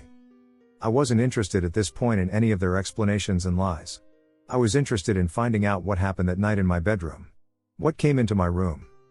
God gave me my answer. The Bible verse Jeremiah 33:3 lived up to its word. Yes, I was heartbroken about my husband's infidelity, but now I could make an informed decision about my life and how to carry on from there. There's one thing though. My husband said he hadn't been home that night. I was sure he had come home, so I accused him of lying about not returning and of picking up and jingling my keys. He swore he didn't do that. He turned pale and wide-eyed when I explained what happened in our bedroom that night. He insisted on coming home with me in case someone broke into our house. But I knew that it had to be a supernatural being. It was there to get my attention and tell me where to go that night. I will always remember it. It had the heaviest footsteps. There was a reason for me to cover my head. God most likely didn't want me to be frightened by its appearance. It probably had a grotesque appearance. I have seen a death angel before that was absolutely grotesque. If you had ever seen anything like that, you would never forget it. I got my answer from Jeremiah 33:3. My husband was cheating on me. We separated a few years later. He passed at 68 years old back in 2017. I saw something 7 years ago that I can't forget. My parents bought a new house 7 years ago when I was 10. There were no beds yet, as the house was still getting ready, so I was sleeping on the floor. I was sleeping in the corner of my room with a desk drawer blocking my view to the rest of the room. All I could see was the huge window that the room had.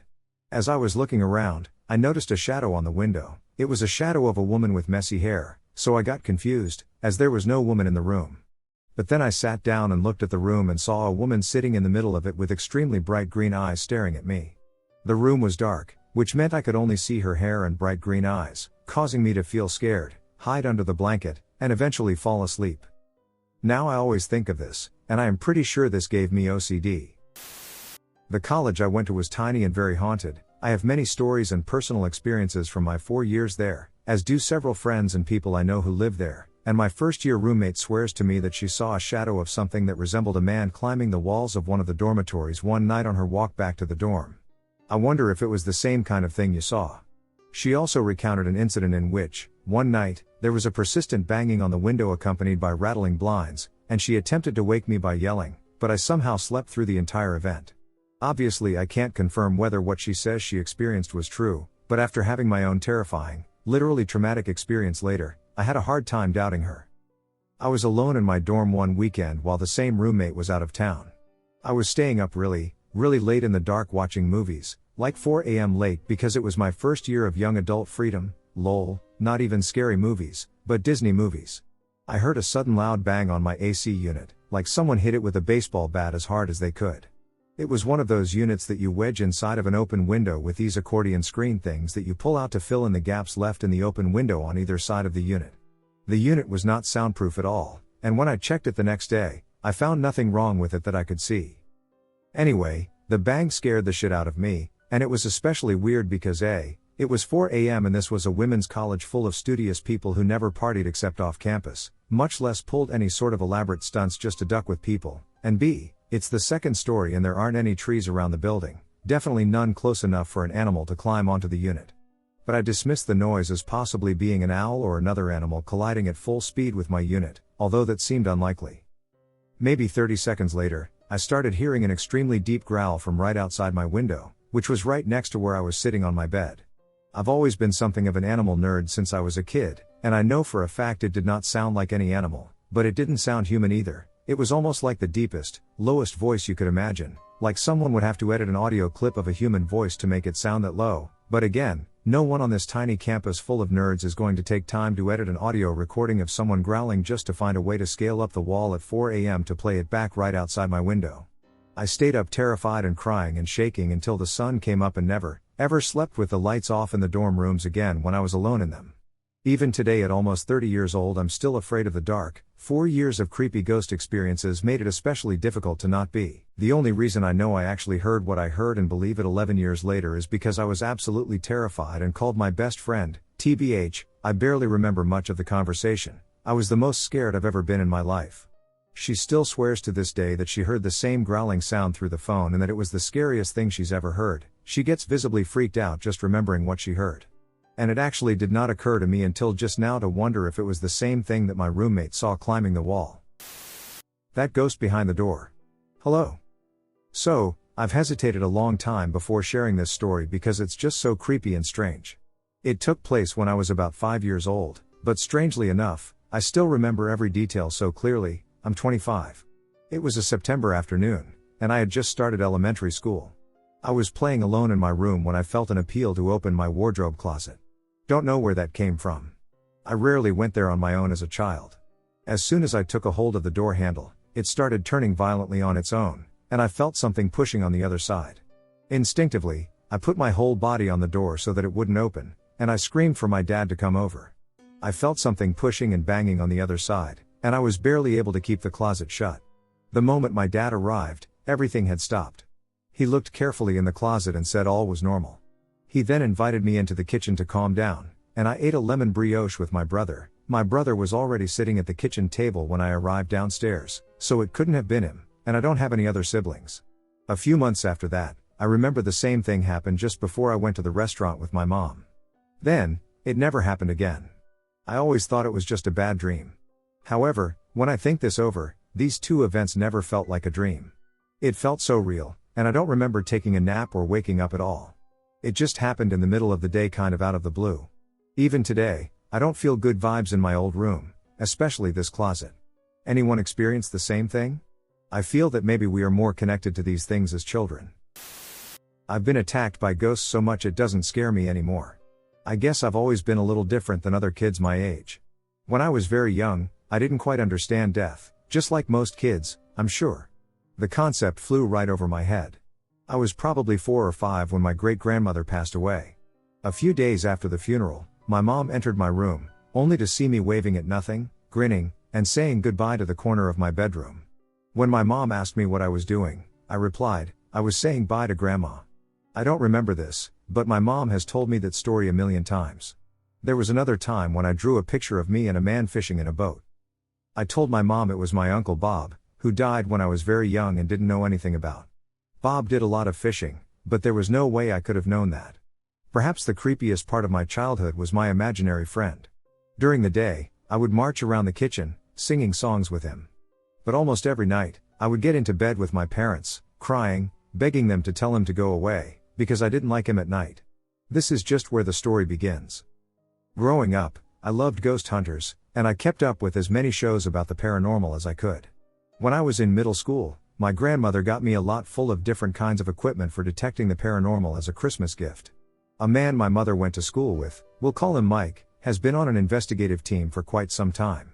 He came over to my house and showed me how to work all of my equipment. That was in 2013.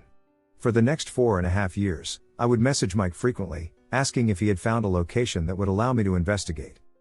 Not many places would allow me to investigate, given that I was only 11 or 12 when I started asking to go. Finally, in 2017, Mike found a location that would let me investigate. I was 15 years old. This was at Posttown Elementary School, in Middletown, Ohio. During my first investigation, I caught a shadow figure on video in the first half hour. We got many EVPs, electronic voice phenomenon, while we were there. We also encountered mimicking, which is when a spirit recreates a sound or sight. This trait usually is seen in non-human spirits. I have a scar from a burn on my leg as well, which happened at the school and was not made by something physical. During that summer, I began investigating with the team more frequently, with the majority of our investigations being held at the infamous Monroe House in Hartford City, Indiana. A bit of background on Mike: he's been investigating this house for a very long time. Our team actually runs the place now. Mike also has a psychic. When all of this was happening, I didn't know he had one. Something he said to me after I found out was that he believed she was real because she couldn't tell the future but knew things about people's pasts that she shouldn't know. One night, I went to a bonfire with my best friend and her girlfriend, not quite relevant, but they are now married with a baby on the way. Someone at the bonfire brought a Ouija board with them, and so we all decided to play as a group. As much as I'd love to say that a ton of scary stuff went down that night, nothing happened. We ended up just throwing the board back in the box and leaving it in my friend's room. The original person who owned the board gave it to my friend to keep. During the following weeks, I had been visiting the house consistently. I honestly had forgotten about the entire incident with the board. One spirit in particular from Monroe had been messing with me a lot, a man who we believed was dangerous when he was alive. We have records of the house, and there was a man who unpleasant to his children at one point living in the house. We suspected it is him. It had lifted my shirt, pulled my hair, and was very active in general when I was in the house. His nickname is the Kitchen Cock. One night, I decided to attempt to provoke the spirit. I began to make fun of him, curse him, and call him out for what he did to his children. The house was extremely active that night. But I noticed, once I was home, that the activity did not stop after I left the Monroe house. Things began happening in my own home. Doors would open and close, items would fall off tables and counters, and I could hear whispering at night. My mom began getting on my case about running and stomping upstairs. I kept insisting it wasn't me, and she didn't believe me until she heard it while home alone. Mike came over to my house to check it out, and he got some class. An EVP, which is when the voices can be heard clear as day. A few days after this, my mom called me into the living room to talk. She asked me if I had done anything I knew I wasn't supposed to be doing. I gave her a weird look and told her I didn't think so. Then she asked me if I had messed with a Ouija board. Again, the only people who knew about this were the people at the bonfire. I never told anyone either, and neither did they. Why would we? Nothing interesting happened that night. I insisted that I hadn't played with one and that I had no idea what she was talking about. She had messages on her phone from Mike, asking her if I had. Apparently he had spoken to his psychic and had her meet me one of the times I went investigating. I had no idea she was a psychic, and to be honest I still don't even know who she is. I've met a lot of people at the house. She told Mike that I had definitely used a Ouija board, and the only other detail she could see about the incident was that my best friend and her girlfriend, both of whom are lesbians, were involved. No one except us should have known about that night, especially some woman I didn't even know. She informed Mike that she sensed a lot of energy surrounding me and believed in my gifts. I'm still not entirely sure what this means, but it's been suggested by multiple people I've met at the house that I could be an empath. One of the last times I was at the house, I had the opportunity to see some of its history. The man who hurt his kids is believed to have also ended them, and there is a strong belief that he kept small items from both children. From the girl, he kept some hair and a necklace, which he wound together. From the boy, he kept a pair of shorts. I discovered these items and had the opportunity to see them. I got to hold the necklace and hair in my hand, and from this stemmed many things. The first thing was I immediately noticed that the hair was red. Apparently a lot of people there took notice of this, and it became a belief that the reason I was so frequently messed with by the spirit was because of my own red hair. Maybe I look similar to his daughter, or maybe the red hair just stands as a reminder. Either way, I've had many dreams about the house ever since the last time I visited. Another thing about the house, something we have heard through EVPs and have been told by psychics, is that there is something in the house we need to find. We aren't sure what exactly we are looking for, but we have an idea.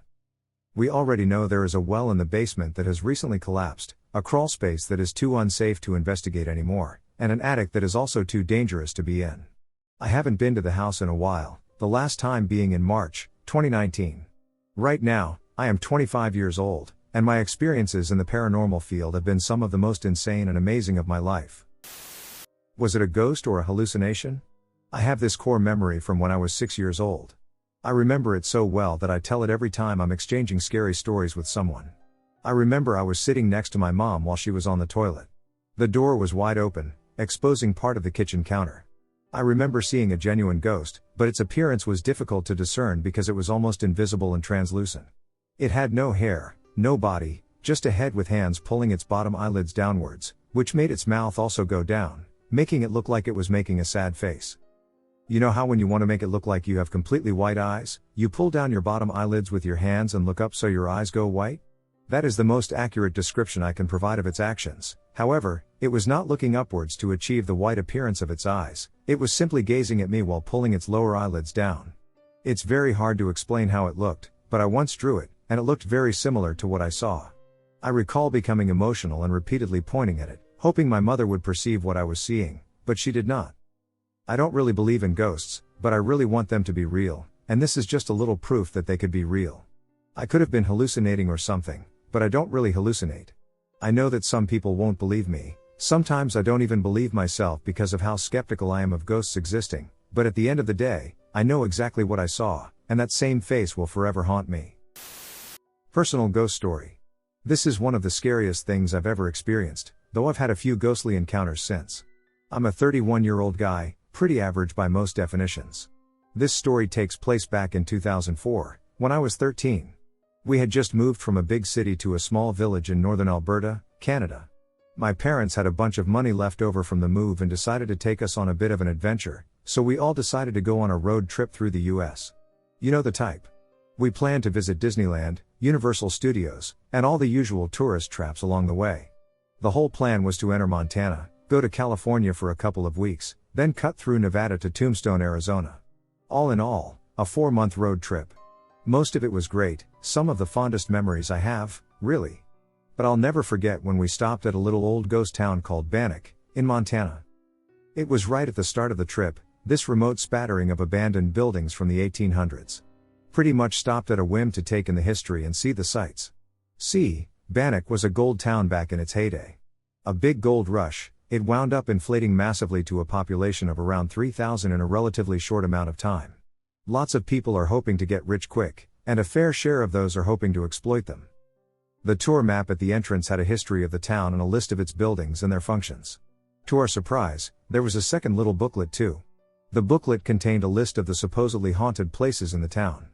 My brother and I were avid fans of Creepy Canada, a show about haunted locations in Canada, so we eagerly grabbed one of those booklets, sought our parents' permission to explore independently, and set off on our adventure to discover some spirits. The booklet identified the church as the most haunted location, so we started our exploration there, but we found little to no evidence of supernatural activity. Beautiful building, nothing that scary though. We combed through each and every one of the buildings on that list, each time finding nothing but warmly lit wooden shacks, saloons, houses, and hotels. Needless to say, we were pretty disappointed. Not for long, though. We decided to just start randomly exploring and eventually found ourselves in what used to be the assay office and began poking around the place. The first thing I noticed when we walked in was an overwhelming metallic scent. We looked at each other, and my brother asked me if I could smell it. I said something to the effect of yeah, it's really gross. It smelled like your hands do after handling coins. It was everywhere in the place, from front to back. This thick, noxious odor. As we turned the corner in the back of the main room, I noticed this little ramshackle door peeking open. The lock was undone and just hanging there, so of course, my dumbass turns to my brother, and I ask him if he wants to check it out. He says yes, so we start walking over to it. As if the scent wasn't bad enough, with each step we took toward the door, I could feel my guts start to knot up. The closer we got, the tighter the knot became. We reached the door, and I slowly worked it open, the hinges struggling as I pulled it towards me. I finally get it open, and there is what can only be described as a chasm. Rotting wooden stairs leading down into a black abyss. There should have been plenty of light, both from upstairs and from the natural cracks present in old wooden buildings, but there wasn't. The basement just seemed to swallow it.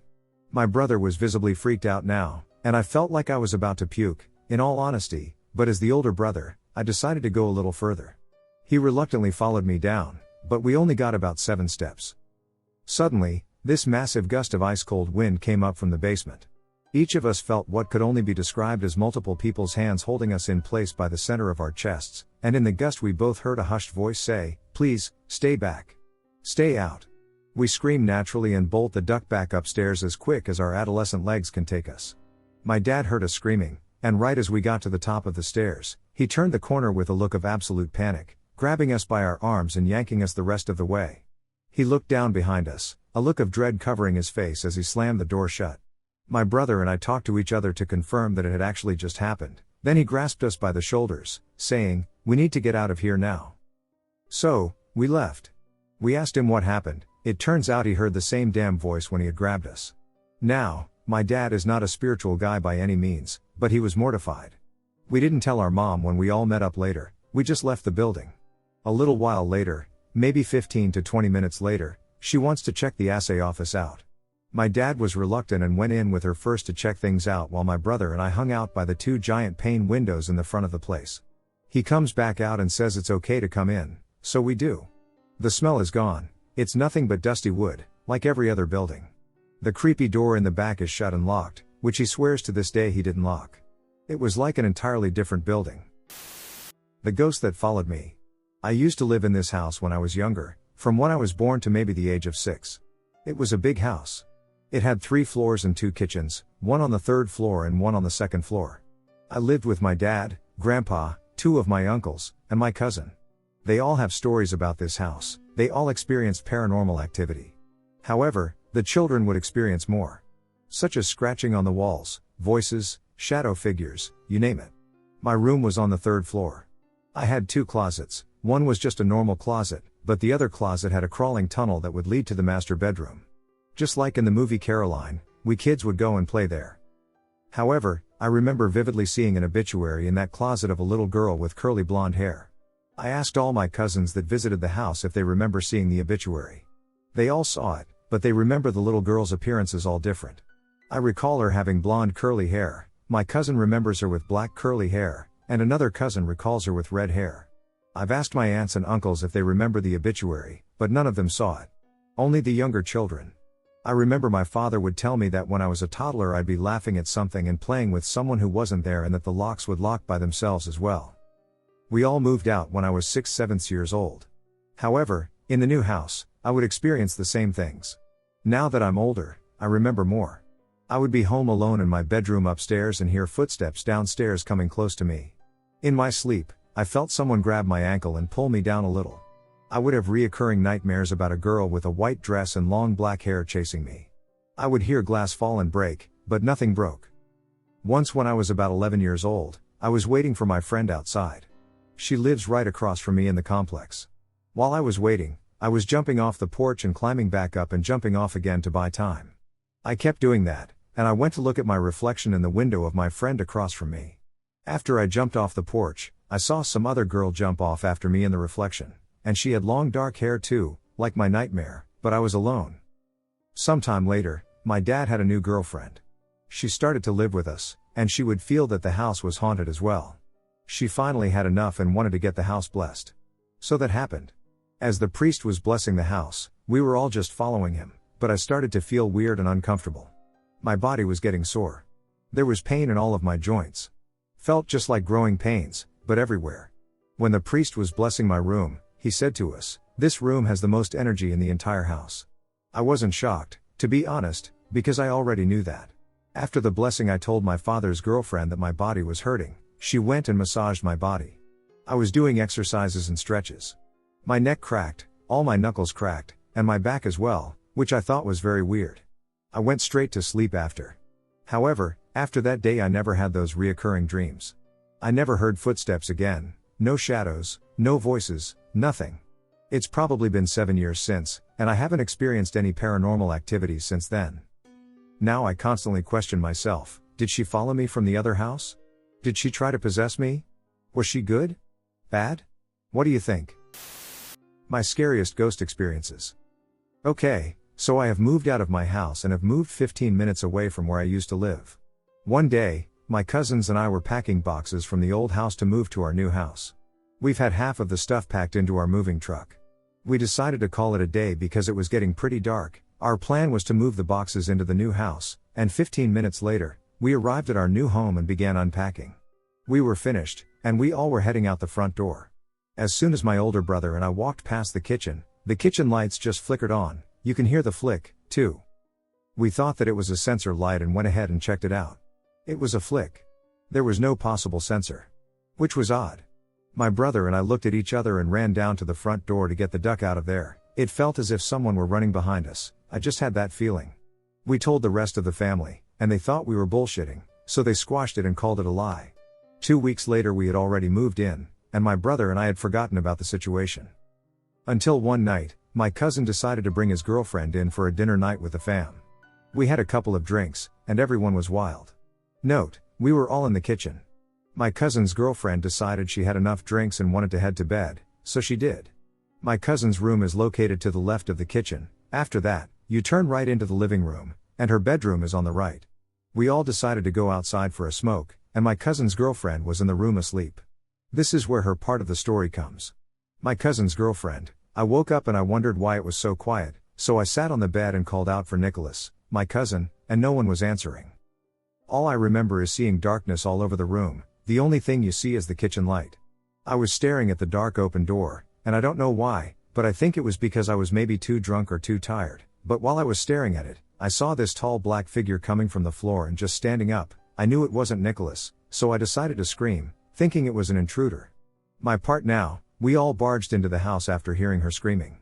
We ran into the room where Emily was, and she was just sitting there pointing at the living room, saying someone is in the house. Of course, we decided to check the whole house and did not find anything.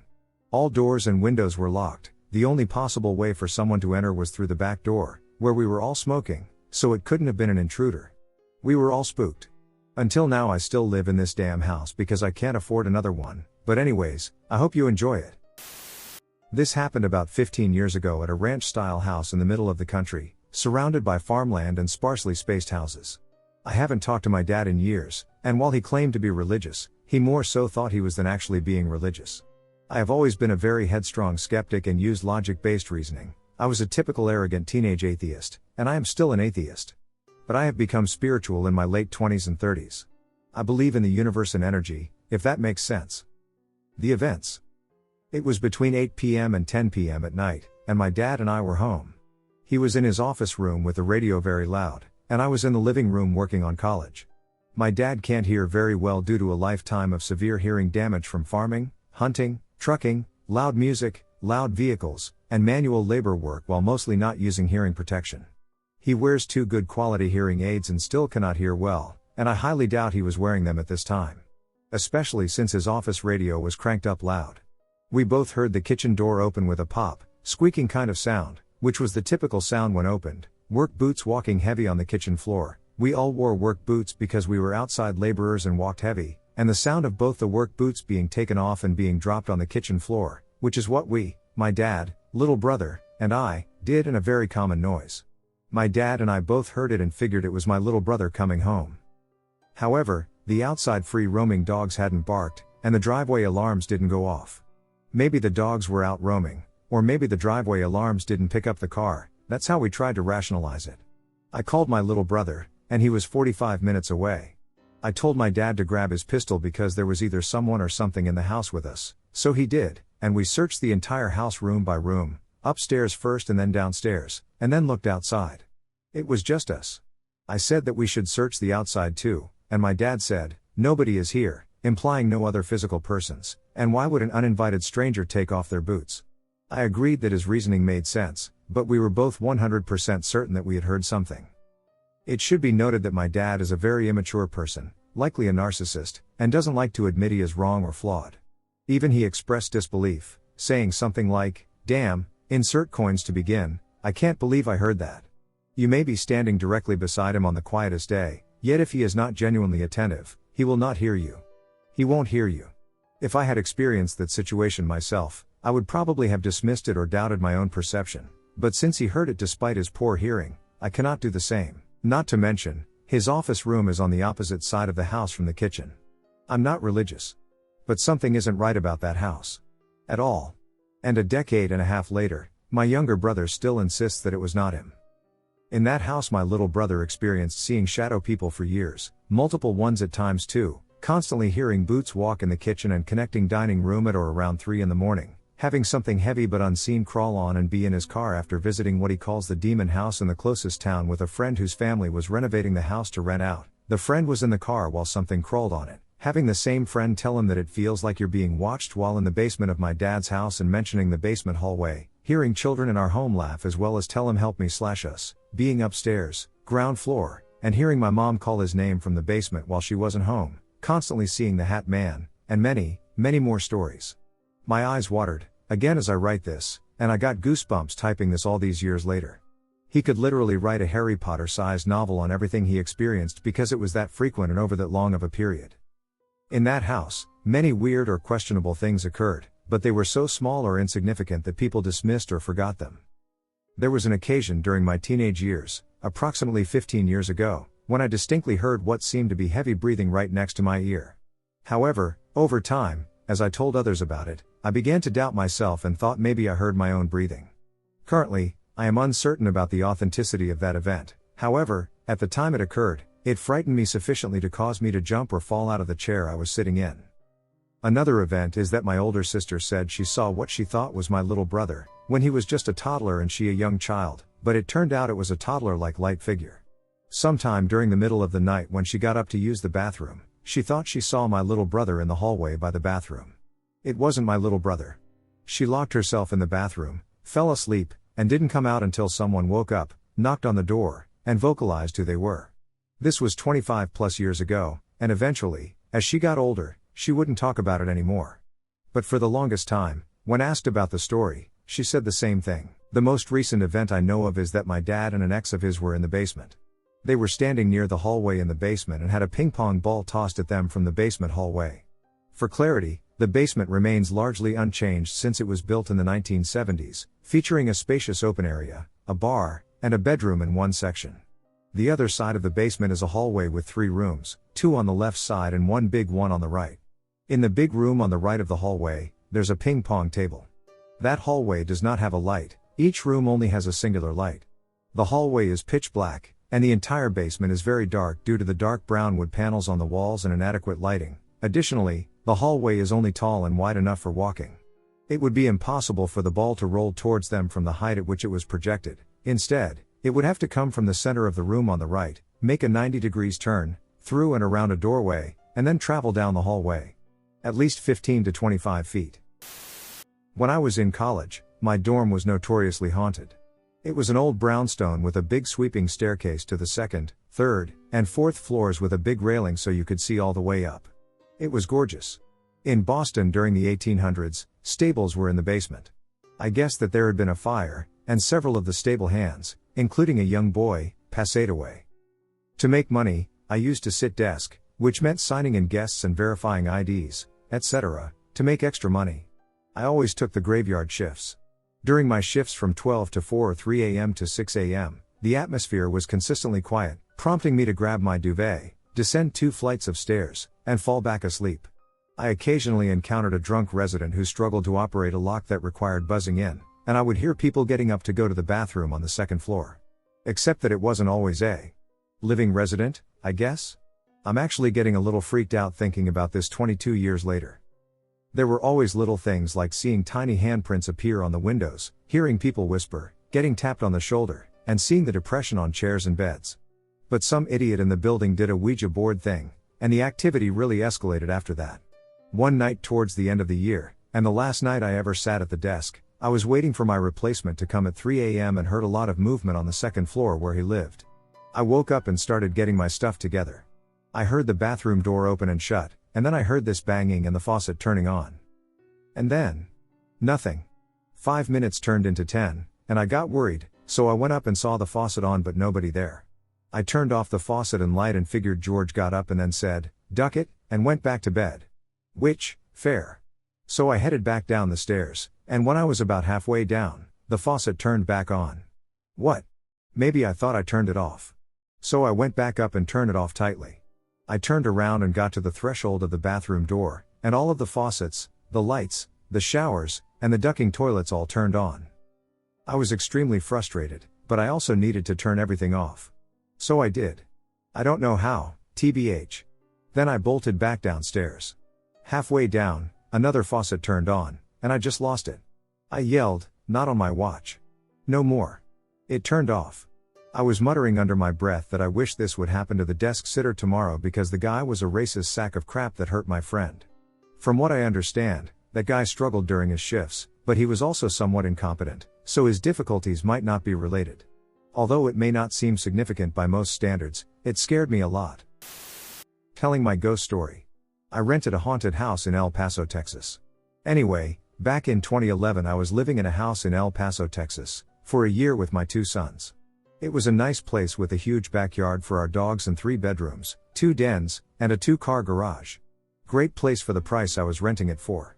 Also, the landlord lived almost across the street from me, so he was always close by if needed. Shortly after moving in, a matter of weeks, I was in my bedroom watching TV and unwinding from a long day. I was unemployed at the time and had received a severance check from my ex-employer and was living off of that while I was job searching. My bedroom was directly across the hall from my youngest son's bedroom, while my older son, who is disabled, had his bedroom next to mine. There were times when I had to get up in the middle of the night to help him use the bathroom. Late that night, I heard singing coming through the AC vents and assumed it was my son's girlfriend, who had just moved in with us and had a great singing voice. I chalked it up to that and told myself that I would speak to my son about it in the morning. The following morning, I asked my son about it with his GF there, and he told me that he thought the singing was coming from my room. My son and his girlfriend thought that I might have been watching something on TV and had turned up the volume on their device to block out the song. Weird. This house was an older house, built in 1959, and built in an L shape, with one side of the L having bedrooms and bathrooms and the other side having the den, dining room, kitchen, another room that could be used as an office or spare bedroom, and ending with the garage. All doors and windows had wrought iron.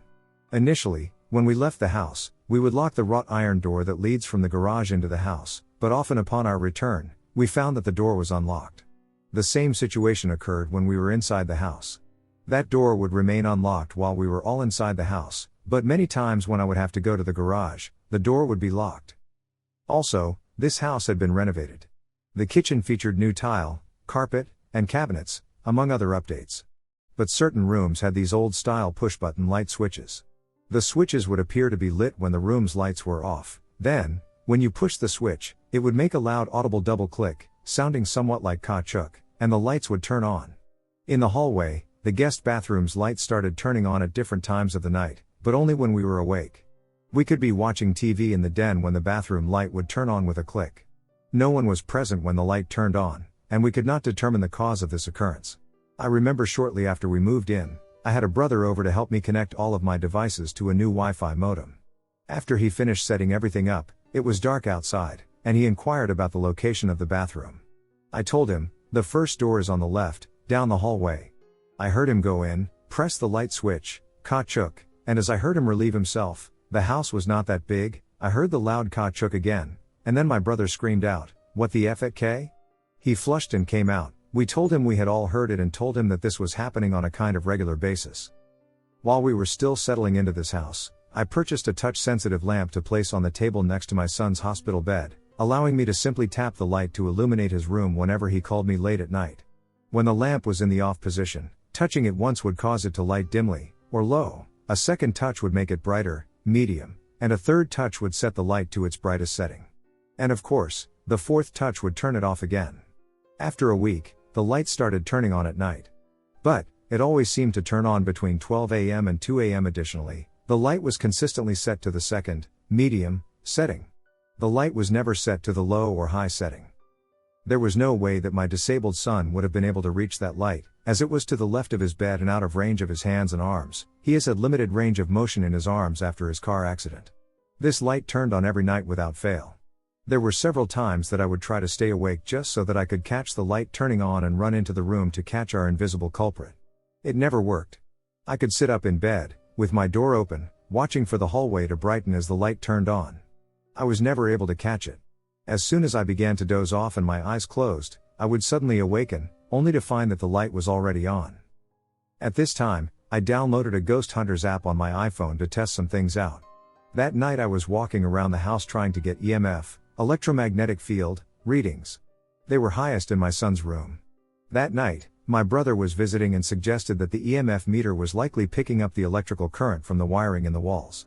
So, we decided to kill all power to the house at the main fuse box and to check the room again. Even with the power turned off, the EMF, electromagnetic field, readings were high in the guest bedroom and highest again in my disabled son's room.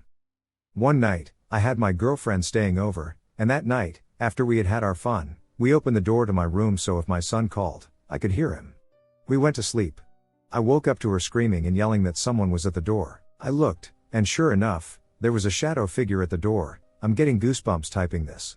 I jumped out of bed when I saw the shadow figure move to the left of the door and then ran into the hallway. From there I saw the shape go into the bathroom, the same one that had the light being turned on by itself. I turned on the light, my hands shaking, and the room was empty. I could not get my GF to go back to sleep, and she packed up her stuff and left. The next day, I decided to go across the street to speak with my landlord and tell him the things that were happening. He then informed me that he had purchased the house after the previous resident passed away. She passed away in the house, converted it into a rental property, and that I was his first tenant. After I told him all of the things that were happening, he told me that he was willing to rent a video camera that we could set up in my son's room. I told him, maybe. That we would just see how things progressed, as no one had been harmed, and whatever was in that house did not seem malevolent in any way.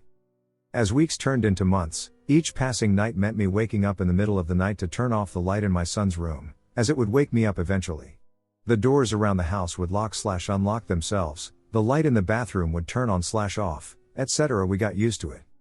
One night I was asleep in my room. I had the AC on and the ceiling fan on in my room, as El Paso summer nights can be hot as hell. Anyway, I was asleep and was awakened by the sound of the vertical blinds knocking against themselves. I attributed the noise to the air being moved by the fan and the AC. I closed my eyes and was just about to doze off again when I felt the hair on the back of my neck prick up. I closed my eyes tighter and told myself, don't look. As soon as I thought that, I felt breathing on my right ear, and as plain as day, something whispered mother into my ear. I yelled and jumped out of bed and turned on my lights. And nothing. There was no one there. As time moved on, I started dating another woman with 3 kids, and when things started to get serious between her and me, I converted the room that could be used as an office to a spare bedroom with a set of bunk beds and another small bed for this GF's youngest daughter.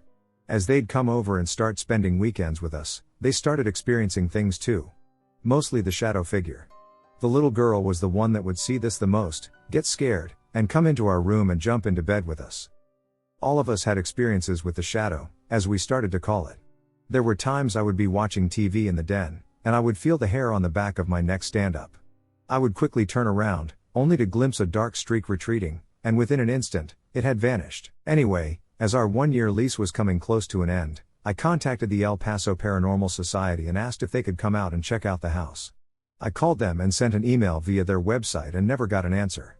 My GF and I got married. This did not last, but that's another story, and we ended up buying a house in the same neighborhood, only about 3 blocks from this one. As we were almost done with our move, I was finally contacted by the El Paso Paranormal Society. Needless to say, they were anxious to come check out the house and wanted to set up an appointment about 2 weeks from the day of their call.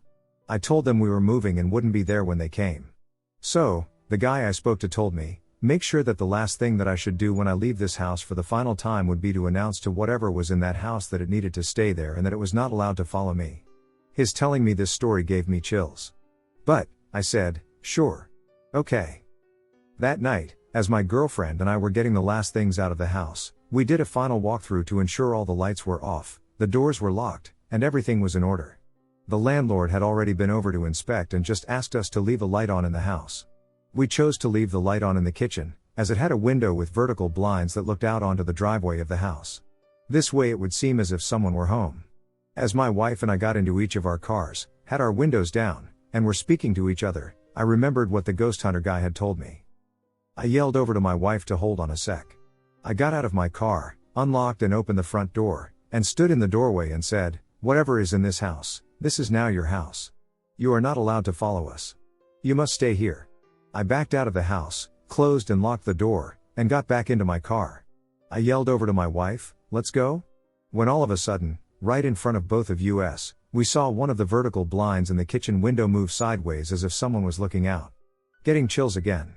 We looked at each other and said, "Let's get the duck out of here." And we left. I almost left out one of the creepiest things.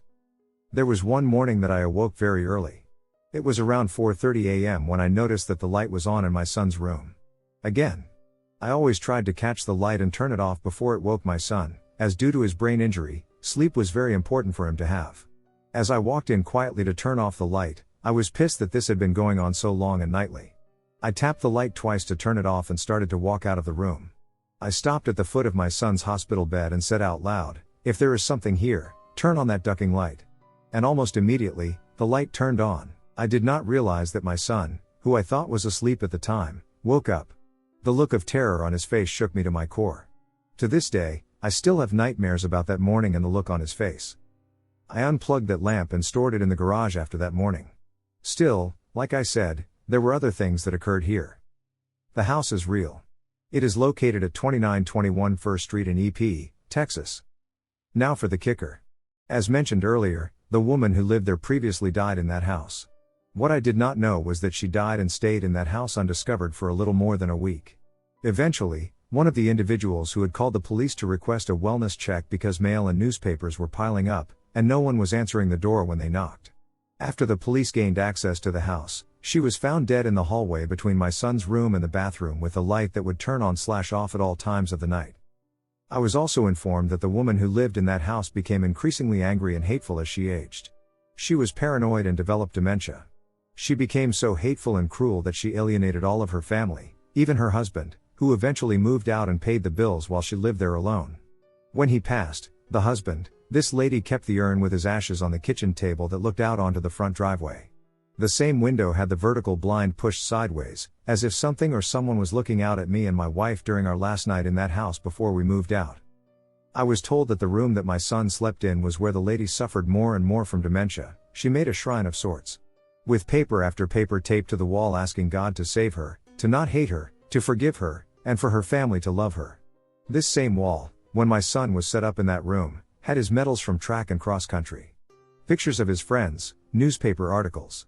I was even told by this same person that when she was younger, one of this lady's daughters told her, this neighbor witness, when this daughter was a child, that she did not like to be in that room because a dark smoke came out of the outlet at night. The same outlet that my son had his touch lamp plugged into. This means that there was also something in that house even while the couple that lived there were both alive. As told to me by this same witness, this house was the first house built in this subdivision back in 1959. I wonder now, what was it built over? Believe me when I say that there was much more that happened in this house that I did not cover. So much, in fact, that I had always thought about writing about it as a book. My tests and traps that I set up to try to document proof were kind of crazy too. I went so far as to dust the metal dome of the touch lamp with flour just to see if there would ever be prints. I ran a thread the same color as the carpet, positioned an inch from the floor across my son's doorway, making it almost invisible, in hopes of seeing the string snap from whatever was entering his room at night. Never got a damn thing. It has been years since I have lived there, and this house is very close to my son's mother's house. The times that I have to go over there, to my ex's house, I make it a point to drive by this place. There are new tenants there, well, not new, as they have lived there since shortly after I moved out. I always wonder if they too are having experiences there. Ghosts are real. Hauntings are real. I think and believe that because both my son and I had very close calls with almost dying, another story for another time, this made us more susceptible and open to the entities in that house. Anyway, the story is all true. The house is real. I do not know if the new tenants have had any experiences, and I see no reason to go back to that house and find out. I hope you believe.